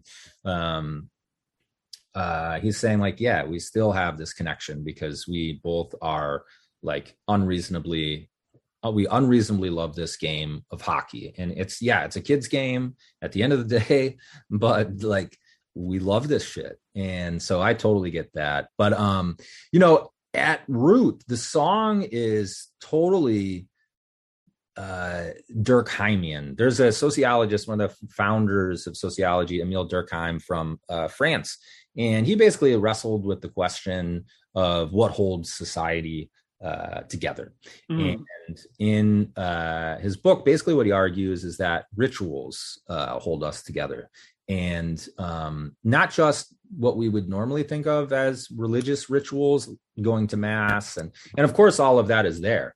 But he says, he asks in one passage that, is there anything different between Christians celebrating days in the life of, Jesus and citizens celebrating all these different holidays and basically saying that there is, and from him, we sort of came up with this term of a civil religion. And so that there are rituals, there's rites, there's rallies, all these terms show up in the song too, around, for instance, the US, be it standing up with your hand over your heart, singing, et cetera, celebrating 4th of July coming up, Flag Day. There's all this like showing of respect for something that's sacred, which is, in this instance, is the country. I'll just tell this story. I think it's apt for this, the content here, and he says, he talks about at one point, military people rappelling into the arena, and he's saying, this is just fucking insane. And it literally doesn't make sense. Right. I mean, so my niece and nephew and their parents recently emigrated to the US from Albania. And, we were up there during the summer up in Cleveland. And I was watching the All-Star game that was in Cleveland with my 10-year-old nephew from Albania. And so the soldiers are marching around and he's like, why are they marching around? And then there's like these big military planes that fly overhead. And so he's like, is the president there? And I said, no. He's like, well, what are they doing? Are they securing the facility? Like, are they trying to lock it down? Like, is somebody like trying to invade? I'm like, no. He like couldn't quite understand, like, why would they have soldiers on the field marching around and like these huge military planes all flying over? But I guess it's like because, you know, we're saying like the military is great and kind of like glorifying the military.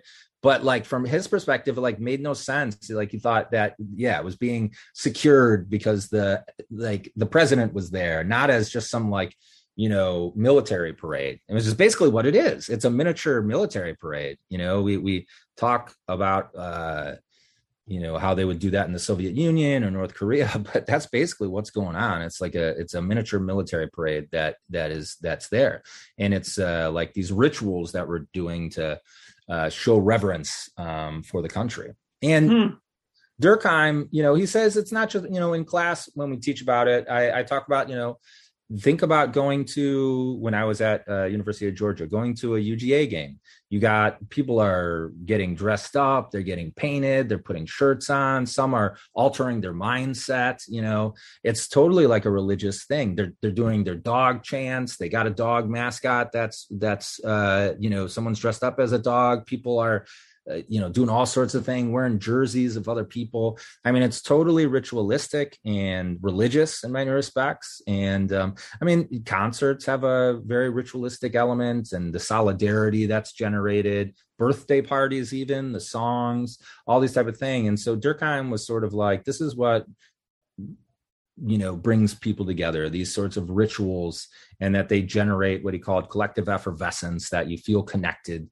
to other people, and that this is a, you know, it's sort of a, you know, it's kind of a mundane observation. Of course, he's writing in the beginning of the 1900s, but it's also very profound, and that is true, that we often do seek out, whether it's a religious service, whether it's a game, whether it's a concert, whether it's a birthday party, that you get together and have this collective solidarity that ultimately is showing some sort of, saying something is sacred, be it a friendship or be it the team or the country. And this is, and so we read Durkheim, and then I play the song, and it's just so like the rituals, the rites, the rallies. I mean, the song is totally what Durkheim is talking about.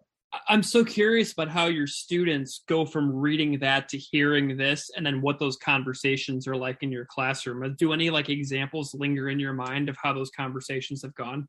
Yeah, I mean, I think that, you know, it's kind of funny playing the song because I don't know what they expect, you know, and then it's like 10 a.m., you know, and and you have to explain who Ron McClain is to a bunch of kids in Tennessee. Yeah, right, exactly. And then it's like, and then it's so crazy at the beginning, like and he's just like thrashing, you know, and they're just like, what the, and then it tones down, you know, and so we listen to the song, and then I do think they start thinking about like, why would you do that why would you have the military marching around for like a baseball game, you know? I think then the conversations are there, and we start thinking through where you know, elsewhere we see these types of things. And I can't say there's one thing that necessarily sticks out in my head, but I think that we sort of just try to illustrate. I think it's a fun illustration for them. I try to mix things up in class with songs, and, you know, I need to do that a little bit more. Have a little fun. Maybe I should do an extra credit where they bring some songs to me or something, and then that'd be awesome. Yeah, we could play them in class if they connect to like a sociological concept. But no, I think they like it. It's a fun exercise that I do. I always feel very awkward right away, because then you got to picture like me standing up in front of the class, and they're all like listening to it, and I'm just standing there awkwardly, you know? Yeah. I don't know if I'm supposed to play like air guitar or what, you know? Yeah. So I just, it's awkward, but no, but they like it. And they, I think it evokes a lot of discussion about the themes, and sort of like making something that's very familiar to us, which is you go to the game and they come out with the guns, and sometimes even like shoot them or something, and you're just like, why does this connect, you know? Yeah. So it does a really good job of evoking conversation. I played another song, I'll say, I took a sociology of sexuality class in undergrad, and me and another student had to do a presentation on like gender roles and stuff. So I played refusing to be a man, and the professor was like, it was amazing to see. This dude was like 70, and he had never heard anything like that, and he was just losing it. He was like, this is amazing. I got to contact the publisher, because he was using a textbook. He's like, this needs to be in their textbook. He was going out of his mind. And so that was great to see. But I played that as an undergrad in that class. Amazing. I have to point out, Tim, that you literally did what Chris did with, having to have this conversation with his niece, but you had it with your nephew. Like this, yes. Like it literally happened exactly in the same way with your own family member. Yeah, I never connected that. That's right. Now he says this culture of this culture of death. They taught, how do I tell her? Yeah. I totally forgot about that. Yeah, exactly. Cult of death. I'm wondering about your thoughts on the end of the song here too. He's got these lines that I just love. It takes a village to raise a child, a flag to raise the children until they're nothing more than ballast fulfilling a madman's dreams of a paradise where complexity is reduced to black and white. Can you tell me just a little bit about some of your reaction to that? Because I think those lines are just amazing. Yeah. No, I mean, I think it's I think those lines are amazing. I mean, it's sad. People are always like, support, we got to support the troops. Well, then don't fucking send them into war, and don't drone other people. That's how you support the troops. Don't fucking, I mean, you're forever destroying families. I mean, I see it all the time. People on Facebook, that will have a brother who was killed when he was like 20 in Iraq. I have friends that were over there talking about all their buddies who were blown up. Yeah, a flag to raise the children, right? To dying. And often, it could bleed into a different discussion. Dying, for what? Ultimately, at the end of the day, for what? I would say U.S. global domination. It's basically so that the U.S. can be the dominant actor throughout the world. That's that they're dying for the flag to try to keep this, keep us the military might, but it's insane because you're ending people's lives, you're traumatizing families, countless families. And sometimes that trauma does turn into criticism. You do see a lot of veterans, a lot of folks who are, I think it's very important to listen to many veterans who are now, speaking out about war and its consequences and all the rest of it. And so, I those lines are really, really chilling, well put together and super chilling. Do you have any thoughts on any of the music in this song? I know you kind of talked about it a little bit, but do you have any specific thoughts on any of the performance of this tune? I mean, I think, again, this gets into Propagandhi, now they're getting super complex. I mean, the music's amazing, and it really is. When it really it starts out crazy, then it's like muted, and then it starts getting into it, puzzled by, dun, and it just, it's just really, it's got that, again, this word is overused, but it really does have this like epic, intense feel. My wife Iola is she likes Propagandhi a little bit. She hasn't listened to like her whole collection, but I remember when this album came out and I was playing it all the time, she absolutely fucking loves this song. So she can she can sing every word. This is like the one Propagandhi song that she sings, she knows every word to the song, and so I think that's just a testament. It really, she doesn't really listen to Propagandhi. When I put them on, she likes it, but this one song she really connected with, and it's just like, this is so fucking good, Yeah. And I learned every lyric. Nice. And, it's really a great fucking song. I mean, and musically, I mean, it has multiple dimensions to it, and again, there's like no chorus, but like everything is like catchy, but complex. And it just, this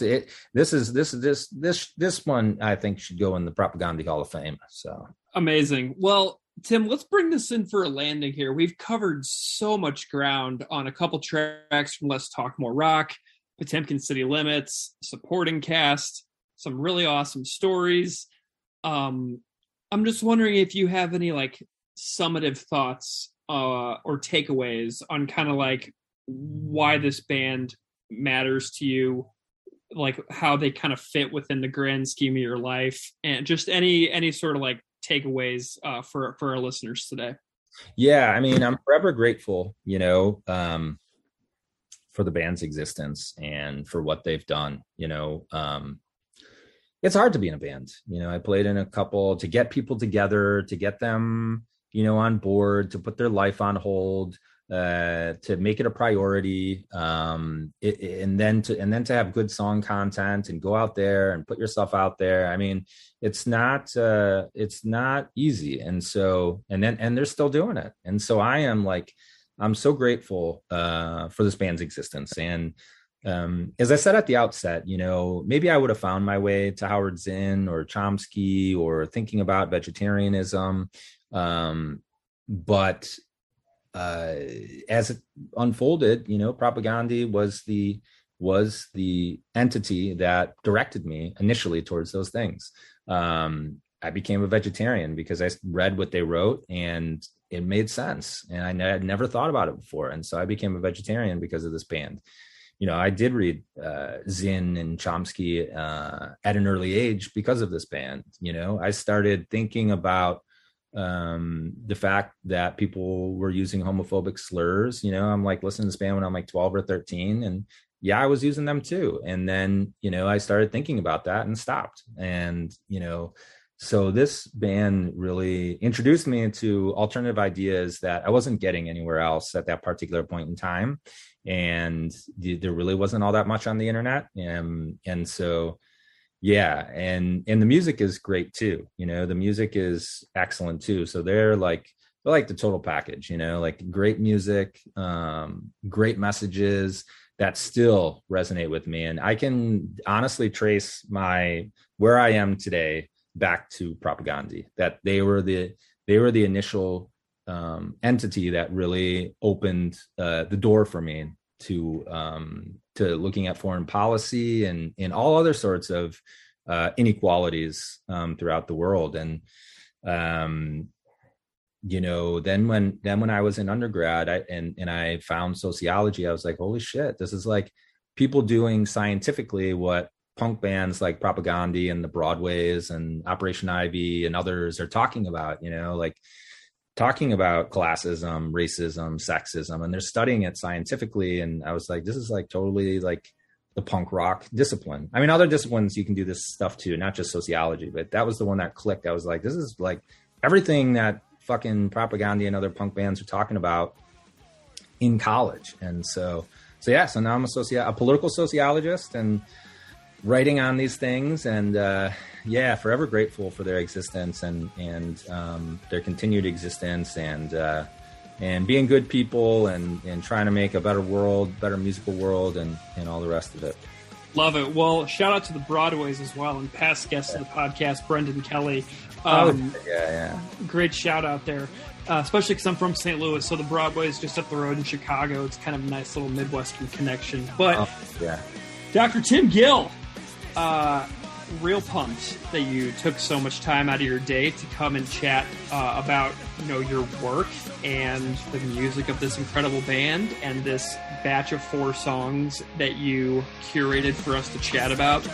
It means a lot, and I'm just really grateful to you for spending the time with me today. Thank you. I'm grateful for what you're doing with the podcast, and very happy that you had me on. I really appreciate it, and I enjoy listening to all the guests.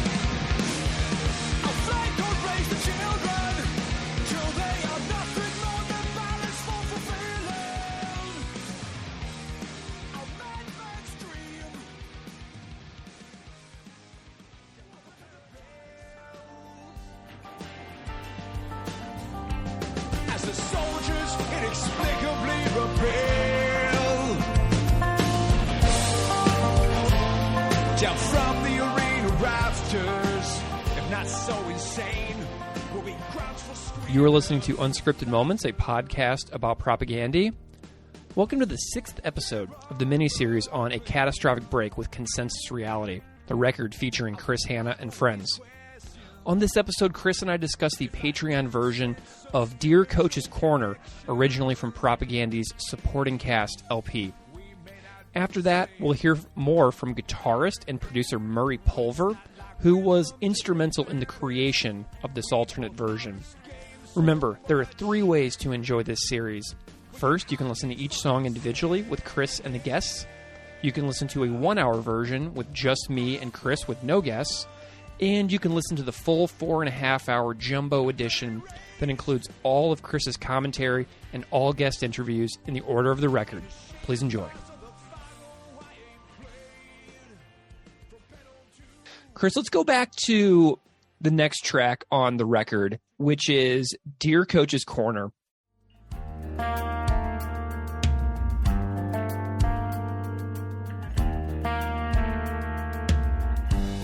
Dear Ron McLean, Dear Coach's Corner, I'm riding in order. Someone to explain to minus the distinction between these mandatory pre-game group rights of submission and the rallies at Nuremberg, specifically the function the ritual serves in conjunction. What everybody knows is in the end a kid's game. I'm just appealing to your sense of fair play. When I say she's puzzled by. So we're going to hear more from Murray and Paul in a little bit that we heard earlier with regards to speculative fiction. But I'm wondering if you can talk to me about what stands out to you about the reimagining of Dear Coach's Corner. What stands out to you that you can remember? I guess the strongest memory and maybe the most representative memory of the whole project was the first time I went over to Murray's house to even investigate whether this idea was feasible or not. Like I'd run into him at one of my son's soccer games. I think his nephew or a friend's nephew was on my son's team, and I had just been asking him about what he was doing for work, and he told me about production. I was asking him, well, what does production entail? And I made a joke about him helping me record some songs. And he was like, yeah, man, I'd be up for that if you have something, and which I was surprised by. And then I went home and started thinking, well, maybe this isn't as big of a joke of an idea as I think it is, which is a real strength of Murray's, which is to instill confidence and calm and a sense of possibility in people like me that grapple with self-doubt. But so yeah, anyways, I went to his house to talk about it, and he was like, well, man, let's hear what you got. And he pulled out this guitar, and I was like, oh, okay. He had this guitar, I think it's called a dobro. It has like a steel top thing on it. Okay. And he wanted me to play on a different guitar, this acoustic version of Dear Coach's Corner, which, I was mortified to even attempt. But again, Murray is very disarming and he also has a really good sense of humor, which kind of puts people at ease. So I was up for giving it a shot. And so I started, and Murray just joined in, and like immediately I was just bowled over at how legit it sounded despite my vocals and my guitar playing. I was like, fuck, this is it. This is all it has to be. Like all you need is Murray Pulver on this dobro or whatever it's called to pull a legit sounding song out of thin air. And it was a cool moment for me because it kind of unveiled the essence of the song itself, and it was like this weird affirmation that it was an actual song and not just a bunch of well executed clattering and shrieking. Like, right. Like I knew it was a legit song in some ways, but the way Murray played it, it was a bit of an epiphany for me. So that was really cool. Something that stands out to me about the way you talk about Murray and the session players that were on Speculative Fiction and Dear Coach's Corner is that I feel like with Propagandhi, you've always described it as, a very laborious process to make the music that you all do in the band. But now you're seeming to work with these people like, Dave Landreth and Murray Pulver, who are playing these songs, but it's so much of a different, like more of a natural style. Like they understand music on such a level that it just comes out of them almost effortlessly, and it helps you re-envision your own work. Does that make sense? Yeah, totally. Like things are laborious with Propagandhi. Like it's completely different, but I have to emphasize, I still love that. Like I love the thing I like about being in Propagandhi, like primarily, is being in the practice space with those guys and laboring over stuff to the point where we're going insane.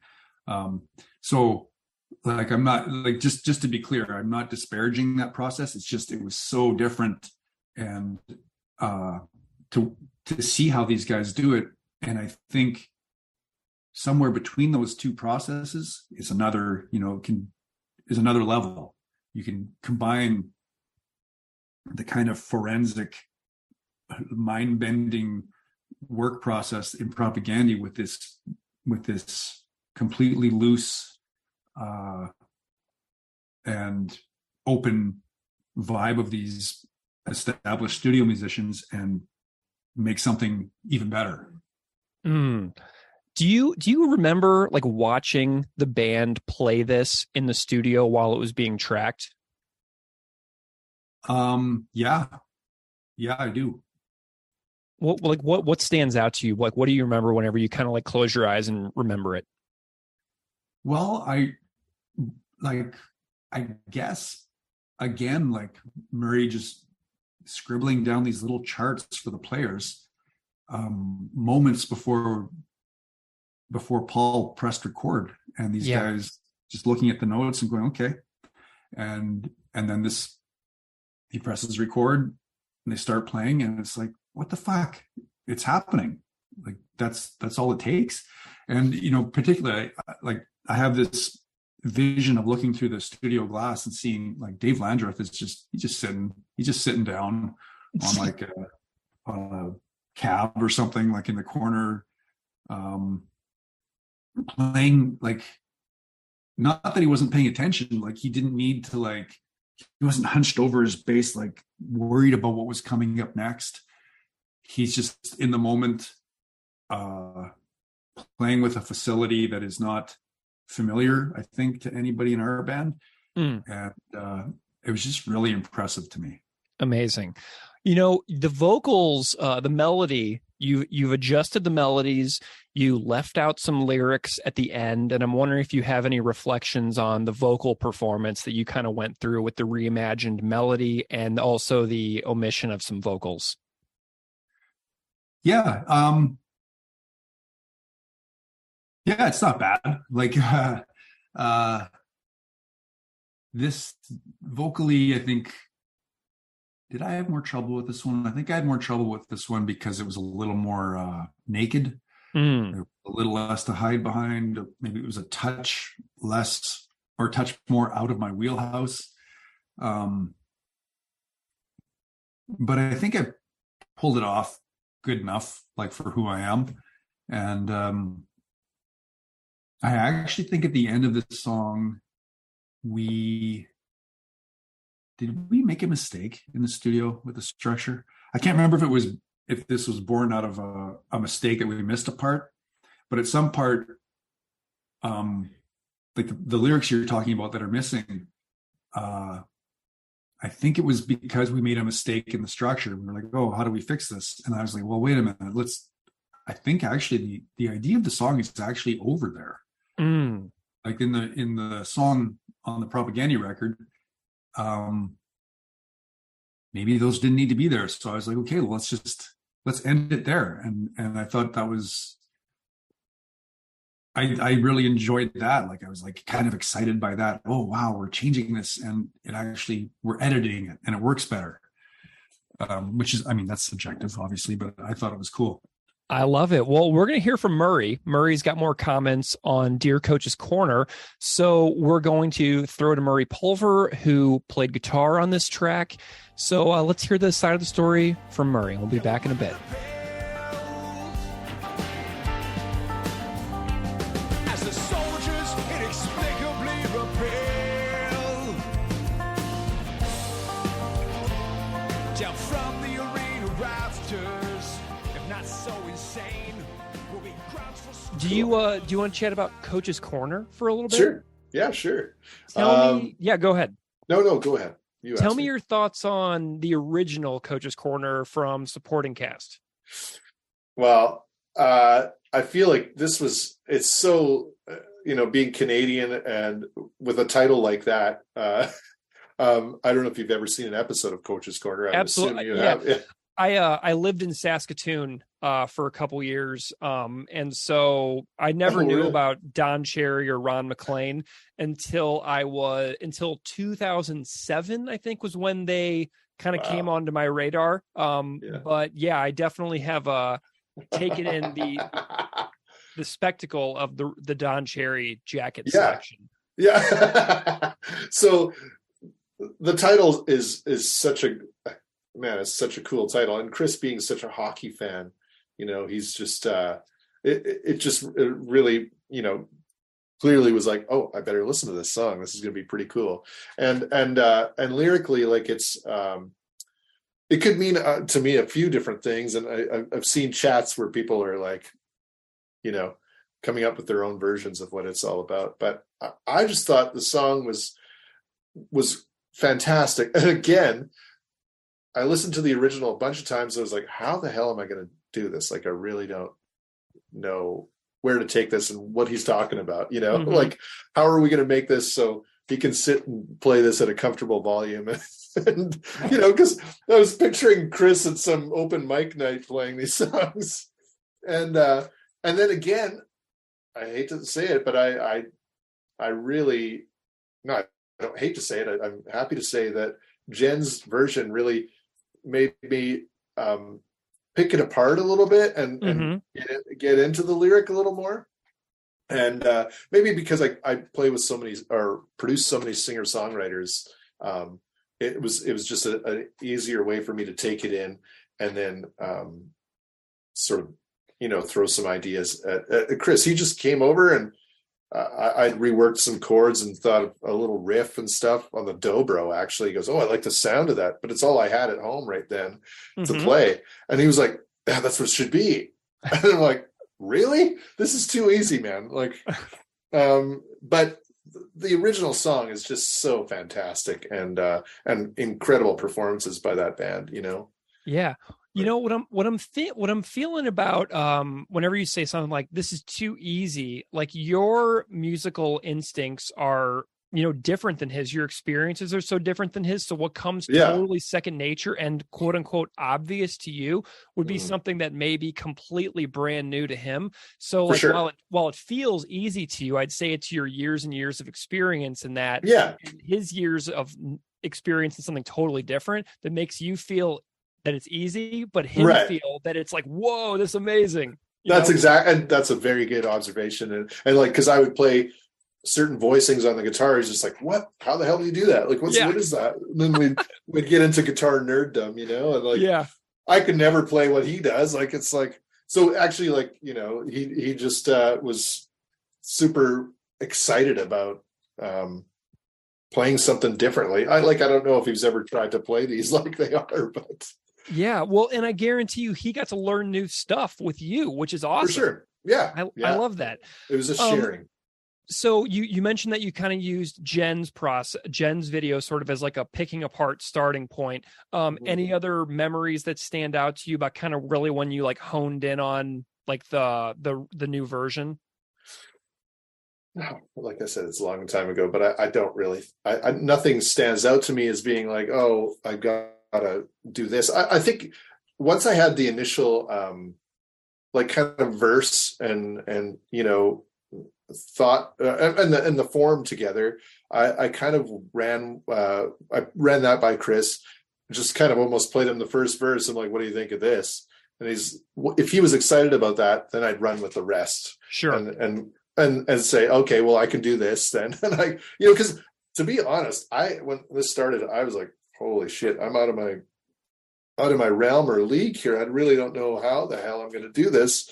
And, a bit of nervousness too, because, even though like we're a similar age and we're from the same small town and friends, like they've become something that it's a different world from what my world is. And so I was kind of nervous in approaching like, well, what about this idea? And, thinking I'm going to go cowering home I hate this shit, this is, when I said this is what I meant, not, but Chris is such a great dude and so easygoing that, it was actually made it so easy. Again, I use that word, but it made it super fun too. Like it was something that I had no, preconceived notion going into it, and just it was musical freedom, which is just like that's how music should be. That's how good music happens. I love it. Do you have any like stories or memories that stand out from being in the studio doing your parts on this one, or thoughts on the other guys as well? Yeah, well, like I said, all this happened so quickly. Yeah. I was like, okay, I'm gonna play this on dobro, and I just grabbed some shitty dobro and played the riff, and then doubled it on acoustic. And again, like Chris is like just a cheering section. He's just in the sidelines, like yeah, that's it. Do that again. Or now what are you gonna do? He'd ask me, he's like, what do you do with this? And I was like, well, what about this electric part or whatever? It was honestly. Ryan and Dave really, they set a really great, canvas to sort of work shit on, and I think I put just like maybe 2 or 3 guitars on it, and then said, Chris, is this cool for you to sing on? Is that enough sort of inspiration? And he took it home and then sent me wicked vocals. I sang backgrounds and added a few more little, embellished kind of things. And that one was done. Actually, that's the first one we did. Like that was completely done. So it sounds like to me like this was just pure joy and fun and really not that stressful. Like it feels like it was very organic and that everybody was like, very dialed in on this, but like it wasn't like a massive struggle or anything. No, and I feel like, because I work with a lot of artists where there's label, there's management, there's momagers, dadagers, there's all these people involved where that adds this pressure. And this is just Chris and a wide open Chris, and just being, let's just have a blast doing this. And I don't know where it's going to go. And I'm so far loving everything. And he was just, I just think it was like a rebirth for him of these songs, and just excited to see where that could go. And excited also to see that it can happen, that like these songs can be rethought and reimagined. The song it cuts off a little bit of the original version at the end, right? Like, right. So it's a little shorter lyrically. Was that done just solely for a different ending impact or for time purposes? Like, do you remember any of the conversation about why the song is shorter lyrically? That's true. That's right. I think Chris just said, yeah, let's just cut this shit off. Like, I think we're done with it. because I think it's too long, especially, because it's, tempo wise, it's slower and all that stuff. And I may have said too, like, do we have to do this part? And not fully realizing, maybe what part did we cut out too? Like, I don't even know. Like, yeah, I can't remember off the top of my head where it cuts off, but it's only like a line or two at the end. I mean, it's not that much. Oh, yeah. Not that much. Yeah. I think he just didn't want to say it. I'm pretty sure it was just like, yeah, I don't need to say that shit right now. Okay, cool. I like which might have been just a headspace decision or something that, that's the thing too, when you write music and write lyrics and then you're in a different point in your life, you might feel like, well, that was unnecessary, or, why the hell did I say that? Or I like that. It's like a second, it's a second chance. Yeah, totally. Yeah. And because I've worked like, with songwriters who've had huge success with songs, and, but it just represents a different time and space in their life where they had that to say, and then they may have grown and thought differently of it. And so they sometimes hate singing the song that's made them huge, Yeah. And I'm going to check it out, which lines were omitted, because I forget. But yeah, I remember Chris saying, I don't need to sing that now. I'm going to ask him. I'm going to ask him about it. Yeah. And he may go, what? We left that out? Oh, Murray, that asshole. Oh my God. Okay. So you are on 2 of the 9 songs for this A Catastrophic Break with Consensus Reality record. There are many other people to play on it, many other styles of music, many different songs of artists that he covered. So the other ones are all covers. The yours are Propagandhi originals. Have you had a chance to listen to the rest of the record at all? And I'm wondering if you have any thoughts on the whole product. I very quickly, because honestly, I think Chris only let me know a little bit ago that it was actually, okay. And so I just, I've been crazy busy, but I listened to a couple things, and like, I went to Wasted Years, because I'm, every guitar player like our age learned the riffs and stuff. Mm-hmm. And so it's just like, oh, it's so cool. And Chris singing those, it just gives it a whole different vibe.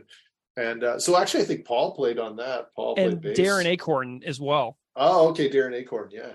Who I don't know. And he's a Winnipeg guy. Yeah. Like, Winnipeg's weird because for a small city, we have a lot of different scenes. Yeah. And so, there's the punk scene, there's this art rock scene, there's this like folk singer-songwriter scene. Like, it's just bizarre for a town this size. We have a lot of circles, and I know some of them, but not all of them. So that world, like, I've heard of Darren Acorn, but never met him. And yeah, I'd pass him on the street and not know who it was. But dude, and now you're on a record with him. Yeah, exactly. Yeah, that's the funny thing. Yeah. Amazing. Well, Murray, do you have any other, thoughts on this process or these tunes or anything else that may ring out to you or stand out to you, or just like a takeaway thought on like what this all means to you?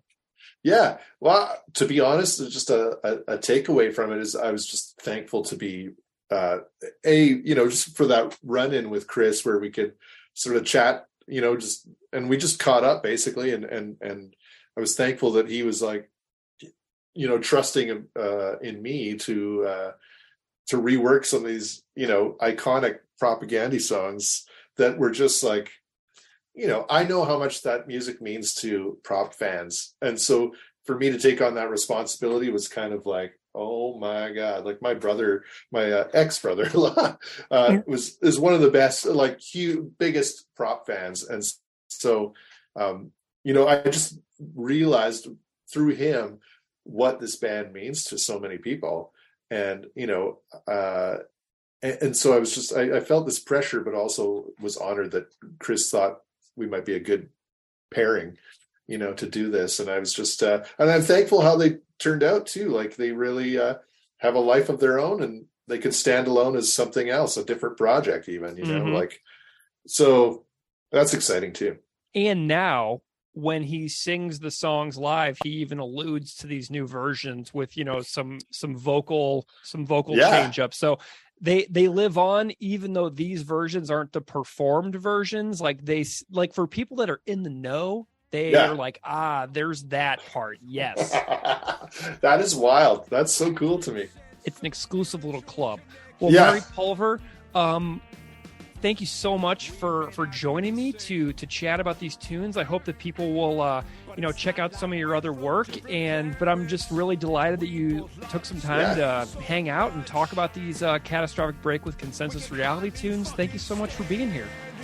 Yeah, happy to do it, Greg. Thanks for having me.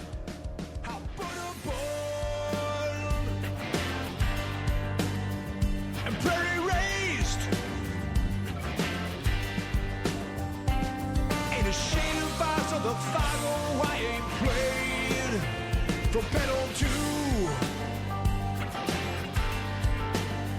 the God no. Every fine memory of childhood that I know.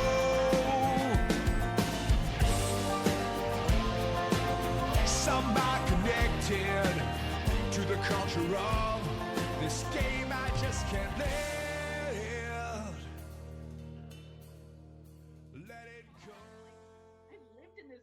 For 20 years now, like, all right, just because I don't remember the name of the bass player on the album in 1986 doesn't mean I don't like them. Like, I love how this I love that comparison of maybe this is like the Team America World Police of the punk rock world. That is super funny. I love that. What an amazing observation. Cool. Well, let's jump forward a little more. So we're skipping Potemkin because we already talked about Bringer of Greater Things, and we're jumping forward to supporting cast. And you chose Dear Coach's Corner.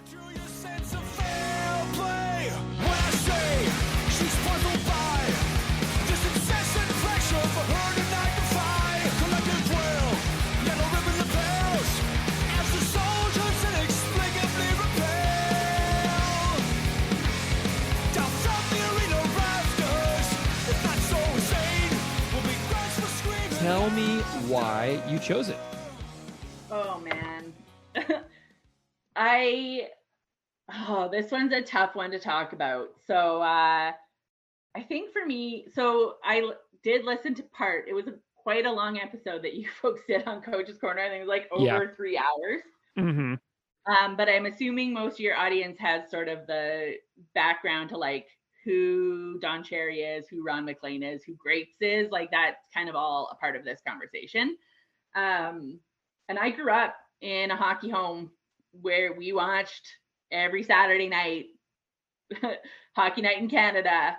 And my dad is one of the biggest Don Cherry fans. Interesting. Yeah. And my brother, I am not a sport person. I am like so uncoordinated. I'm the person on the sidelines who is cheering my heart out for you because I think you're doing swell and I love it, but I'm not athletic in any capacity. I just don't have that gene. But I grew up in hockey rinks, you know, following my brother, eating rink burgers. Like it's just so entrenched in the culture. You can't not be a hockey person if you live, I think, in rural Saskatchewan anyway.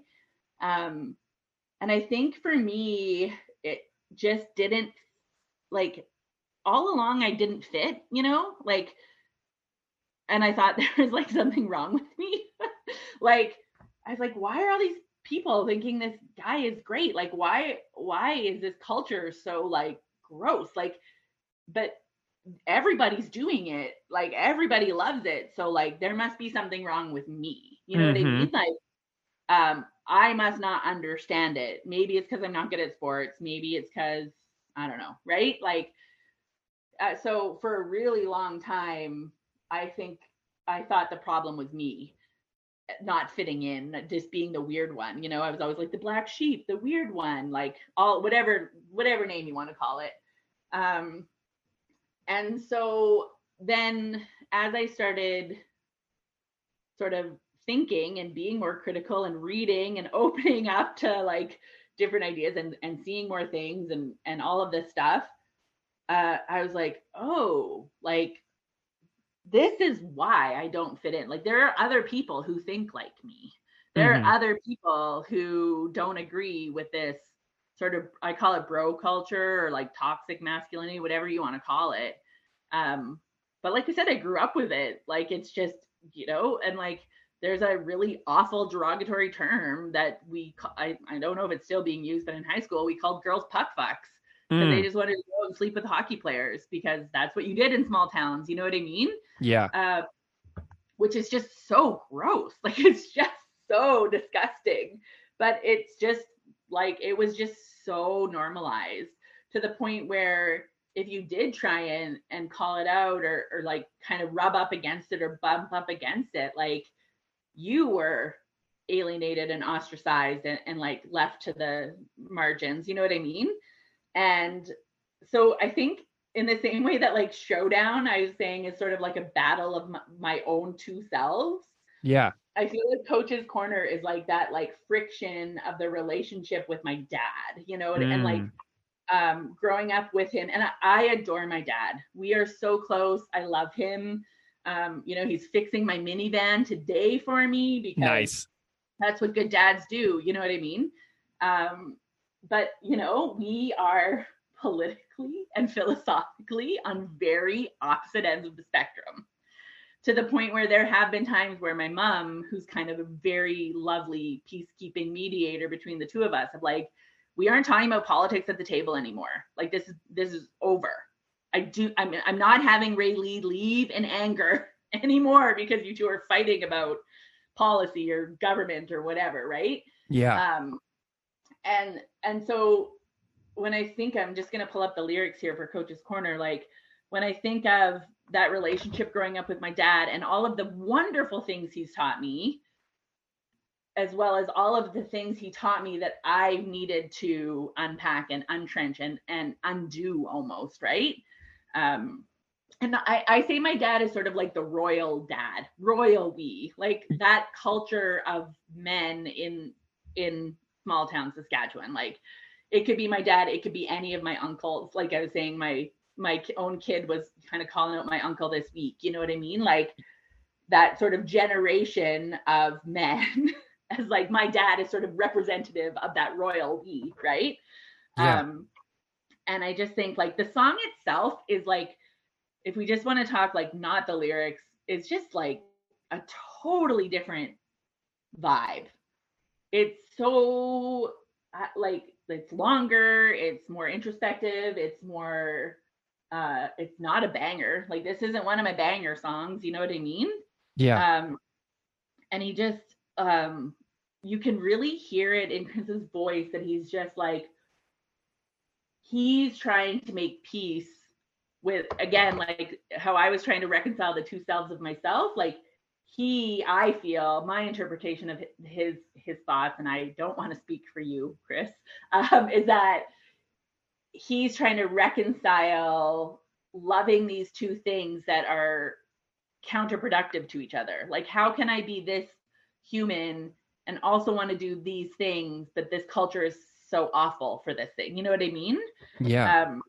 And I really feel it like coming through in his voice and in the music in a way that was new to me when I think about Propagandhi. Like, I feel like this song has a really different just energy to it that made me really stop and be like, holy, this is Propagandhi? Like, what's going on here? This doesn't sound like, you know, like, kind of threw me for a loop.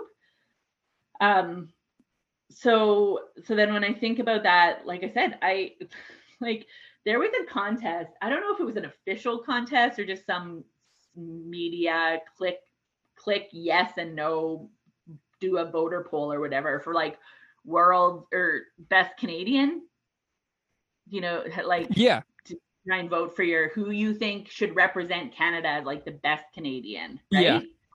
And like, Grapes was on the list. Yeah. I want to find this. I will find it for you. It's quite a few years old now. But the other person was, do you know who Tommy Douglas is? I do, yeah. Okay. So, Tommy Douglas is not without his flaws. I don't want to like rah Tommy Douglas, but father of universal health care, which is what people really think about Canada and love about Canada, right? Yeah. And like, I'm like, how can you vote for Don Cherry over Tommy, like, even if you hate the NDP, even if you are not voting left, like, you are saying that this ranting, racist bro is better and should be representative of our country, and Tommy Douglas shouldn't be? Like, are you even kidding me right now?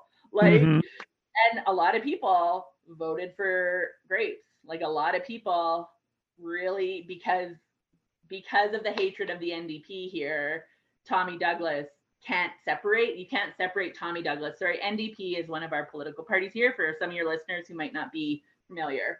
Yeah. They tend to be more left-leaning, definitely center-left in my opinion, but so he can't be, and there's a lot of people, the right-wing people really hate the NDP. It's very entrenched. And so because Tommy Douglas was the leader of the NDP, like, he can't be separated from that. Right. Like, but like, healthcare dudes, like, you can break your arm for free. Yeah. And you're saying that Don Cherry should be representative of us as a society, like, and so, like, yeah. So I feel like the friction between Ron MacLean and Don Cherry sort of almost represented, like, I felt like that friction between my dad and I, where Ron MacLean was just like, hey, but like, why don't we stay on topic? Or like, let's talk about the things that matter. You know, I wouldn't say that Ron MacLean is a particularly progressive left-leaning. Like, I don't know what he is politically, but comparatively, he's pretty progressive, right? Yeah. And so I kind of felt like, yeah, that the song just really sort of represents, like I said, like, I went out to that small town party and no one knew what heteronormativity meant. And I was like, I still like you guys, and I grew up with you, and I'm so nostalgic for the memories that I have with you, and you're good guys. These are the guys that, like, if something happened to my family tomorrow, that's the community that would show up on my doorstep with casseroles and feed me. Yeah. You know? Yeah. Because that's what small towns do, and small communities do. But yet, like, there's so many things about your ideologies and so how do I reconcile that? And how do I reconcile, like, these conversations I have with my dad? And like I said, as I'm trying to set a better example for my own child and how to navigate that so that they don't come up against the same things I did, you know, like, in giving them the language to be able to kind of call these people out. And they did it with their uncle and stuff, right? And like, it's a tough road to navigate. Definitely. And yeah, so that was kind of my thinking when I was thinking about this song and why I put it back on the list after I had originally taken it off. And then I was listening to it. I'm like, no, I need to talk about my dad. Everybody, we need to talk about my dad. You know, something I'm really loving is that you chose Dear Coach's Corner to kind of discuss, like, masculinity and maleness as opposed to refusing to be a man. Like, I really like that you picked something that was, you know, you could have picked either song to kind of talk about that topic. And I love that you went with Coach's Corner. And I just looked up that contest, The Greatest Canadian, and it was from 2004. I have the top 10 results here. There are good. I'm so glad you found it. Yeah, there are no women on the top 10. So apparently no women are within the top 10 greatest Canadians ever, according to this poll. So that's something to unpack. But Tommy Douglas, the premier of Saskatchewan, who is the father of universal healthcare in Canada, is number one. David Suzuki, the environmentalist, name that a lot of people will know, and he is ranked number 5. Lester Pearson, the 14th premier of Canada, which is where Toronto's airport is named after, is number 6. Don Cherry is number 7. And Don Cherry did beat Sir John Macdonald, the first Prime Minister of Canada. He also beat Alexander Graham Bell and Wayne Gretzky. So apparently Don Cherry is considered a greater Canadian than Wayne Gretzky, which that was pretty surprising. So I'm assuming, if you still have that thing up, was it across Canada, the vote? Because if it would have been Saskatchewan specific, I don't think Tommy Douglas would have ranked that high. Yeah, no, it was all Canada. It was for sure. The Greatest Canadian is a 2004 TV series as well. So there were, there were approximately 500,000 viewers per episode on the series. And the initial process nomination phase received more than 10,000 names. And the second phase of the process was the voting, where Tommy Douglas was given to be the winner. So yeah, you can find that. It's like surprised you rated that high. Yeah, 13 episodes. And so you could probably find that. It came out on CBC, and you could probably find the whole thing on YouTube. So if anybody's out there looking to watch that, that would be something you could track down if you felt like it. Thanks for finding that. That's really cool. And I think too, this song, came out in 2009. I became a parent in 2013.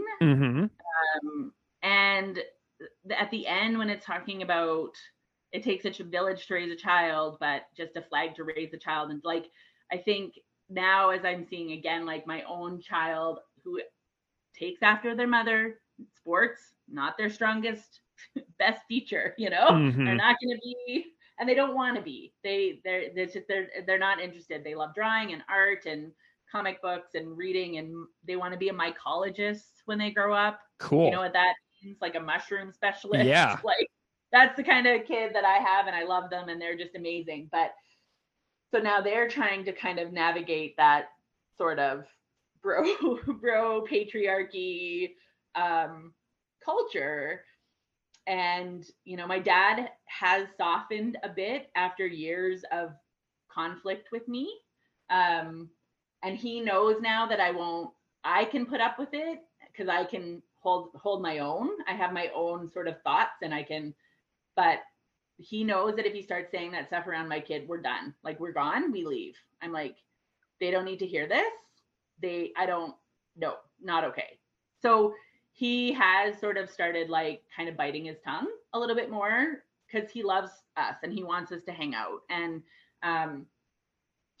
so, yeah, I feel like I'm really talking trash about my dad. He really is, again, a really great guy. But I don't get that impression at all. Would have really voted for Don Cherry, and definitely is the woke culture is a problem, and troops, and military, and F Russia, right. Those are the things that he would say. And so growing up, that was just always what I had to navigate. And I think that this song sort of encompasses what I did and so many other people, between that Ron McClain and Don Cherry sort of dichotomy. And amazing. I remember one more quick, when I lived in Vancouver, I was there for the 2010 Olympics. Oh, cool. And sure, but there was a lot of conflict because how much money do we spend on this? Well, our houseless people are on the streets with no harm reduction, right. And just all the displacement of people and movement of marginalized folks to accommodate this big rah party of just pomp and circumstance. And I remember just really struggling with these athletes have worked so hard, they deserve, they've just worked so hard. But it's just, to me, the Olympics also can be really elitist, because who has money to play sports, especially hockey? Poor people don't have money to play hockey. I work in a really impoverished community school. Those kids, they don't get those same opportunities, right? They don't have a parent who can drive them to the hockey rink at 6 a.m. and then again at 4:30, but that doesn't diminish the athletic expertise that is that athlete, but it is really, it's really classist. It's really, and Canada won the gold medal in the last minutes, and I heard the crowd cheering because I was 10 blocks away from where it was happening, and I was it was just a really weird feeling of I'm proud, but also I am not proud. I don't know. How do I we do that, Chris? Chris, how do I do that? And this song helps me figure that out. Yeah. And I think that he's still, one of the things he might say, or, I would never speak for him, obviously, but continue to work on those feelings within yourself to, think about it and adapt and adjust and continue to grow, and don't just stay stagnant in your views, because it's easy, and it's easier to be lazy than to think and change and grow. The other reason I wanted to put this song, because I had originally removed it and wanted to talk about greater things, and then again, because of the advocacy and work that I do for the LGBTQ community, because right now, have you been hearing all the controversy about the Pride nights with the do you follow the NHL? Oh, yeah. I was watching the whole Eric Stahl meltdown and all that stuff going on. Yeah, and so, it's still 2023, and here we are, not and so someone said, how do you feel about the NHL Pride jerseys or the Pride nights or whatever, however your team chooses to, or whatever, acknowledge it. And we had a lacrosse team here that's a really big provincial lacrosse team do a Pride night, and they were basically, and they got so called out because lacrosse is very bro culture generally. And they were just like, screw you guys, we don't care. And they had a drag queen perform, they were just like, nope, don't care. So they really did a good job of just being like, nope, and they shut it down, right? Wow. Yeah. But I almost think that these Pride nights, and now the controversy, pushback that's coming from the players, and some teams, I guess, is actually doing more damage to our community in a lot of ways, because it's again, if I bring it back to the Pride Month example of June, it's I know who shows up on June 1st with their rainbow shirt and pin on. And I know who is there every step along the way, the other 364 days a year, And I feel like these Pride nights are kind of a micro or a macro, a bigger example of that, where it's you can't force representation. You can't, people by doing it and now allowing these players to not participate and have these huge conversations on national media, do you know how harmful that is and how sad that is for some poor little kid who wants to play hockey, who might also be queer or have a queer brother or queer sibling or trans, and now they're having to reconcile oh, but my favorite hockey player won't show support to my family.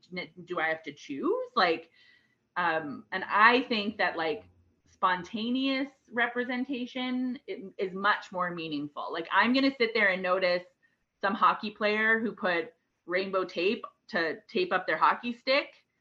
That's going to go much further for me than some sort of performative one night flash in a pan rainbow jerseys. Yeah, that makes sense for sure.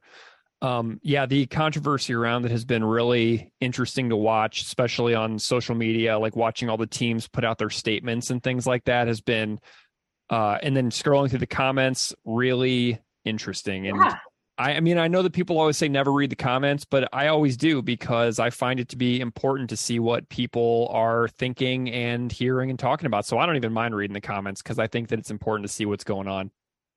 I've stopped arguing with the comments. I will read them, but I can't engage anymore. Yeah.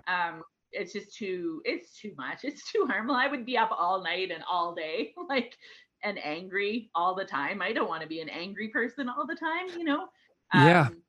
So I've stopped arguing with those people, because it's not worth it. Yeah. But yeah, and so I think it's really interesting. So what's 13 years later, we're still having this 14 years later, and we're still having this conversation between woke and unwoke, sleepy. Right. I don't know what's the opposite of woke. It's racist. I don't know. It's crazy. And things haven't changed, that culture is just so entrenched. Yeah. Well, Raylee, I am very delighted by our 4 0.5-ish songs that we discussed. I loved hearing from you. I loved hearing your connection to the band as somebody who is, from Saskatchewan, a prairie Canadian, essentially. I love it.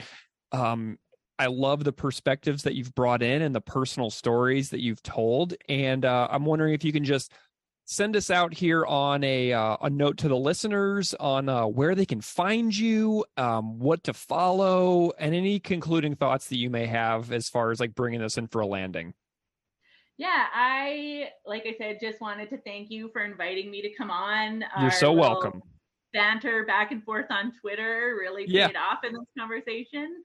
I really have appreciated unpacking this band and really dissecting it in a way. It's I don't know if it was possible, but it's actually made me, I think, appreciate them even more. Like this last 3 weeks or whatever it is since you threw out that invite, and me talking to all my friends and really thinking about, and the nostalgia. I've been reminiscing about the shows and the memories and the jam space and listening to Back to the Motor League, and that's just made me feel all warm and fuzzy and having those memories. So that's been really fun.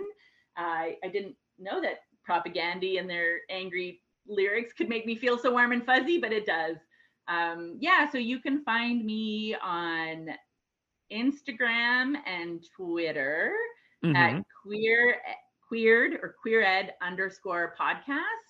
There's a username. You can email me at queeredpodcast@gmail.com, but the best place to find us is Instagram. That's where we kind of do most of our posting and new episodes coming up. And email us if you need book suggestions. A representation is just I cannot say it enough.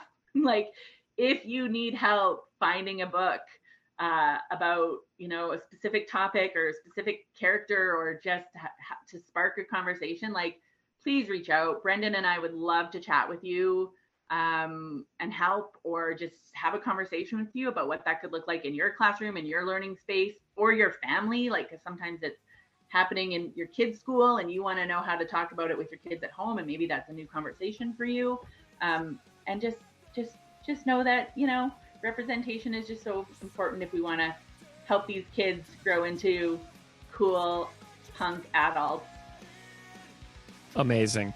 Well, Raylee, thank you so much for joining me to chat Propagandhi. It's been a real pleasure. This has been awesome. Thanks, Greg.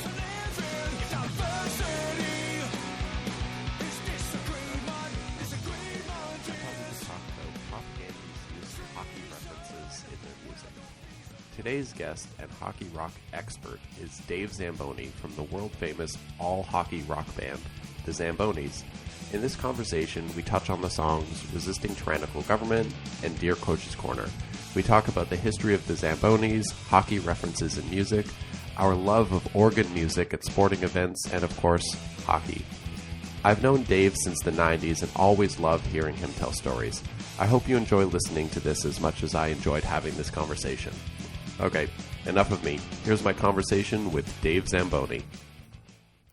How's it going, Dave? Very good, Steve. It's great to see you. I wish I was in Canada with you, but things happen.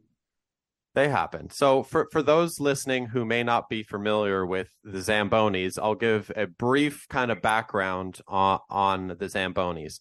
So they've been a band since 1991, writing all songs about hockey. In 1999, Maxim Magazine awarded them as the best band you've never heard, ahead of At the Drive-In. They played the NHL All-Star Game in 2002 and 2011. Their song Hockey Monkey was the theme song for the Fox television program The Loop, and they've been featured on ESPN, NHL Network, NHL on NBC, NHL video games, and in the New York Times. Did I miss anything? Yeah, I mean, but that, it's the Go-Betweens, one of my favorite bands, we also beat them in that Maxim Magazine thing. But as you know, that did not change things for us. And At the Drive-In and the Go-Betweens are two of the greatest bands ever. So, sure, LA Times, a lot of fanzines, but you get the idea. We've been around. If you're around for 32 years, things happen. Your bio gets a little better. I mean, you got to scroll down like 5 or 6 times to get the whole bio on the website. It's so big. It is big. I'm a Jewish kid, so that's the only big thing in my life.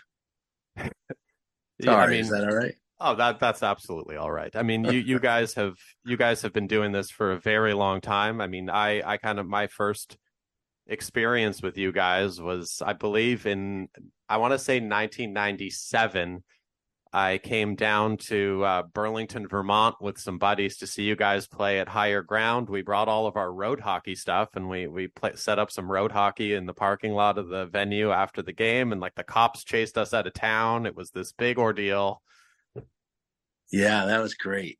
That was awesome.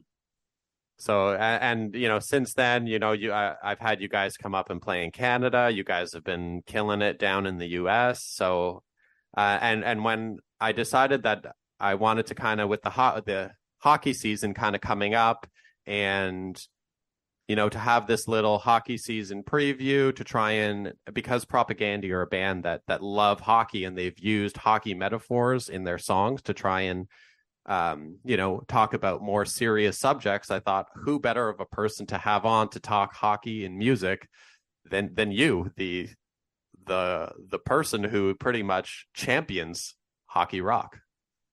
I do champion it, but what I love, we're not there yet talking about Propagandhi, but I love the way they do that, and that's the thought of having a hockey band is just immediately idiotic, and the goal is to try to be somewhat intelligent with your hockey music, and not to do what you would expect, which one would be to suck, and two, to just do obvious songs. And there are those obvious songs, Drop That Puck or Lost My Teeth or whatever. But I really like the left turns and the artful way that they bring hockey into their music. And I try to do it in ours too sometimes, most of the time. Well, I mean, your guys' stuff, it does stand the test of time. We'll touch on your guys' stuff in a bit. First, we're gonna dive into 2 Propagandhi songs. So the first one that we're going to talk about is Resisting Tyrannical Government. So kind of just your overall thoughts on the song, if I can just get those kind of right out of the gate. Well, I love the song. I love the music. And I also love that they took what would be a cliche, which was Jesus saves, but Gretzky scores. So, I've tried to mess around with doing stuff with Jesus saves, but that's they've done a good job right there. But it's a great song. It kicks ass. The my favorite part of the song is a reference to "I don't want to be the Steve Smith of the Revolution," which is a reference to the 1986, at the time, Campbell Conference Finals in the Game 7, where Steve Smith happened to pot one in on his own net towards the end of the third period, which cost the Oilers from advancing to the Stanley Cup Finals. That's incredible. Yeah, it's such it's a sad story. And where is Steve Smith today? I honestly, for a while, he was working for the Buffalo Sabres organization. Oh, I mean, then I will say I'm a huge Steve Smith fan, since we are playing with we're playing in Buffalo next week, actually, October 5th.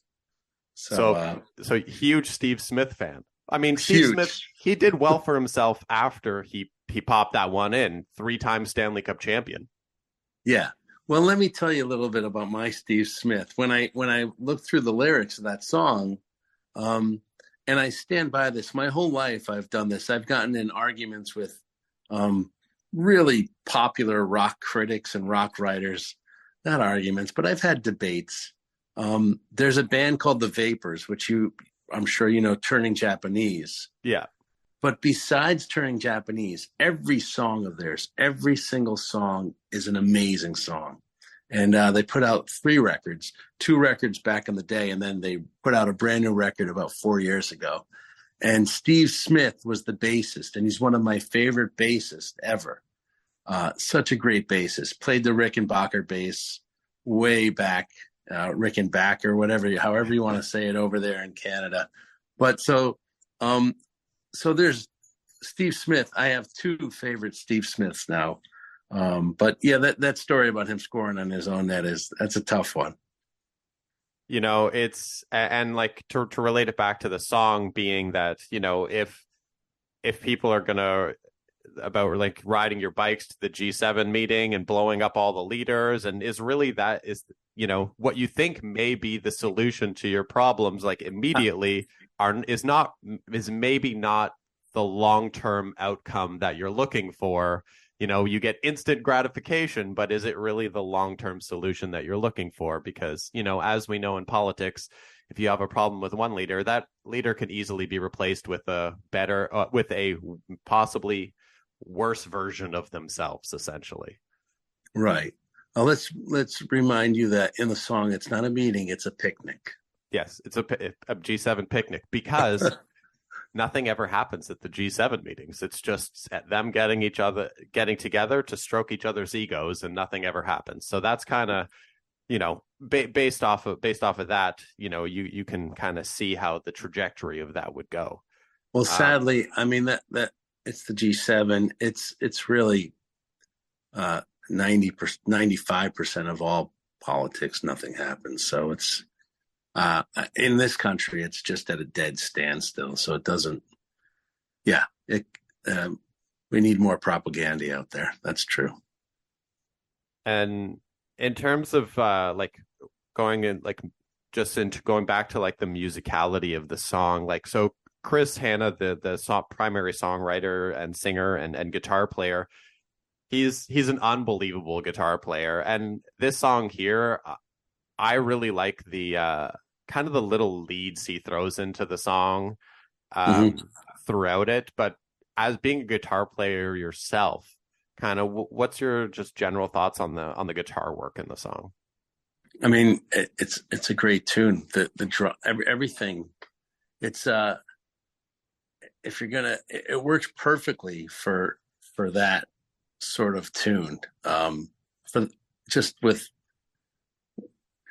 the message of the song, that the music matches the message perfectly. It gets you going. It's great. I wish I could. I'd love to write more story songs like these guys do, and two, I wish I could write harder songs. But you know, as I get older, I keep on getting into the groove, getting a little too groovy. There's nothing wrong with finding the groove and just sticking to it. Oh no, I don't mind the groove, but I would love to. I'd love to write a song like that with that speed and that intensity. I think we need it. I'm here for it if it ever happens one day. Well, like I mentioned, there was a big article on Chris Nealon, and I'm like, oh, this is a great article. What a story! And the guy married into the Whitey Bulger mob family, and then you start to like learn more about this guy, and because that would have been a good song for that sort of vibe, but nah, not my cup of tea. Yeah, it's getting more difficult as the years go on to find a you know, like if you're looking back at like kind of, you know, hockey's history and famous hockey people, it's getting harder and harder to find people who maybe don't have a dark cloud over them, or, you know, things from their past kind of coming through because of certain things involved with hockey culture. So it's kind of difficult to really nobody's, you know, yeah, it's just getting tough. There's a lot of garbage things that have happened out there, and nobody's perfect, but I'd prefer like a solid human being if I'm going to write a song about them, you know. And you know, I had sent you that the article about from my Montreal Canadiens, the Arbor Jackeye story, and I feel like that's just a song waiting to happen. Yeah, I read it. I agree. That I can get behind. Yes. And the fact that he worked at Costco helps me a lot. I enjoy their potato salad. I enjoy their salmon. So, yeah, I think we're on to something here. So we'll jump into the next song, the Dear Coach's Corner. So this one here, this entire song is essentially a love story about hockey, basically. So kind of coming at hockey from an American perspective, what was your kind of access and familiarity with like Don Cherry and Coach's Corner? Very little, back in the 90s, we had no access to him where I'm from in Connecticut. And then, I got more into it, and I enjoyed him a lot, actually. I enjoyed the crazy suits and the whole thing. But we really didn't learn about too much about him personally, but I did get the vibe that as the years went on, he was souring, in my opinion. I guess that's a good word, pickled or souring. His opinions, and I in this song, I completely agree with it that he's just again, not my cup of tea, but also I'm not a fan. The public opinion of him over the years kind of changed, and then it kind of got to the point where people were watching Coach's Corner just to see what crazy stuff he would say, and then eventually it all caught up to him. But yeah, and I am not one to cancel anybody. I'm not into canceling people, and I hope he's doing well. But it's just there's a certain mentality you just hope people can hold up to, and I didn't think he was holding up to that mentality. No, for sure.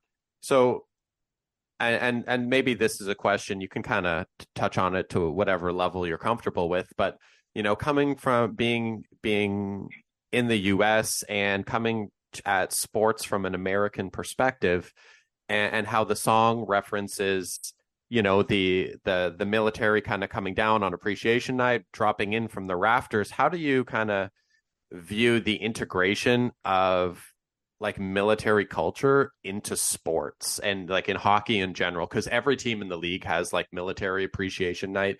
And I know up here in Canada, it's kind of a little bit of a contentious thing where people, some people like it versus some people just want them to play hockey.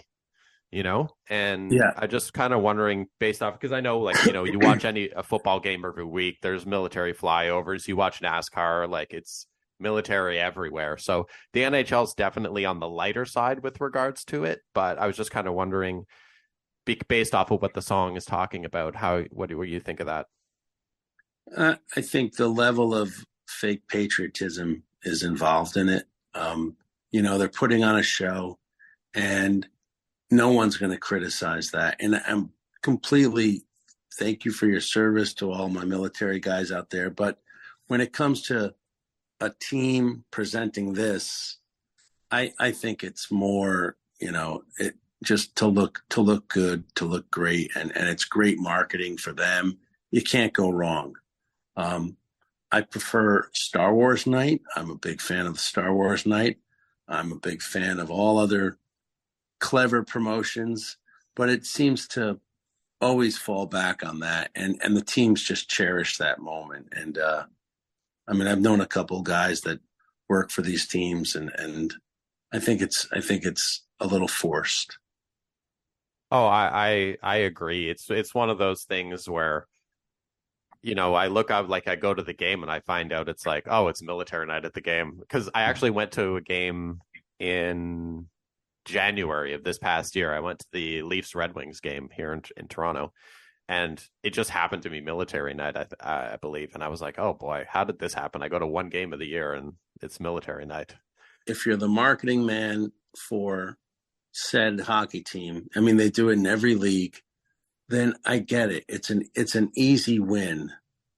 It's an easy win for most of the people there. Like it's showing that all of a sudden the team cares. The team cares. Team cares. Well, it's enough with that. You don't have to. It's just it feels fake and it feels false. And I get it. Certain nights can be it, but they do it a lot, and it's overplayed. It's overplayed. Oh, I couldn't agree more. So, and then the song references. So it's basically his letter to Ron MacLean, how he's trying to reason with Ron MacLean over the craziness of Don Cherry, and how Don Cherry was kept on the air for years and years and years, and how Ron MacLean is supposed to be the voice of reason and Don Cherry is the voice of crazy, and how it's a very much a a angel devil situation. Right. So what's your experience in terms of of the Ron MacLean angle? Do you have any? Whenever I watch the show, I wished Ron would kind of put Don more in his place. I wish it happened more often. It seemed like Don was pretty overbearing. Am I wrong? No. Yeah. So it was sort of sad and frustrating that Ron didn't do that. That's just what I saw. Again, we were busy here with our American broadcasters. We didn't really. Here in Connecticut, I would get the Rangers local, John Davidson, Sam Simon. So we didn't have, the traditional Canadian broadcast. And then I ended up working at Versus, and then with NBC for a bit, and so I just never saw those guys that much. But whenever I did watch it, I felt bad. I felt bad for Ron MacLean. And he's still on Hockey Night in Canada to this day. Yes. Yeah, I know. He's had quite the run. Is my opinion the way? I guess it's a torn. You've got to have your Don Cherry fans, right? Oh, there's a lot of Don Cherry fans up here, and people still kind of every once in a while Don Cherry will trend on Twitter up here where people are wanting to have him back on the air, but you just can't have him on the air. It's just not. You can't put that on the air. So what's he do now? He had a podcast for a while. I don't know. I've never listened to it. But yeah, I don't know what he's doing. He kind of fell off the radar with people who don't, have the same viewpoint as him. Right. He fell off all of our radars. Is he a Propagandhi fan? I'm going to guess he's probably not, just as much as they are not a fan of his. Yeah, I would guess the same. So going into the musicalness, the musical performance on this song. So this song here, in comparison to resisting tyrannical government, this song is a far more aggressive song. Right. So is there anything that kind of jumps out at you musically from this song? I love the drums. I've been trying to get better at playing the drums, and I really love the drums on this track. Jord, the drummer for Propagandhi, is a very unique drummer in that he does not recycle any of his fills. My co-host Greg just had Ryan Green on an episode recently, who recorded was the engineer on 2 Propagandhi records, and he spoke about Jord's drumming and how it's just very a unique style that's kind of unique to him in the way he plays to get the specific sound out of the drums, and his non-recycling of any fills, just being kind of different how he approaches playing drums to maybe how someone traditionally plays drums. So you're saying on every song there's never been a fill that was repeated? That's what the people are saying. I'm going to have to do some serious research tonight. Changing gears here. Yeah. Let's talk a bit about the Zambonis. So what inspired a group of buds from Connecticut to start a band that writes only songs about hockey in 1991? My buddies, Peter and Tarkin Kadis, were in another band called the Philistines Jr. And they were invited by the great legend John Peel to come over to England and do a BBC Peel session. And I met these guys earlier that year, and I just loved everything about these two guys, especially the music they made. And I just wanted to be in a band with them. They were not from the same planet I was on at the time. They just saw things differently, and their music was odd, and they produced all their own music, and they had a studio in their basement. So I went to England with them to do this Peel session. We go into BBC Studios and record this session. And that night we wanted to watch hockey. I think the Devils were playing the Rangers. It was playoff season. And we were like, oh, let's go find a game. And in England, trying to find a hockey game in 1991 is not easy at all. Or 92, actually. And we looked and looked, and we found one place that said they had it, but they were closed. So, I said, let's just write some songs about hockey. And one of them, Tarkin, said, yeah. And Peter was like, no, that's stupid. But we did. We wrote one called Davy Hattrick, because there's a band, this guy Billy Childish had a band, sort of an offshoot called the Headcoatees, and they did a song called Davy Crockett. And we ripped it off. And then we wrote another one called Take Off That Mask. And, it was cool. And then we wrote another two. And then we came home, and this record label put out a 45 for us.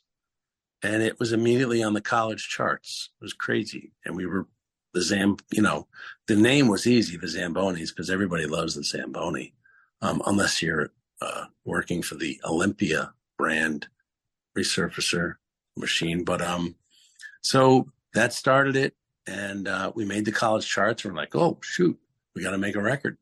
And we made a record, and then we made another one, and we tried to break up a couple times, but we kept on getting gigs. So now it's 32 years later, and we're still here. I mean, that's unbelievable. So going back to early on, so when you guys got back from England and you were putting it out, other than, making the college charts, what was the general consensus around when you guys were like, hey, we have a band that only sings about hockey and we're not from Canada? Yeah, it was strange. At the time, we didn't know the guy. We didn't know about. We started before I think they started the Hanson brothers. Yeah.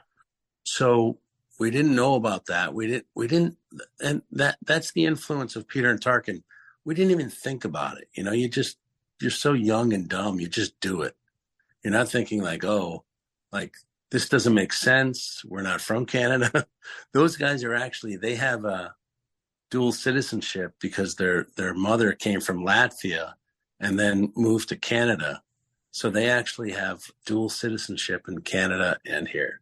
So that worked out well, but no one knows that until this interview. But I've known you guys for like 30 years, and this is the first time I've heard that. Yeah, this is the first time I thought about it. Yeah, those guys, they have a place in Nova Scotia. They don't go there very often because their mom's 94. But yes, they have dual citizenships, so we should be in the Hockey Hall of Fame now. But yeah, it didn't make sense, and it still doesn't really make sense. But it's just something we do. And people, we've gotten many calls, even a job I got working for the Islanders. They called me. They're like, hey, what would it cost to bring you down from Canada? We want you to play a gig here. I'm like, well, not too much because we're in Connecticut, so it's, people just assume we're from Canada. It's kind of it's a wild thing, but I'm here for it. So the name the Zambonis, how were you guys allowed to use that name, given that the term the Zamboni is from Mr. Frank Zamboni? Well, I don't know if you heard the story, but initially we were just doing whatever we wanted. We had no idea about patents and copyrights. Our first 45, we ripped off the Rangers logo on the back, and we said something bad about Mr. Bettman on a helmet, and we were so stupid. It was great. It was really very freeing and very idiotic. But you kind of started with that whole like kind of punk rock ethos, because I know Tarquin has played in punk rock bands and stuff like that. So you guys really had that whole DIY thing when you started. Completely. Everything we did, we made our own. The artwork, all the artwork we do for ourselves, and printing and whatever it was. T-shirts, we screened them ourselves. But with the Zamboni, I'm like, when you start a band, the hardest part isn't writing the songs or deciding where to, put the record out, blah, blah, blah. The hardest part is naming the band. And this band was named, I think, within seconds of the idea of writing songs about hockey. So we're doing our thing, 94, 95, 96. And then something happened where we got into Rolling Stone or something. Something happened. And immediately we were received a cease and desist from the Zamboni company. And at the time, Peter and Tarquin, who were really good hockey players, were playing in New York on a pretty elite team called the Hit Factory, which was all music industry people. And our lawyer was the goalie on that team. And he had leather pants and the one circle lens and one oval lens. And he said, "Don't worry, I got this. I'll squash these guys." So we're like, oh, great. Okay, I'm not going to mention his name. So we're like, oh, yeah, we got super lawyer. He's going to crush the Zamboni company lawyers. Well, a year and a half later, he gets back to us. He's like, listen, I got nothing. You guys are using it in the realm of hockey, and the key word is realm. So Peter and I decide to write a postcard to the Zamboni company, and we do. And the postcard, it says, "Please don't make us change our names to the motorized ice resurfacing machines." And within 2 days, they called, and we worked out a licensing deal and a handshake kind of deal. And then we did sign a contract. And everything has been pretty good since. Pretty good. I mean, that's an unbelievable story. Yeah. We're still challenged. They don't like, they had some problems with some things we did. Peter threw we had a piñata at a show in Philly, and Peter ripped it open, and all of a sudden some kid's tooth got chipped, and somehow the kid's father contacted the Zamboni company instead of us. So he thought we were part of the Zamboni company. So that wasn't great. That sounds like a nightmare. Oh, it was a nightmare. Yeah. Oh man. Bad enough we're just a hockey band. The chances of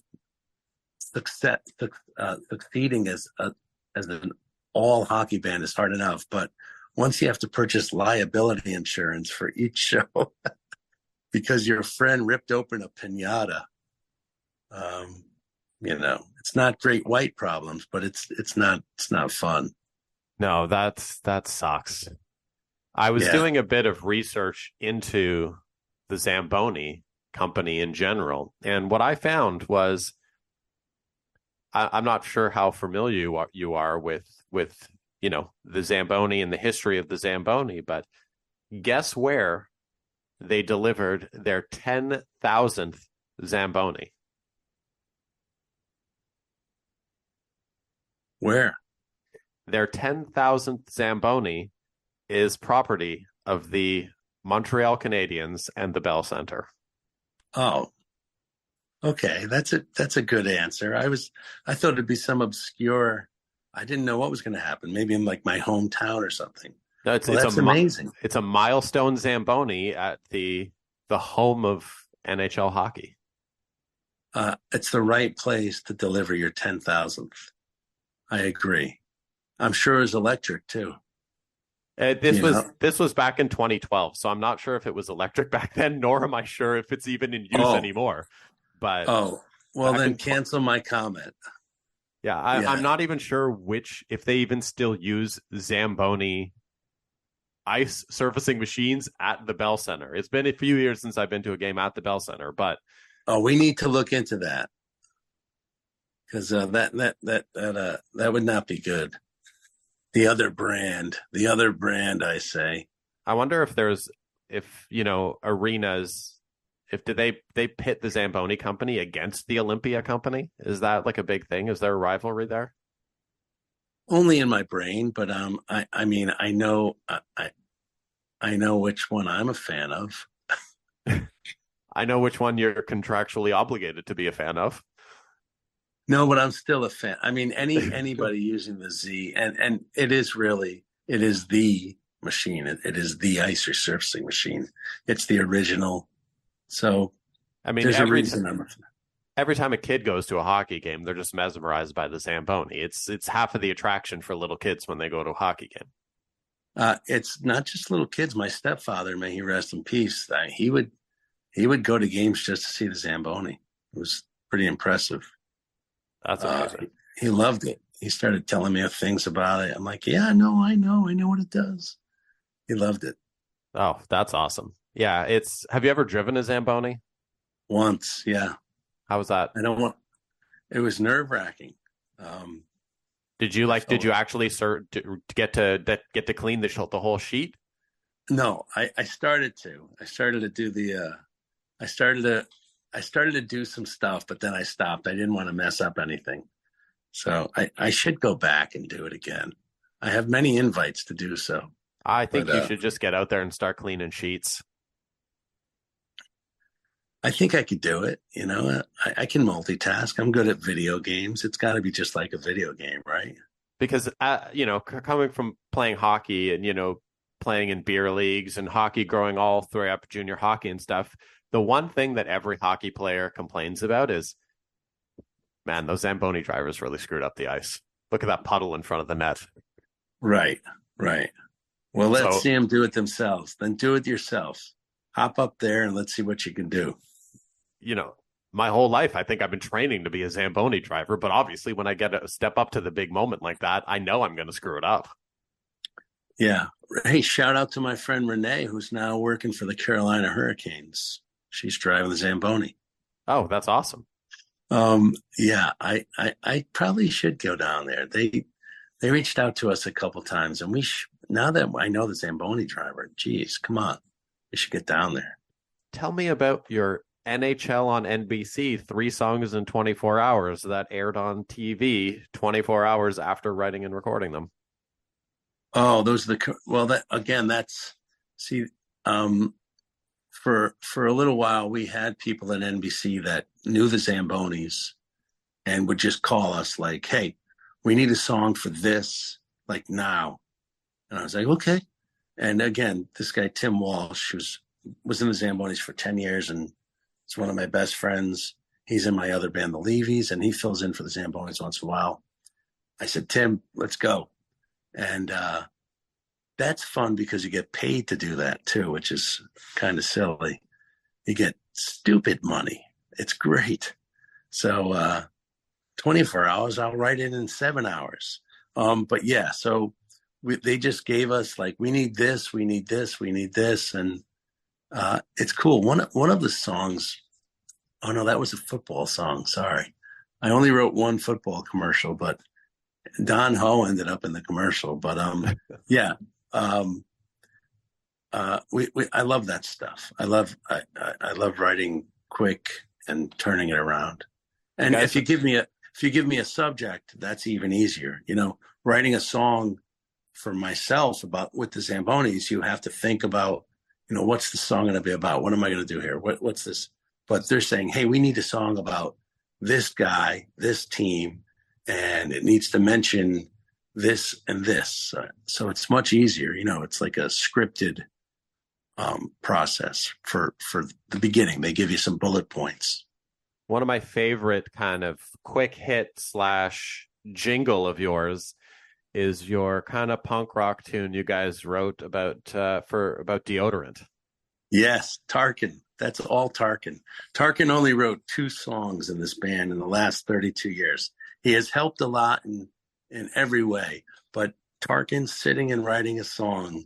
One was called Shot Score, and the second was Old Spice needed a song, and he ran upstairs, and all of a sudden he comes down. I got it. Leave your stink at the rink, and it's an awesome song. It's a great song. We played it twice live in 32 years, and the second time was about 3 years ago at a show. We just sort of figured it out backstage. I'm like, let's do it. He's like, okay. But yeah, we got paid 2 right guard. Did I say Old Spice? It was right guard. We got paid with 2 right guard jerseys and $500. So we sold out early. It's an awesome song. I've always liked that song. I'm a big fan of what Tark brings to the band. I feel like I really connect with him because I feel like we have a similar kind of background in the music we like and the bands we've played in and stuff like that. So I really enjoy his dynamic. Yeah, I totally. I mean, I've known you for quite a while, and in the old days, in the very beginning of this band, Peter and I would sit and we'd write like Referee's Daughter together, writing these fun little rhymes, and that's a Zamboni song for those that don't know. And while we're doing that, Tarkin he's had a Fugazi show, and that happened quite a bit. He would always like, hey, we're going to write today. He's like, well, I'm going to see Fugazi. So that was, he was there and we were writing these jangly love songs. But when he came back, he'd add something interesting to the song too. And that makes sense because people don't just like Fugazi a little bit. There's no middle ground. It's you either just don't like them or you're obsessed with Fugazi. Yeah. What's interesting is Tarkin is the most moral person I know in my life. To this day, we do things a lot. Every week we speak 3 or 4 times a week, but we do things. Last week we went and saw the Lemonheads together, and he gets that. That is a Fugazi character trait. There's just nothing more moral and correct and kind than Fugazi. Ian Mackay is just, he's the shit, and Tarkin is the shit. I couldn't agree more. Yeah. Tarkin actually, he also, he spends most of his time now helping Afghani refugees get into this country. So, that's awesome. Yeah, I'm selling bootleg Hartford Whalers shirts, and Tarkin's doing that. So there's the difference. I mean, we all have what we do. I'm not selling. I used to sell bootleg Hartford Whalers shirts, but Tarkin would never sell a bootleg Hartford Whalers shirt. So kind of bringing this back to kind of where we all got into this in terms of hockey references in music. And there's lots of bands have mentioned hockey. There's, you mentioned the Hanson Brothers. You have a hardcore band from Boston called Slapshot. You have, Stompin' Tom had his hockey song. We have another band up here in Canada called Jughead who have another song called Hockey Song. People always ask us to play that song because they think we did that song. That's more in the style of some Zamboni's music, and I wish we wrote it. It's a classic, but it's not our song. So it's oddly enough, the 2 hockey songs here in Canada, you have the Stompin' Tom one, which is, a long time ago, that one. Yeah. And then there's the other hockey song, which is the one that goes, I played table hockey, some hockey. That one. Jughead. Yeah. So here, I'm about to drop some knowledge on you here. Uh-oh. So my partner, Zoe, her dad wrote that song for Jughead. No way. Yes. And he's not in the band? He was in the band. He doesn't play in bands anymore, but that's his song. But he was in the band, but now he's not in the band anymore. Correct. Yes. Oh my God. That's amazing. Things don't go well with you and her. No, I'm just kidding. Wow, that's incredible. That's a classic. He wrote a classic.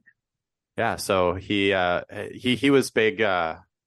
He was big in the early '80s, like punk rock and scene here in Toronto, and he played in many bands, and Jughead was just one of them. But yeah, that was his song. So going back to it is, being the I guess at the forefront of hockey and music, what's your overall take on, hockey making it into music? And is there any other, like, obviously Propagandhi use it in their way, you guys use it in your way. Is there any other, what's your kind of overall thoughts on the use of hockey called talk in music?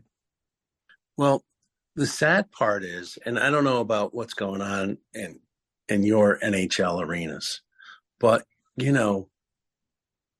all the music that we make, some of it does get played. I go to a Rangers game and they do play Zamboni songs, which is amazing. But for the most part, I wish there was more, not just our music, but there's other hockey bands out there.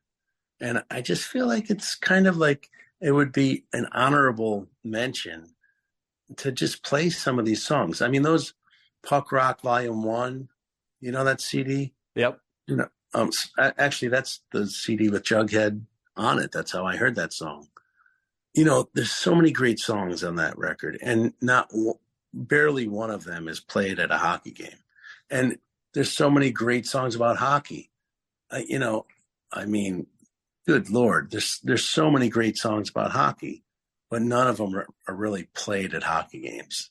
They're going to play Bush, Three Doors Down, whatever they're still playing at these games. I just wish more hockey songs, not just ours, got played at these games. I agree, and I know this is an audio podcast for everyone listening, but like, I feel like this record here that's behind me should have a little bit more love at hockey games. Have you ever seen that record before? For those listening, it's the Gill instructional hockey record set to disco music. I love that record. Yeah, I can't. So it's blurry to me. I can't really tell what's going on there. But now that you mentioned, that's what it is. Yeah, I love that record. That's an awesome record. And there you go. My buddy Josh, he's the organist for the Red Sox. And he brings in so many different songs. So that's a lot easier because he can do that. But if I requested a song off that record right there, that Guy Lafleur record, to Josh, he would play it at the Red Sox game. It's incredible what you hear coming from the organ at the Red Sox games. He'll play Jonathan Richman, Lou Reed. He'll play anything, Fugazi, whatever it is. If you look at his set list, and I just wish more teams were more open to some more artistic selections. Do you know what percentage of NHL teams still use organists? I don't, but they're still around, but I don't know. Do you know? I don't know the answer to that, but I know the Montreal Canadiens, their organist is Madame Diane Biveau, and she has her own custom Canadiens jersey with her name on the back and a treble clef instead of a number. And I've just thought that's the coolest thing. I wish they sold Diane Biveau jerseys at the store. I think it's awesome. I should talk to you more because there's a hockey song, she deserves a hockey song, and I would love to write that hockey song. I've dreamed, as the years go on, I didn't get richer. So the money isn't flowing like when I was a single kid making hockey songs and buying a bunch of video games and Tron games, actual stand-up Tron machines. But my dream, if I can just succeed at this, if I can make it come true, is to have Josh or maybe being American, the woman you just mentioned, and just doing like Josh Cantor plays the hits of the Zambonis on the Hammond organ, and just an all hockey organ. I started to record it, years ago, and there's 3 tracks there somewhere out there. But I'd love to do an all organ record of the Zamboni songs. That's my dream. Once that happens, this band is done. That would be. I mean, I don't want the band to be done, but I would love that record. I'm a huge fan of the organ at the hockey games. I think it's kind of brings that whole classic vibe to it. Growing up, going to games at the old Montreal Forum in the 80s, the organ was such a huge part of the game, and now it's used so sparingly at the games because they, favor hits of the moment in pop music. I'm like, I can hear that garbage on the radio all the time. Give me more Deanne Bibeau on the organ. That's what I want to hear. Right. And, hockey is like going to church for some of us, and there's nothing better than a good organ playing at church, It's definitely, I think it's a underappreciated art form. Yeah. And I wish more of it would happen. Well, you give a nod to baseball, I guess. They seem to use it more now than hockey. I feel at the park you still get the organ at more baseball games. I think it's because baseball in general tends to rely on more of like cultural history and stuff versus hockey. The NHL has been trying for so hard to become a mainstream sport in the US. They're doing everything to just appeal to the masses rather than lean into what makes them unique. Yeah, there's rumors that they're going to change the puck for a football. Now, these are just rumors. These are rumors, but you never know. It might make the game more interesting. The glow puck seemed to work out. I love the glow puck. I'm still a fan. I guess that's the most USA thing I can say is I'm still waiting for the return of the glow puck. I saw watching on during the playoffs last year. I can't remember which feed I was watching, but they had a glow puck and like the pass lines and the shot speed lines and everything like that last year. Honestly, I enjoy from a statistics perspective, I enjoy that part, but I don't need the glow puck. Like I can follow where the puck is. I like that broadcast, but I had a seizure, so then I didn't enjoy it as much. Oh, geez. No, I'm just kidding. Kidding. All right. So we're approaching the. We've been kind of at this for an hour, so I just want to kind of go through what is coming up in Zamboni's land. Do you have so in terms of gigs, in terms of any new songs or records coming out? Just tell us what's happened and where people can find you. Yeah, we have songs ready to release. I'm trying to make a video for a brand new one. We're working on the video right now called Unforced Penalties, which I think you'll enjoy. It's more of a Sonics flavored. I'm a big fan of the Sonics from the 60s. So Unforced Penalties video and song will be released next. And then after that, a brand new one called Skating with Myself, which I wrote during the pandemic, which I really, really like. And I don't think anyone else will, but it's a good one. It's more of a kind of a Django Reinhardt kind of thing going on there but it's cool with a vocal though. No, not just soloing. And then a brand new one called That's Why I Don't Like Hockey No More, which I'm really excited to put out. I can't wait to hear that one.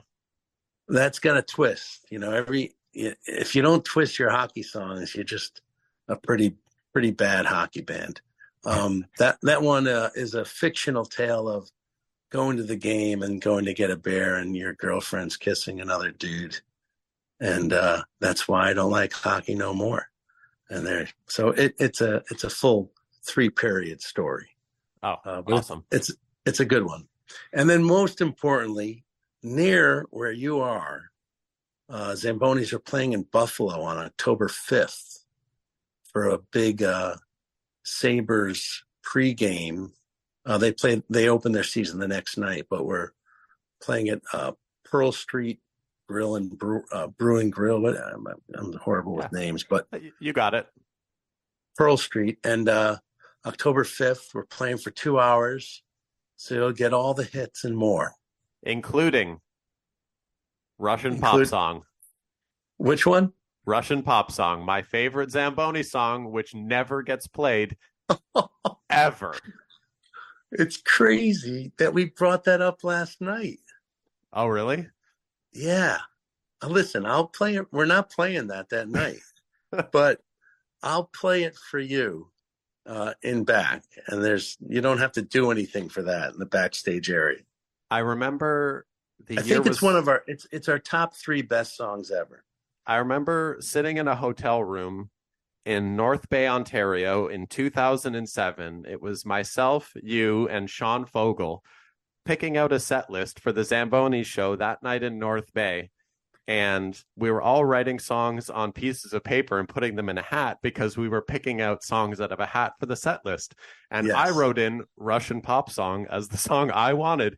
And when that got picked out, I believe the overall consensus was we are not playing that song. Did we play it though?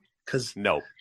Oh, that's too bad, because after that I brought it back because the problem was John had left the band, and John's got this really high voice. And in the song, I sing low and John sang high.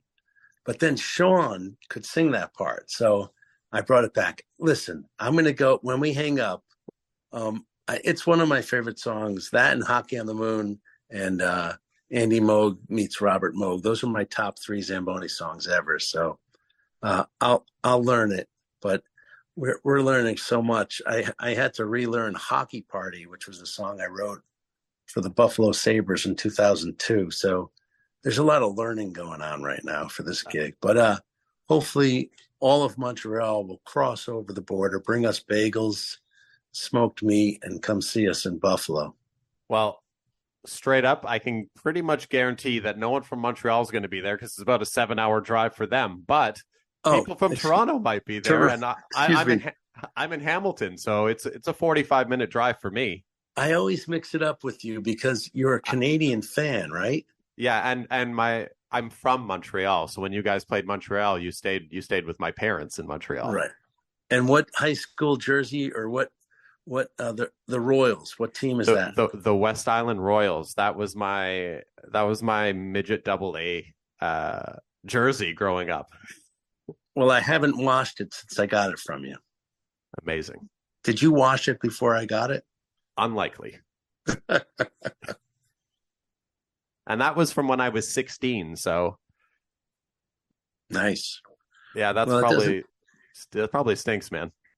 It looks like it could still fit you. Did you gain any weight? No. Wow, that's impressive. Still lean. Yeah. Don't drink the lean, but it's good to be lean. I do my best. But all right, yeah. Steve. So, I like your Van Halen background a lot too. No one's seeing that. No one's seeing that. But yeah, it's a Van Halen wall in my office here for everyone listening. Guy the floor in front of the Van Halen wall. Not bad. How can people find the Zambonis online? Oh yeah, thezambonis.com. Oh, I have to tell you something really important.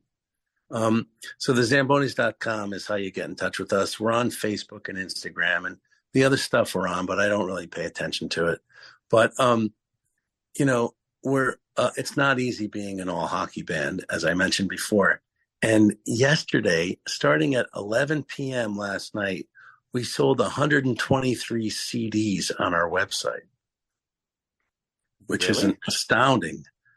And today we had to delete all those sales because it was hacked from the Philippines. So today, what we thought was 123 CD sales cost us about $300 in IT help, and it was a complete nightmare. So come out and support your local hockey band. Absolutely. So if anyone is in the greater Buffalo / Southern Ontario area, head out October 5th to see the Zambonis at the Pearl Street Grill. And you will be seeing myself and my co-host for this show, Greg, at the show. We'll both be there. Awesome. And if you're in the Philippines, hack a football band. Don't hack us. Football bands can handle it. Hockey bands, the working man's band. It's a working man's band. Well, we'll see you in Buffalo, and support your local hockey band, whoever they are. And I really appreciate being on the show. This is great. And I love the hockey references and Propagandhi stuff. It like comes out of nowhere too. It's like boom, boom, boom. It's inspiring. Awesome. So thank you so much for being on the show. And this has been Unscripted Moments. The first song See that ya. you chose from your list is Dear Coach's Corner. Yes. You've kind of talked to me a little bit about what supporting cast means to you as a whole. And I'm just wondering if you can tell me a little bit about what it is about Dear Coach's Corner that made you add it to your top 3. So, I mean, first off, I grew up and still a big hockey fan. Nice.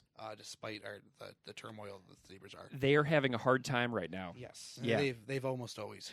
Yeah. I mean, they're not re-signing Danny Briere was like the turning point of the franchise almost. And it's not to get off topic once again, but I always say, like, I grew up in that time where they were awesome, like when Danny Briere is here. And when you're 10, you go for whatever sport's most popular. So that was hockey for me, and like football kind of sucks. So it's cool that it's coming around now and I'm getting into it now. But so Dear Coach's Corner from the beginning, just the addressing Hockey Net in Canada, grabbed my attention. Yeah. No matter what the subject was going to be.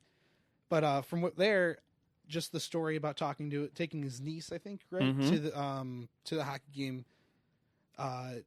My family is all very progressive and leftist and whatnot. So, like, for us, when you have, like, the soldiers coming down, the wires, it's like, all right, we don't really like this. Or, like, the standing up and clapping for the troops. And it's like, why are we getting this free, Like, all that kind of stuff was always, like, bothersome to us. So it was cool to, like, have this identity with what I already knew was a progressive band because of how explicit How to Clean Everything is. But, like, seeing this come through in a song that was aimed towards the sport that I love, too. Sure.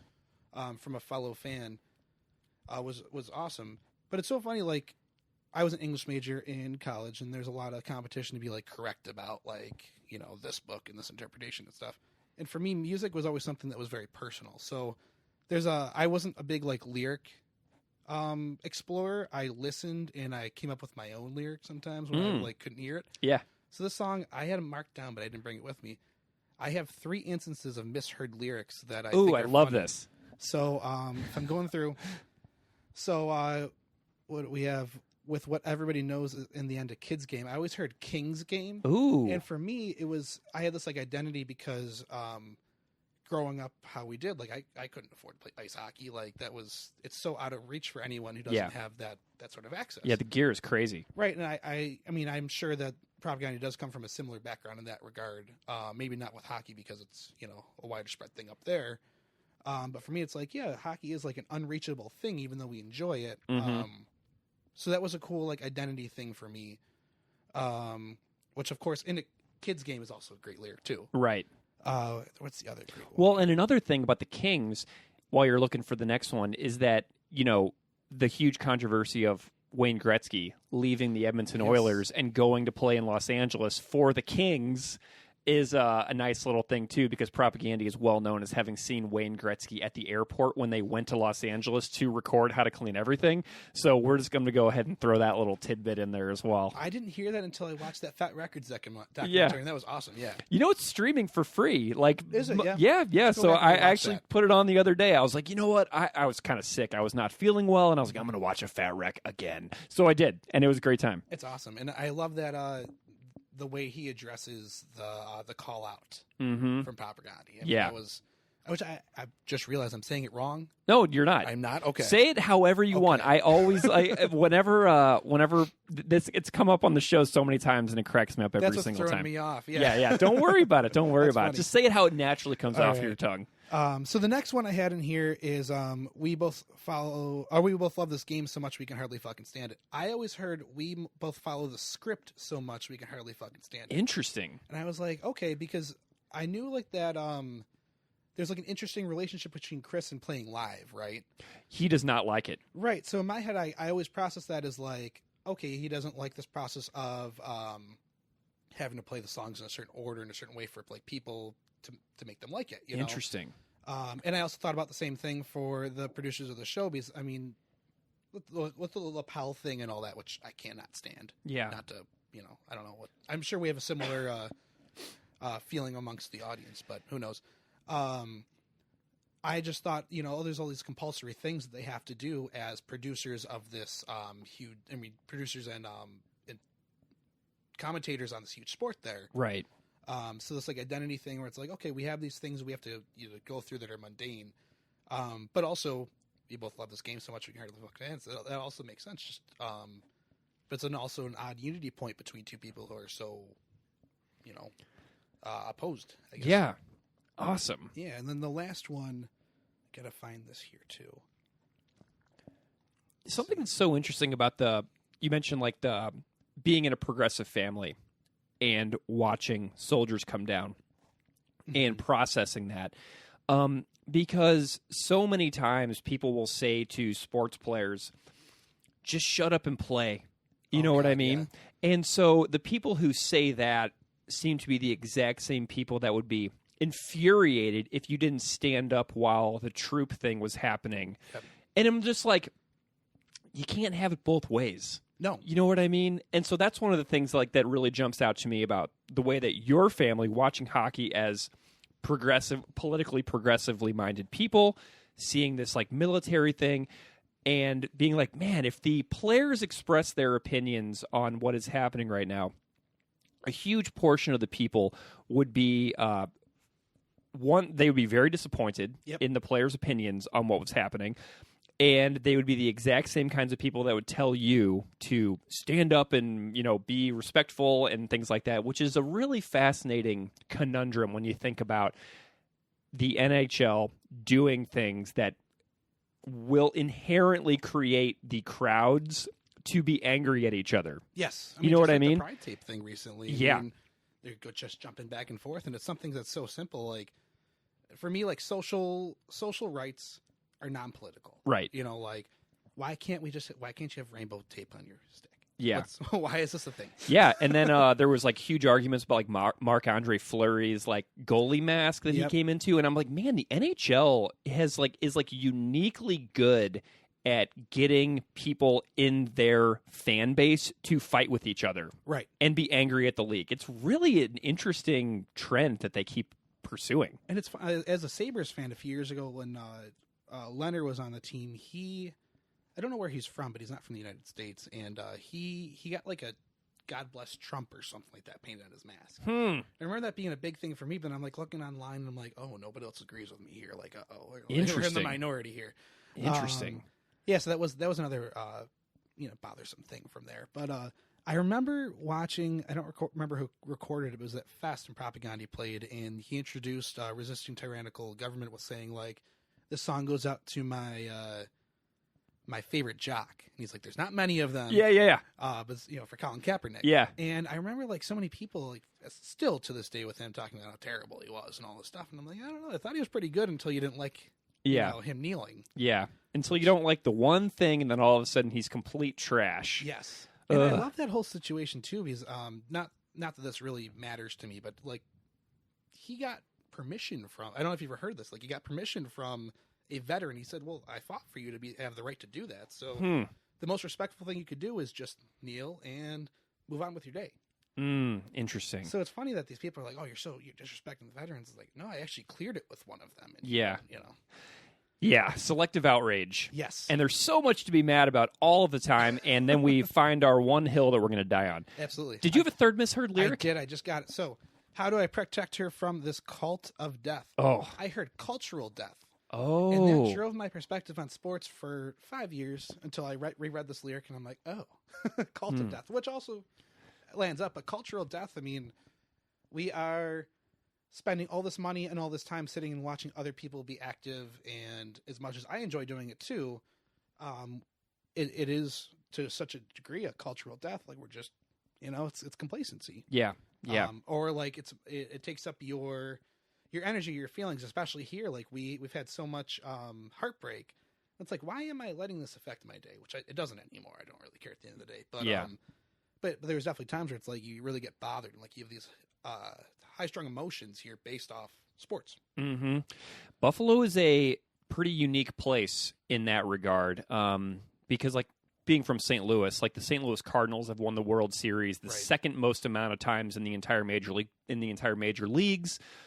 The Blues finally won the Stanley Cup a few years back in like their 52nd season or something like that.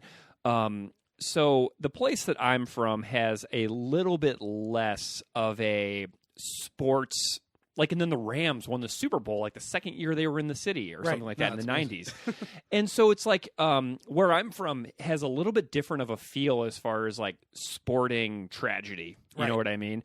But Buffalo is pretty unique in that regard. And then the fact that like the weather here is like pretty hard to tolerate, like 7 months a year, is another, you know, unique aspect of this city that drives people into that complacency as well, where we're all just kind of like hiding away, and consuming the things that come through the TV at us. You know what I mean? Yeah. And then I guess the last thing I would say about this song, in general, is I feel a bit of a tie between like his relationship taking his niece into the sporting event where you kind of just have to be a part of this culture. Yeah. And then comparing that to teaching. I mean, every day. It's funny. Like I went to a charter school where I don't know how many of the rules were followed. Like we didn't do the pledge ever. And I remember my first time, like when I was doing my student teaching, it was during COVID. So like everything was odd, but my first year where I was in my classroom for the first time, I'm running my homeroom and I'm like getting used to things. And all of a sudden they like go on announcements and do, and all the kids stand up and I'm like, what are you guys doing? Yeah. And I'm like sitting down and I'm like, oh, okay. And then I got up and then like, you know, I did some research and I'm like, oh, I don't have to do this. And I told the kids, I'm like, hey, you guys, no, you don't have to do it unless you really want to. Yeah. It went from like 30 kids to like 2. Did that gain you any pushback emails or anything like that? No, I mean, there is a funny story that I leave off air. Not a funny story. It's actually horrific about a former principal at our school in that whole situation, but not related to me. And yeah, there's very little accountability, so I don't think anyone realizes. The way that I would handle the pledge when I was a teacher in Missouri is that I would stand at the very front of the room, directly under the flag. So I would be at the very front of the room, facing like within a foot of the wall.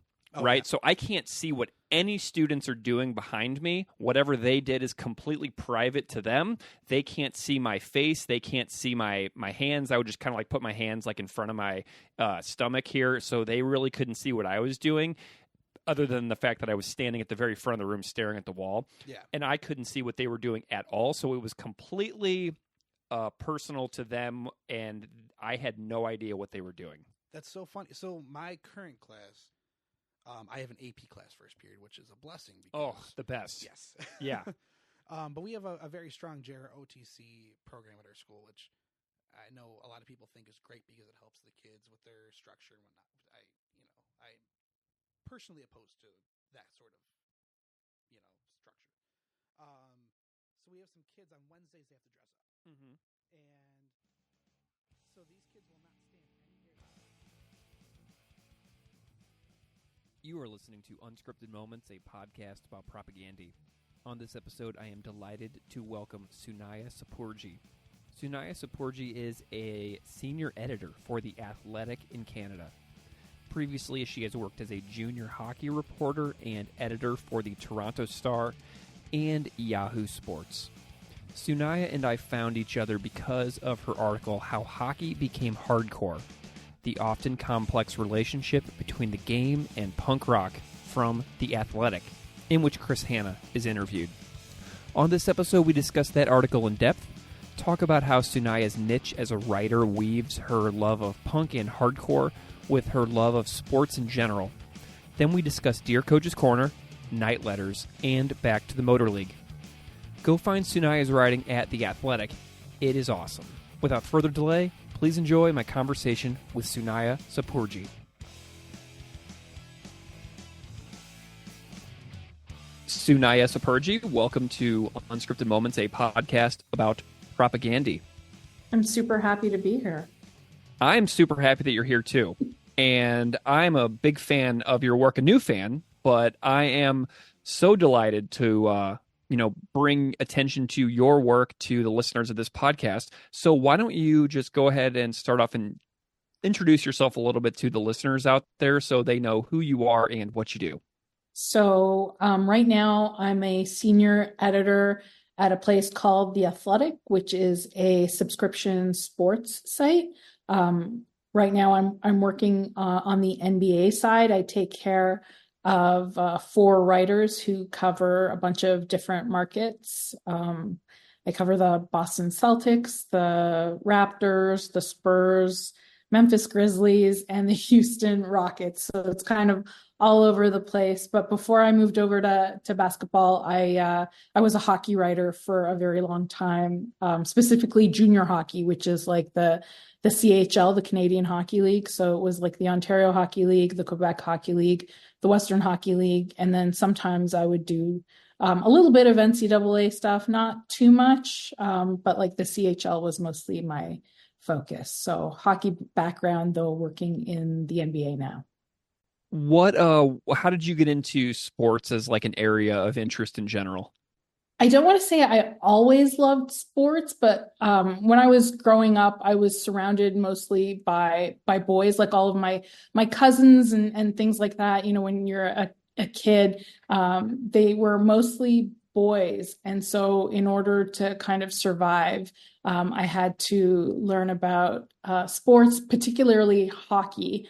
And so it started off as kind of like almost like a defense mechanism. And then I actually grew to really love hockey. And I think when I was about 12 years old, I decided I was going to become a sports reporter because I knew I was never going to be able to play hockey or do anything that way. And I thought, well, the easiest way for me to be around the sport was to become a sports writer. So that's what I did. Everything from that point onwards was to become a sports writer.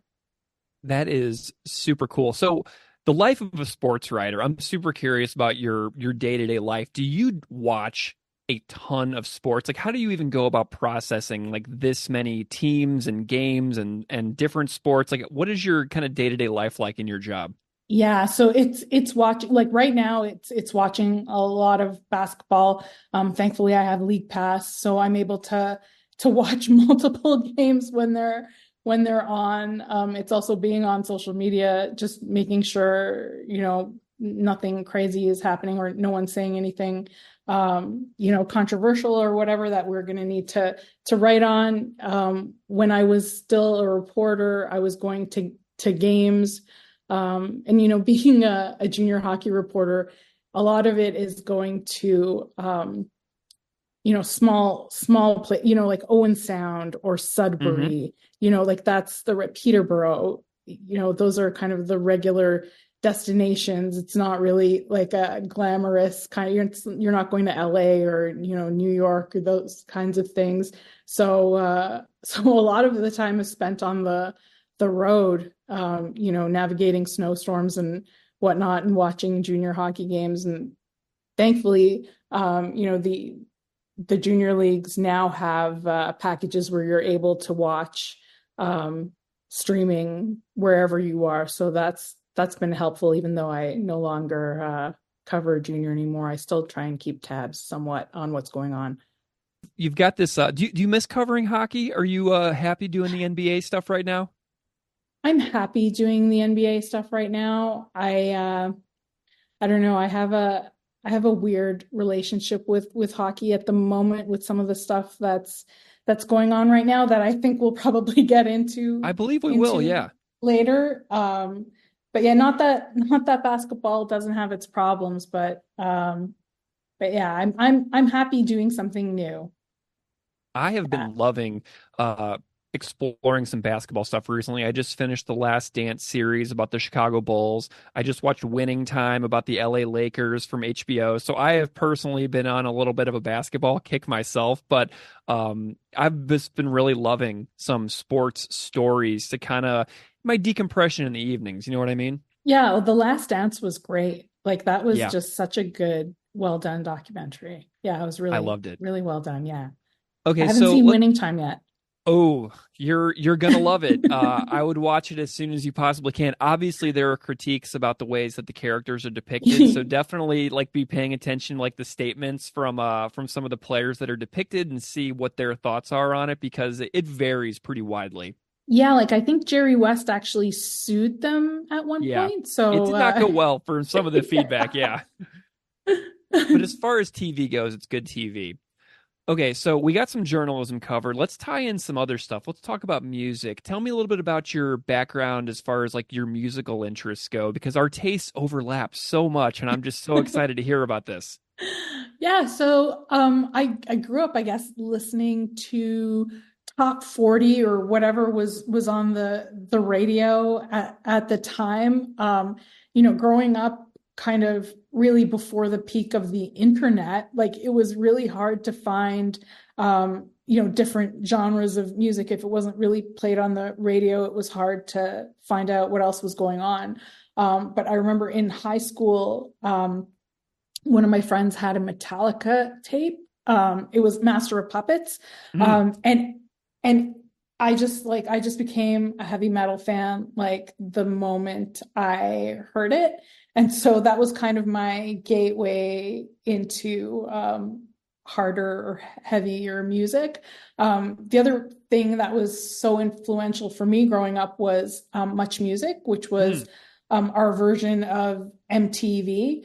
Like they had shows that were very specific. So like they had the Power Hour that would play, heavy metal. They had Rap City that would play like rap and hip hop. They had, a show called City Limits, which was like one of their sister station programs that would look at, like new wave and kind of, that kind of music. So that was really influential, growing up. And then the biggest thing for me was my last year of high school. I went and volunteered at a campus community radio station. It was at York University, which was the university that I was planning on going to. That pretty much just changed everything. That was like a total game changer for me in terms of like opening my eyes to pretty much everything, like how I saw the world, the kind of music that I was exposed to, the kind of people that I was exposed to. Like that was like everything for me.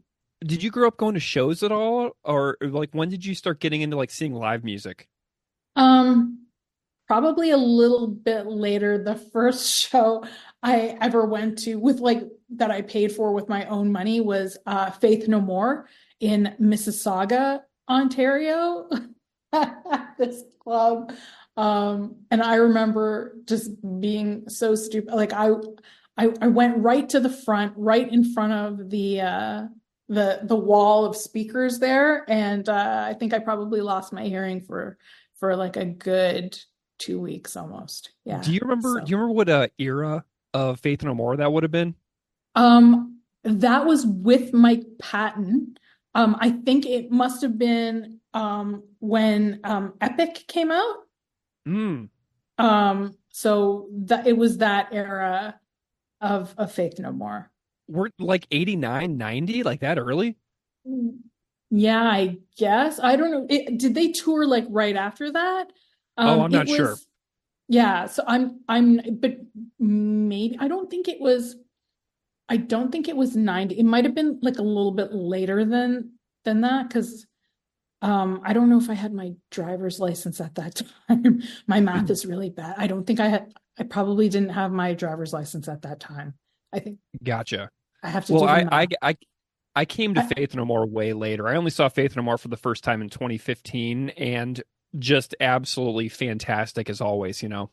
Yeah. I'm a huge Mike Patton fan. Like I definitely had a crush on him when I was younger, and so when I did a story on Faith No More, and Dan Boyle, who was a now retired hockey player who was working for them as a roadie. So when I wrote that story, I was like, please, can I talk to Mike Patton? And they were like, no. So, yeah, that was a bit disappointing, but it still turned out well. What is your favorite Mike Patton project? Is Faith No More your number one? I think so, though. I really like Fantomas. Yeah. Like, because I love the Melvins, so that's kind of the best of both worlds for me. So yeah, that Phantom Us Melvins big band record is absolutely amazing, isn't it? yeah, no, like, I mean, pretty much I think everything the Melvins do is awesome, but I'm biased because I'm a big Melvins fan. So awesome. Yeah. Now I'm going to have to go listen to Millennium Monster work later on today. I haven't listened to that record in probably 5 to 7 years, so I need to go listen to the Phantom Us Melvins big band later on. Holy cow. Okay, and they're all yeah. So sorry, the other thing is they're all huge baseball fans. Mike Patton, Buzz, Dale, like they're all massive baseball fans. Nice. So, yeah. Yeah, you're the way that something that I love so much about your music, and we're going to get into this, but the way that you combine your love of music and your love of sports is something that really seems like a fantastic niche for you as a writer, because whenever I read your articles on The Athletic, I mean, you have articles on Bridge 9 Records, the Melvins, Faith No More, hockey and hardcore. I mean, it's such a fantastic little kind of like world that you've carved out. I mean, how important to you is like the connection between music and sports in your own work? Does that kind of just like inspire you and keep you keep you motivated as far as a writing goes? Yeah, you know what? I think at this point in my career, I'm only kind of interested in writing about things that speak to me, like that I'm interested in, that I would want to read. And like, I really don't care kind of how big it is, or how niche it is. Like,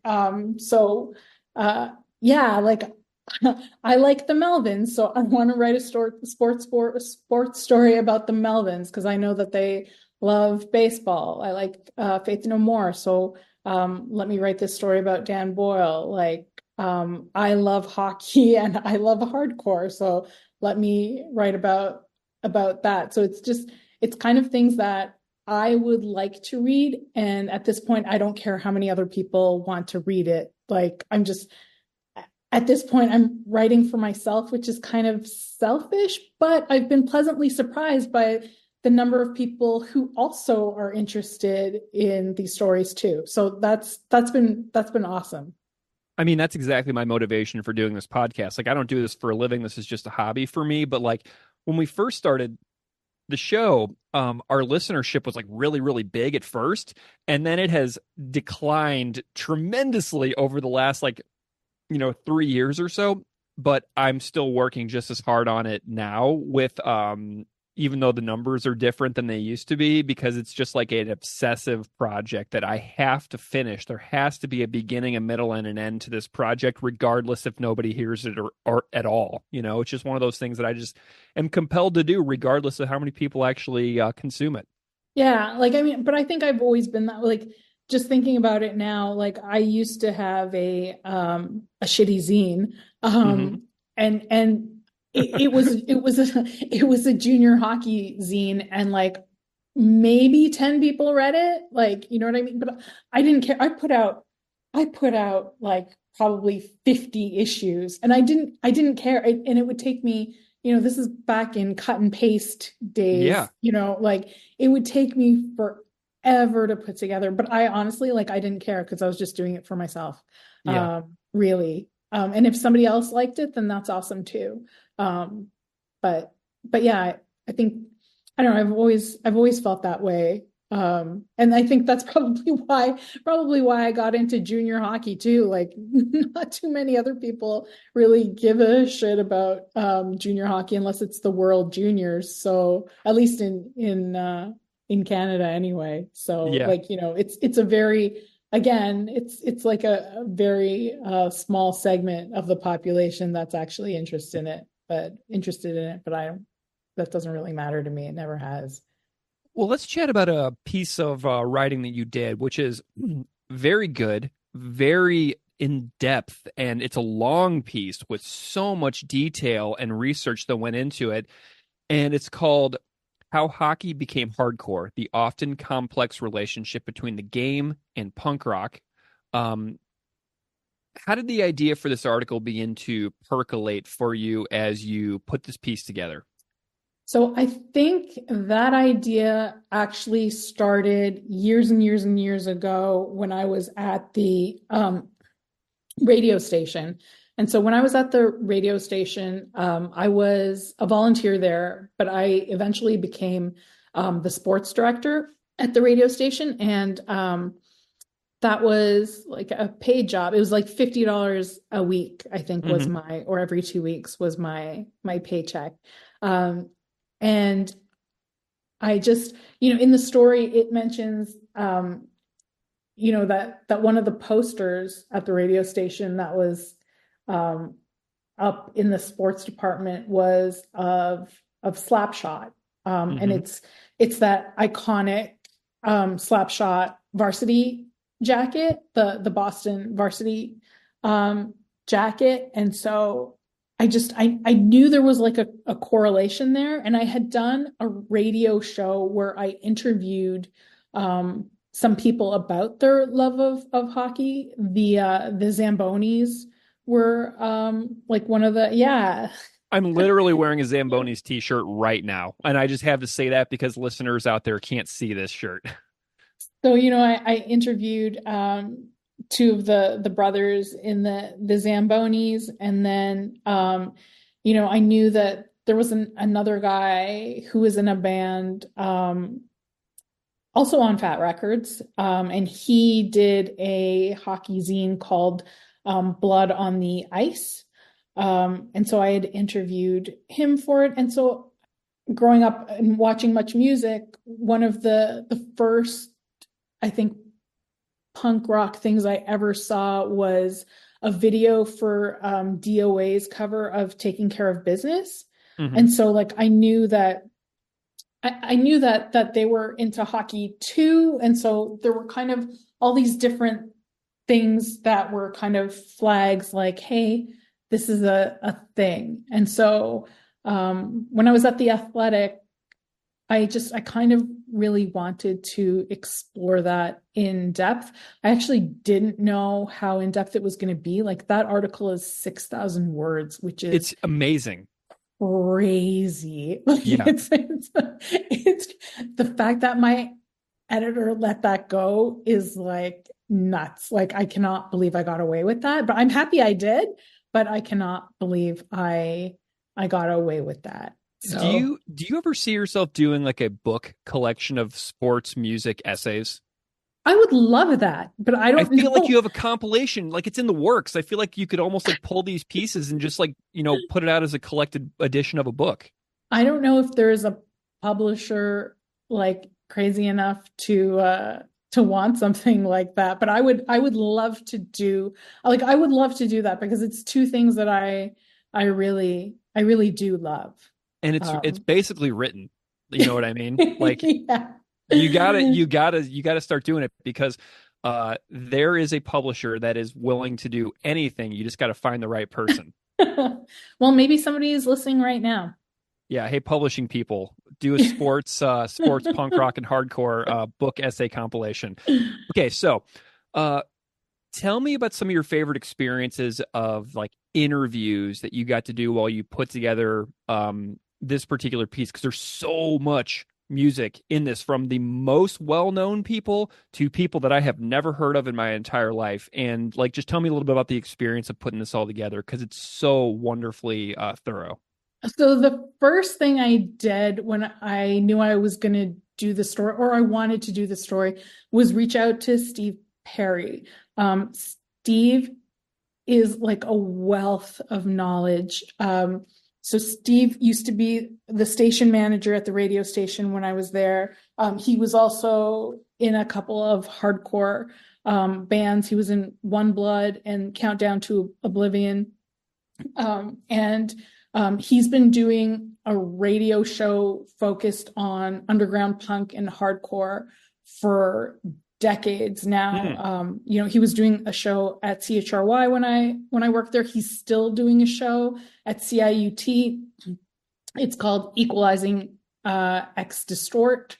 And so he was a guy who I reached out to and was like, hey, Steve, like, what do you think? Like, do you think that this would work? Do you think I could talk to this person or that person? And so that's kind of how it started. And so I was just like, you know what, let me just try and see if I can, I think Stefan Babcock from Pop was the first person I reached out to. It was either him or Choke from Slapshot, only because like I knew if I was going to do this story, I had to talk to somebody from Slapshot, and if I could get Choke, then that would be amazing. And then kind of my wish list guest, my dream guest would be Joey Shithead. But I was like, I don't know if I can get him because, he's now a counselor in Burnaby, BC. Yeah. And so I was like, I don't know if he still wants to talk about, that aspect of his life, or, if he has time even to talk about, hockey, like, come on. So when I got that interview, like, that was like, I don't want to say it was a dream come true because it sounds stupid, but like it really meant a lot to me. Like that really did mean a lot to me. Like, if my career ended tomorrow, like I would still be thrilled that I was able to do that interview like that. I mean, that resonates so much. Like every time I go back and look through the guest list of like this podcast and my other podcasts, I'm like, I've talked to people with Pulitzer Prizes, like New York Times bestselling authors. I've interviewed members of Propagandhi for like 20 hours combined. Like, it's just amazing what this type of work leads you into, because they're the types of experiences that like someday we'll be like dying and we'll like be like, I did that. You know what I mean? Like, that's those types of moments for me too. So I totally get what you mean. Yeah. Like I got to talk to Joey Shithead about hockey. Like, how awesome is that? Like, it's amazing. Like that was definitely a highlight for me. And then talking to Chris about hockey, like it was awesome, only because I think he was able to express a lot of the things that I felt, being a hockey fan. So yeah, it was like, that was like super fun. The hardest part for me was trying to figure out how to put it all together, because there was just so much, and that's probably why it's 6,000 words. Yeah. Because it was a lot. And I think if there is one regret with that piece, it's that I wasn't able to talk to the Wright brothers from the Hanson brothers, the No Means No side project, just because like I think they're such a huge part of that hockey punk rock like combination. And so that was kind of a regret of mine that I wasn't able to pull that one off, just because I had been told that they were no longer doing interviews at that time. So yeah, but I think it turned out okay regardless. Like, yeah. Oh, well, okay. So Chris's section of the article, Chris Hanna for Propagandhi, his section shows up pretty deep into the piece. But what do you remember about just doing the article or doing the interview and getting to hang out with Chris? Like I really enjoyed, like I said, talking to somebody who is able to express some of the same feelings that I have about hockey. And I think that was same for many of the other people I talked to for the piece. But there's one quote from Chris that I kind of go back to all the time. And it's a long quote in the story, but it really like encapsulates how I feel. And the last part of that quote is, I'm torn between these two worlds of being resigned to the way things are and being angered that this culture I love so much is populated by such fucking dingbats at times. And I just remember when he said that, in my mind, I was like screaming, holy shit, like, yes. Like, yeah, obviously I couldn't say that, during the interview, but like, I think when you look at some of the things that have happened in the NHL and at other levels of hockey, I think that's pretty accurate. So, I mean, I really loved being able to talk to someone who kind of understood that conflict between liking sports, but also, having empathy and understanding what's happening in the world at large. So it was really refreshing for me, and I really enjoyed it. Yeah, and I get that too, because like I live in Buffalo and I'm a huge Bills fan, but every single week when I watch football, I'm like, watching people get carted off the field with broken legs and concussions, and like every week I'm cheering for this thing which is so violent and leads to so much like bodily destruction that I understand that conflict as well. Like wanting to, be a part of the local culture, but also seeing these people putting themselves in extremely dangerous situations and deal with injuries that they'll carry with them for the rest of their lives. Like that's crazy to me as well too, Yeah, for sure. The other thing I really enjoyed, and you will probably appreciate this, but for the piece, I got everyone I interviewed to give me some songs that they would play at an arena, because most of the arena music is awful. Like it's so bad. And so one of the songs he selected was off of Tina Turner's Private Dancer album. He loves Tina Turner. Yeah, Steel Claw, which was so different from what other people had picked. So I totally loved it. He also picked a song from Rush. I can't remember which song he picked from Rush, but he also picked the Supremes' Can't Hurry Love, because he said that's the best song ever written. Amazing. Well, if I was going to add a song, if you were going to ask me that question, my number one suggestion right now off the top of my head would be I Want to Dance with Somebody Who Loves Me by Whitney Houston. Absolutely love that song. So there's my out of left field selection for your hockey arena playlist. Yeah, you know what? If we want to talk about arena playlists, like it's pretty dire. Like it's really bad. I cannot tell you how many times I've listened to Jock Jams in its entirety. Like it is just, it's brutal. Like I feel like somebody at the Edmonton Oilers played Victory Lap by Propagandhi at a game kind of recently. So my understanding is, in research for that story, Victory Lap was actually the Oilers' entrance song for a while. Yeah. Sweet.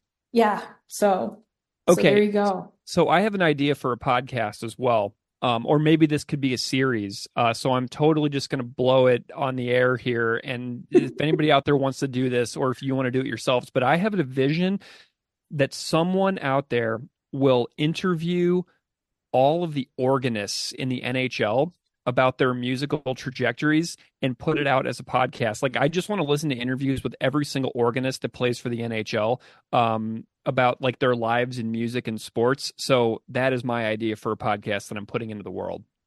How many places actually have live organists now? I actually don't know. I don't know. Yeah. I don't either. I feel like, I mean, for years and years, the organist for the St. Louis Blues was like my hero.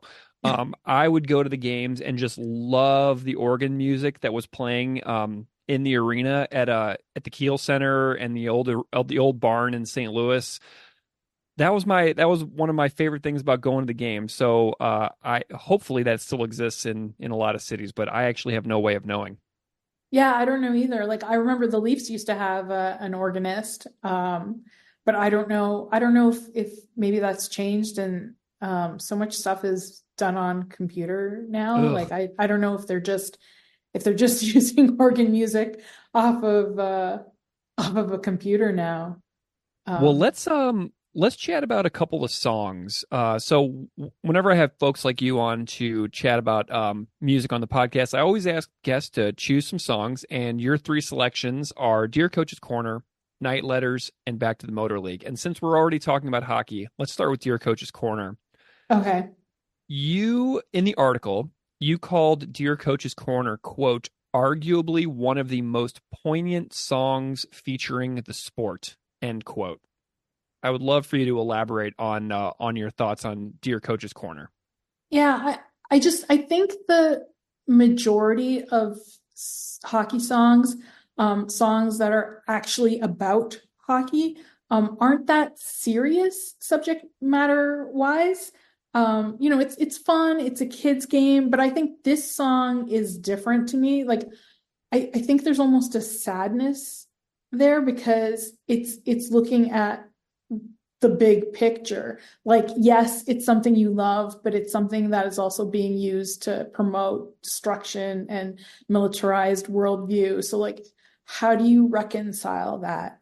I think is a big part of that song. And I mean, I think it's a great song. Even if you take away the lyrics, when Chris is like talking about, I love this game so much I can hardly fucking stand it. Like I get that. Like, that really resonates with me. And I think that's kind of what I wanted to talk about in my article is how do you come to terms with that? Because they're so juxtaposed. And I think the way I've been able to do that is hockey is a great sport. It's beautiful. It's fast. It's exciting. Hockey isn't bad. The people who are in charge of hockey are the problem. Like, sports aren't inherently bad. It's the people who are supposed to be the stewards of the game who are the problem. And that's kind of the way I've had to condition myself to think, to be okay with what I do. But I think that it's just such a great song that's not necessarily fully about, it's about much more than hockey, so it's a family. Yeah. And I mean, that's the other thing too, is like, Chris talked about the fact that the genesis of that song came from taking his niece to a women's hockey game. I think it was a women's world championship game in Winnipeg. I think during the intermission or whatever, these military members came rappelling down from the stands, which is in the song. And, I think she asked him, like, why do they have guns? And I think that was like, a valid question. Like, we're at a hockey game. Like, this is a sporting event. Like, what is going on here? And I think that's what's captured in that song, like, so beautifully.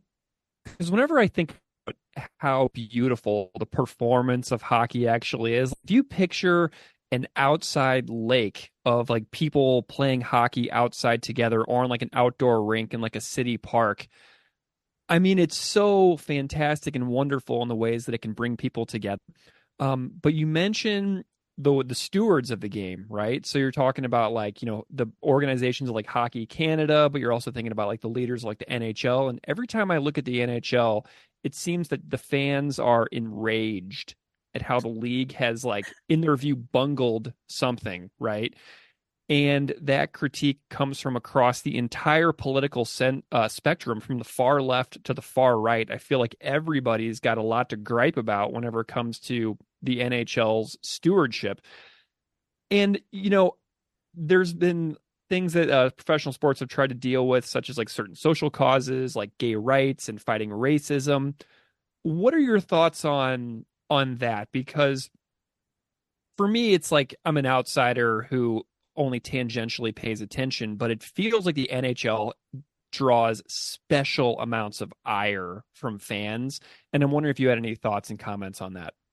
I think there's no league that leads the way in like own goals than the NHL. I don't even know what their thought process is a lot of times, but all you need to do is is be a good person, is be inclusive. Don't, bend to the will of homophobes. Like, I don't think it's that, I don't think it's that difficult. And yet the NHL always seems to have a problem doing the right thing. And then there's sometimes when they don't have to do anything. They just need to keep quiet, and they insert themselves and cause problems where there weren't problems to begin with. And I think that I have a hard time understanding, particularly with the NHL, is, and especially when it comes to like the LGBTQ 2+ stuff, is that it makes more business sense. If you were beholden to money, it makes more business sense to be as inclusive as possible, because gay people buy hockey tickets, they buy jerseys, trans people go to games. Like, I don't know why you would, make your sport,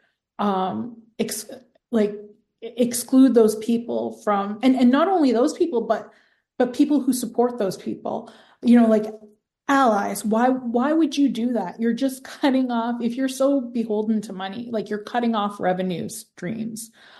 So that's never made sense to me as to why they would do that. Like, it doesn't make sense, like from a moral perspective and also a business perspective. Like, why? But I mean, they've always kind of been like that. Like, I used to joke, I've stopped joking now about it because it's becoming too real. But I used to joke that if there was a way for the NHL to get Screwdriver to reunite for their All-Star game, like, they would. Like, that's, I'm sorry. Like, maybe I shouldn't have said that, but that I used to joke about that. And now I don't, because it's becoming, it could, like, you know what? It could happen. Like, and what's so crazy too is there's like they'll like do the warm-up jerseys, and then they'll like take them away, and then there's like the stick tape, and then they'll ban it. And then there's like, I think it was Marc-Andre Fleury that tried to have a goalie mask that had a certain paint job on it, and then they banned that from happening. And it just seems like an endless amount of like punching themselves in their own faces. Right. Like, I mean, and that's the thing. It's like, but why did you need to do this in the first place? Because like a small handful of people were uncomfortable wearing a Pride jersey. So now you have to ban Hockey Fights Cancer jerseys. Like, it's like the stupidity is like endless. I don't even understand that anymore. Like, even at this point, like, I don't get it. Like, why? Yeah, my friend Sam is a massive hockey fan, and he frequently says best sport, worst league. Yeah. Frequently. Yeah. And like I said, hockey is an awesome game. Like, I love it. I've spent most of my life covering it, but it's the people who are in charge, who are running hockey, that are the problem. And that's not just at the NHL level too, like that's Hockey Canada. That's, minor hockey. Those people they're everywhere. So yeah, it's just, I don't get it. Like, even if they had done nothing, like, they probably would have been better off than to, make this decision to appease like some homophobes. Right. Well, and there's I would like to believe that there will be a generational shift in leadership as well. Because whenever I pay attention to people that are younger than me, I'm oftentimes very, very impressed. And I'm wondering if like the next generation of people coming into these leadership positions are going to be able to right the ship as far as this kind of stuff goes. Because I'd like to believe that improvement is possible too. Yeah, I mean, I hope so, but I'm a very cynical person, like by nature. So, yeah, I'm not holding out hope, but I mean, if it happened, I'd be thrilled, Yeah. but yeah, I'm not holding my breath on that one, Greg. You have another article out about the topic in this song. It's called "It's Time to Say Goodbye to Don Cherry and His Xenophobic Ways." And so you have directly addressed the topic of this song in other places of your own writing. And just what do you remember about like that particular piece and maybe how it connects to this song too? Because it's a really great article as well. The thing I remember most about that piece is the death threats. Yeah, so a lot of people were unhappy about that article, but again, like I don't care. Like I write things that are, important to me, and that was something that was very important to me. And I think that's also why I really love that song, because it's just that he was using his pulpit to promote things that never should have been promoted on a hockey show. And that's essentially what Coach's Corner should have been, is an intermission show to talk about hockey, and it veered far from that at times to things that that shouldn't have been broadcast, period, and had no place being on a hockey show, especially with the number of kids watching. Like I grew up watching Coach's Corner, Don Cherry and Ron MacLean, like thousands of other Canadian kids. And so yeah. And I mean, at that point he had just run his course. He should have been, I think they should have given him the axe long before that. But, do you remember any of those, those hate letters that you got? Do you have any examples that kind of just like linger with you? No, not really, because, I wish I could say that was the first time I had received hate mail, but like, yeah, no. But I mean, it's usually the same stuff, like, go cover cricket, or, go back to wherever So there some not so subtle racism. Oh and yeah. things like No, that too. it's never subtle. Oh yeah. No, at least I can only speak to the hate mail I received, but it's never really subtle. It's never about the content of the story. It's always about my ethnicity or my gender, or, it's that stuff. It's never actually what is written in the article. Gotcha. Yeah. That I wish I could say that I was surprised, but I'm not. Do you have any other thoughts on the lyrics or the musical performance of Dear Coach's Corner that you definitely wanted to share before we move on to the next tune? No, I just love it, and I think my favorite line in that song, which I never got until later when I read the lyrics, was I think it takes a village to raise a child and a flag to raise the children, but raise is like R-A-Z-E. Yeah. And when I saw that, I was like, oh my God, like, wow, like that's, I don't want to say that's awesome, but it was just, powerful. Yes. It's just good. It's just good writing too. As a person who writes, like you understand like how good of writing that line actually is. And I think the thing I really love about Propagandhi, and I'm going to be honest, like their first album, like How to Clean, did not like it, was not a fan. I love to hear somebody say that, because that is never the case almost on this show. Everybody's like, oh, I love the first two records so much, and then they got metal. Nope, did not. Like, I just thought it sounded like other bands on that label. You know what I mean? And I was just like, I didn't like it. And even the second album, I was like, it was kind of like meh, like, you know, like I liked the lyrical content, but I just thought like it wasn't for me. Yeah. And then I think it wasn't until Today's Empires, Tomorrow's Ashes. And like, I feel bad saying this, but like, I didn't even want to give that a chance because I really didn't like the first album, you know? And then when I heard it, I was like, holy shit, is this the same band? Yeah. Like, it was awesome. And not to use like a junior hockey analogy, but like in junior hockey, they always talk about when you're talking about young players still developing, they always talk about like their body catching up to their skill, because usually they're teenagers, right? So they have to fill out. And I think when I think of Propagandhi, I think of that's how I think of them. Like, they were that guy where their body had to catch up to their skill.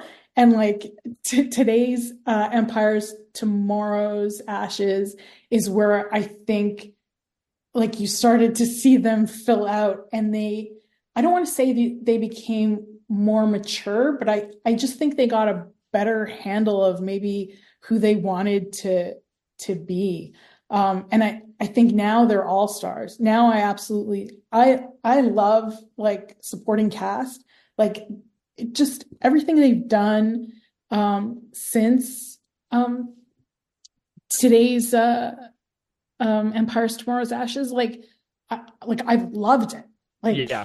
And I can't believe it's the same band that put out How to Clean. So yeah, I mean, for me, Today's Empires is when they became my band. Yeah. You know what I mean? 100%. Like the first time I started downloading tracks off of Napster in the lead up to the record. And the first time I heard Bullshit Politicians, that was the first song I heard off Today's Empires. My mind was completely blown to smithereens. And then it was Albright Monument Baghdad, Back to the Motor League, Today's Empires, Tomorrow's Ashes. And then when I finally got the record and Mate Ka Marisa Kun Rasakan came on, I was just like, this is the greatest band that's ever existed in the history of music, and I am not persuadable to the contrary. You know? Yeah. It was that's when they became my band too. Yeah, like I couldn't believe it was the same band. Because I like, when I tell you I didn't like the first two albums, like the second album, it's okay. Like, I don't want to say I didn't like it. It's okay. But the first album, I really did not like it. Like, yeah, that's fine. That those two Sorry, records, Chris. Like, I love Less Talk More Rock because I think it's their most important record as far as ideas go, to what they brought to the audience of the mid-90s teenage fan base that was listening to them across North America and Europe and everything. I think agree. that the ideas are so important. I like it way more than How to Clean Everything, but they are so far beneath what I feel about every other record as far as like the performance and the songs go. So I am completely on your team. And my favorite record of theirs is Supporting Cast, which you just mentioned, and which is your next selection, the opening track, Night Letters. Tell me about your overall impression of Supporting Cast when you came across it. It was so good. It's perfect. Yeah, it was so good, and it was so different. Like I think they're a band where you can actually see them evolve. You know, like they're getting better with each album, and that was just that was like the next step for them, or at least how I saw them. It was like the next step. That is just it's a great album, and just starting off with Night Letters, you know, like it blew me away. Like it was awesome. And then when I got to Dear Coach's Corner, it was like, holy shit, like, was this written for me? Like, It's like, is this the best record ever? In my view, it is. Why did you pick Night Letters as your second selection? So I picked Night Letters because I think it's just an awesome song, but also with everything going on in the world right now, war, refugee crisis, it's just a song that has so much empathy. And I think that's one thing I really like in general, is that their songs, the songwriting is smart, but it's also done with emotion and empathy. And I think that's so important now. The world today, that's so lacking in empathy, and that's one thing this band has in spades. And I think that song is 15 years old now, and it's still relevant today, which I think is a great thing about them, but it's also a sad thing because the world hasn't changed very much, and so the fact that it's still relevant, I mean, it shows you how good they are, but I mean, it's kind of depressing at the same time. And I think, I don't know, I think Todd's songs sound different to me. I don't know if that's true or if everyone feels that way, but totally true. Yeah. Okay. Yeah.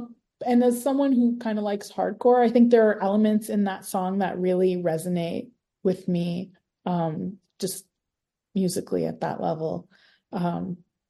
Did you ever like I Spy? Yes. Nice. Yeah. Very cool. Is there anything specifically lyrically that jumps out at you from Night Letters? Like, do you have any particular favorite lines, or is there anything about the musical performance that really stands out to you? Yes. So you work the night shift, so you won't be alone. I am adept at cold. I've always loved, especially I am adept at cold.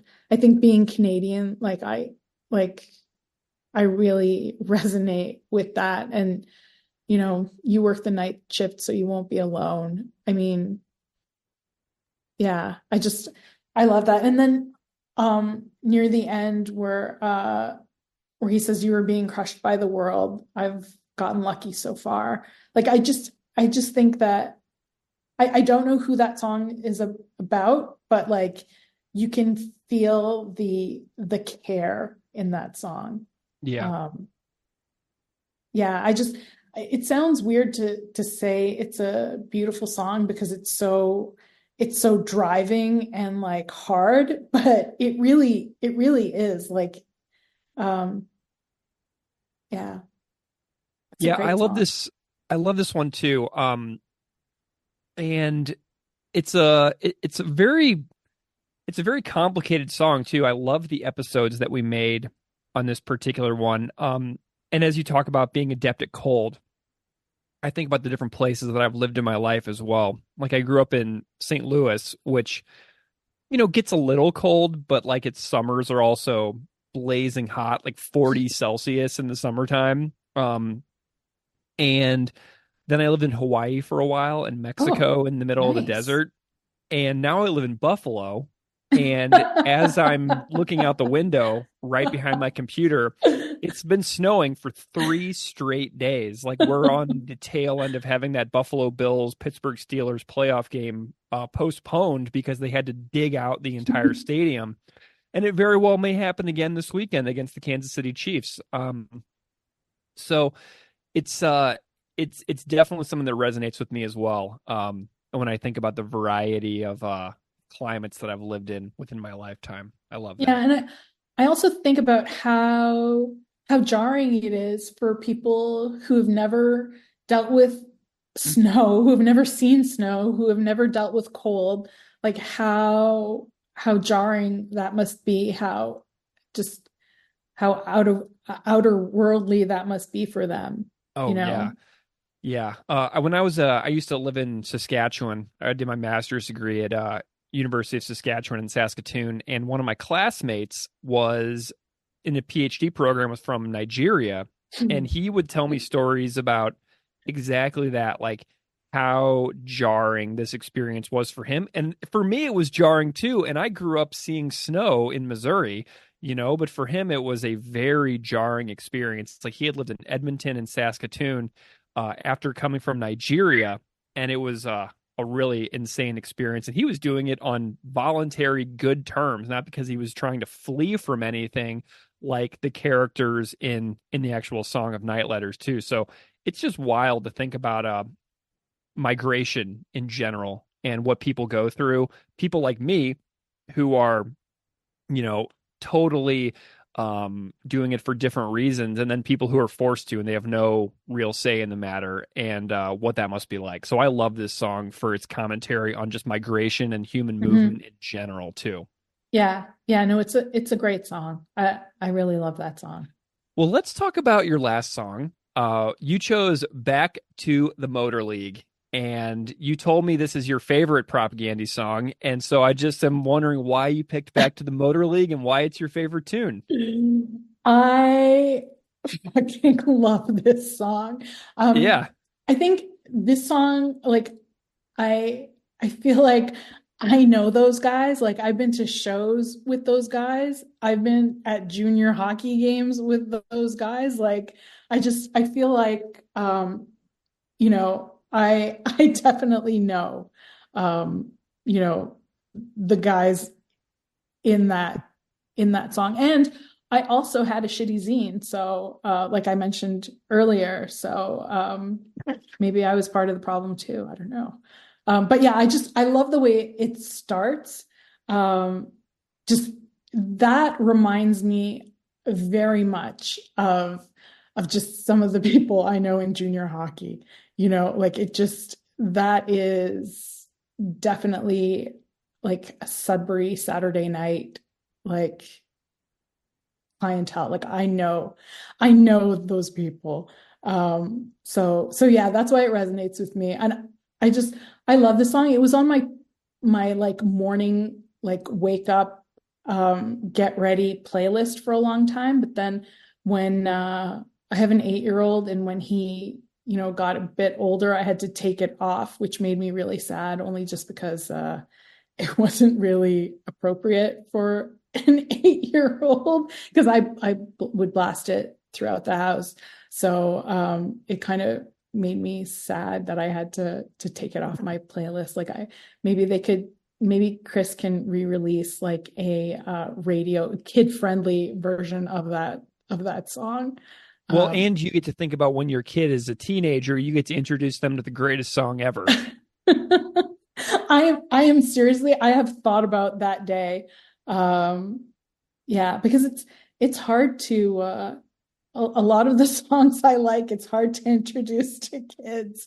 So, I have to try and find I found the Ramones are they're a really good gateway into kind of the music that I listen to for kids. Yeah. So yeah, we listen to a lot of Ramones in our house. I feel like Green Day is a next good entry. I mean, Dookie was like my first. From Dookie, I went to Pennywise Unknown Road. You know what I mean? Like, that was my boom, boom, boom. My immediate stepping stone was immediately through Dookie. So that could work as well for you. So, I love it. Okay. So are there any particular musical aspects or lyrical moments in the song that are your favorites from Back to the Motor League? I've always liked Amish phone books. And I've never, I can't tell you why, but I've always liked Amish phone books only because I don't understand it at all. So I don't know if you have any insight into Amish phone books. No, off the top of my head, I don't. I can't remember. It may be in the episode that we made, but we made an episode on Back to the Motor League 3.5 years ago. So at this moment, it is out of my brain. Yeah. So I've always liked Amish phone books, but I don't know why. I don't know. It's just because I think it's to me, it seems so random. Yeah, it's purely comedic, I think. Yeah, and it's super funny, that's why I love it. And especially followed by drunken brawls, yeah, it's just, I love it. I love everything about that song. Like it's so good. It's a Even perfect song. even the ending, like it's hilarious. Like I love it. You know, it's Stock hilarious. personnel, front Yeah. checkout. Stock personnel. Yeah, and just it's great. Fabulous. I really do. I really do love it. Yeah. I mean, and also Amy Grant Mosh Cruise, that makes me laugh too. I mean, yeah. It's probably the funniest song on today's Yeah. Empires, isn't it?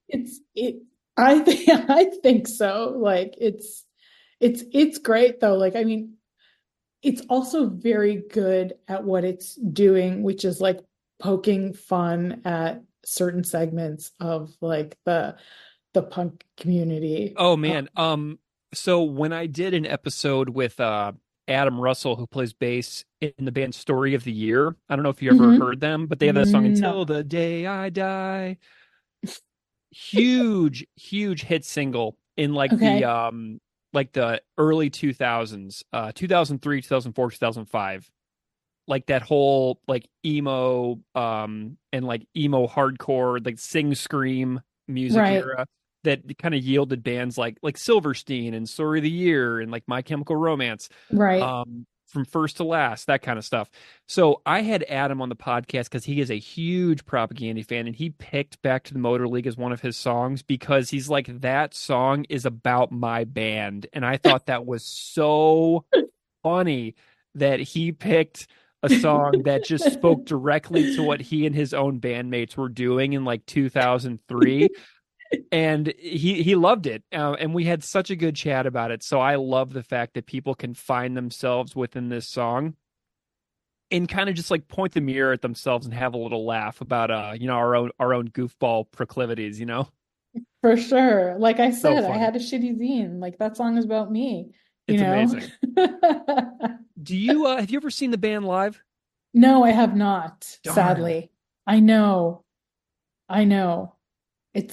It's on my bucket list, but you know what? Honestly, like since having kids, it's hard, man. Also, I live like in the suburbs, so it's not like first of all, in Toronto, like it's hard to find places now that will put on well, obviously not for a band like Propagandhi, they'll always have places to play, but for smaller bands, like just finding places to play now has become much harder. And then, yeah, I live in the suburbs, so that's going to be my suburbs and kids is going to be my excuse. Well, I go to Propagandhi shows in Toronto whenever they were there in May 2022. I saw them at Lee's Palace on Bloor, and then they Lee's played Palace. the next, Lee's, and then in London Music Hall in London, Ontario, and then they also played at the Guelph Concert Hall up the road. So my goal when they announce tours is to annoy you relentlessly and also try to get I'm going to see if the band will put you on the guest list to get you out of mosh retirement and come to the show. So that is my goal, is to see if the band will get you in for free. Because I would honestly, I would happily pay for a ticket. Like that's not the issue. The issue is like if maybe if Chris can find someone to babysit my kid, like that would maybe I'll bring a babysitter. I'll drop the babysitter off at your house and then we'll go to the show. And because then we would probably also run into Mitch Pollack, who works at with Q with Tom Power on CBC. So maybe we could have a Toronto area journalist party at the Propagandhi show. That would be awesome. Like when I was doing my Bridge 9 story, like there are kind of rumors out there that because Bridge 9's 30th anniversary is coming up, that Have Heart might be reuniting. And so I told Chris that if Have Heart reunites, like I will drive to Boston. And I'll probably bring my kid too, because it'll be an all ages show. Most likely probably during the day. So yeah. That would be sweet. What's your favorite Have Heart record? The things they carried, for sure. Yeah, the first one. Yeah. Nice. So good. Okay, well, Sunaya, what a lovely conversation. I can't stress enough that people should go check out the way that you weave sports and music into your writing. It's a really special craft that you have created for yourself. One that myself as a niche podcaster appreciates deeply whenever I'm looking through your publications list. I really, really, really do hope that you make a book of sports and music essays, just purely because of how unique and special that area of interest is, and what a cool collection it would be. I'm thinking about Jessica Hopper's collection of music writing that she's done, and also the collected interviews of Punk Planet and stuff like that. There is a readership of people out there who love punk and hardcore and sports, that I think that would make for an amazing book. So I really do hope that you pursue that. But in the meantime, what are some anything that you'd like to promote or direct listeners to, as far as following along with what you do? Well, you can find my stuff at The Athletic. We are a subscription sports site. We were bought about a year ago by the New York Times. So you can also find us at the New York Times as well. That's about it. I don't really have anything else going on. I think that my subscription to The Athletic was $1. Yeah, if you catch the sales at the right time, it's only $1 to subscribe. So yeah, if you like sports, I think it's worth it for sure. And also I think it got bundled recently with my Apple News subscription. Yes. Yeah. So if you have Apple News subscription, I think that a lot of the stuff now from The Athletic is now non-paywalled, which is awesome. So I wanted to read all of your back articles. So I went and I did the $1 subscription, but I get a lot of athletic stuff on Apple News as well. But your work is awesome. I'm so pumped that we got to connect. I love your thoughts on professional sports, because these are debates that I constantly am having with myself as far as my NFL obsession goes right now. So I love hearing what it's like in your world as somebody who follows it professionally and gets to think about it and write about it for a large audience. That's just so cool. And I'm so grateful to you for your time and your energy and your stories as far as participating in a project like mine. Means the world to me. So Sunaya Sapurji, thank you so much for coming on Unscripted Moments, a podcast about Propagandhi. Means a lot. Thank you so much. Thank you. This was so much fun, Greg. Really enjoyed it. It's nice to talk about something other than sports, even though this was kind of sports adjacent. Yeah. It's rare for me, so this is a treat, really.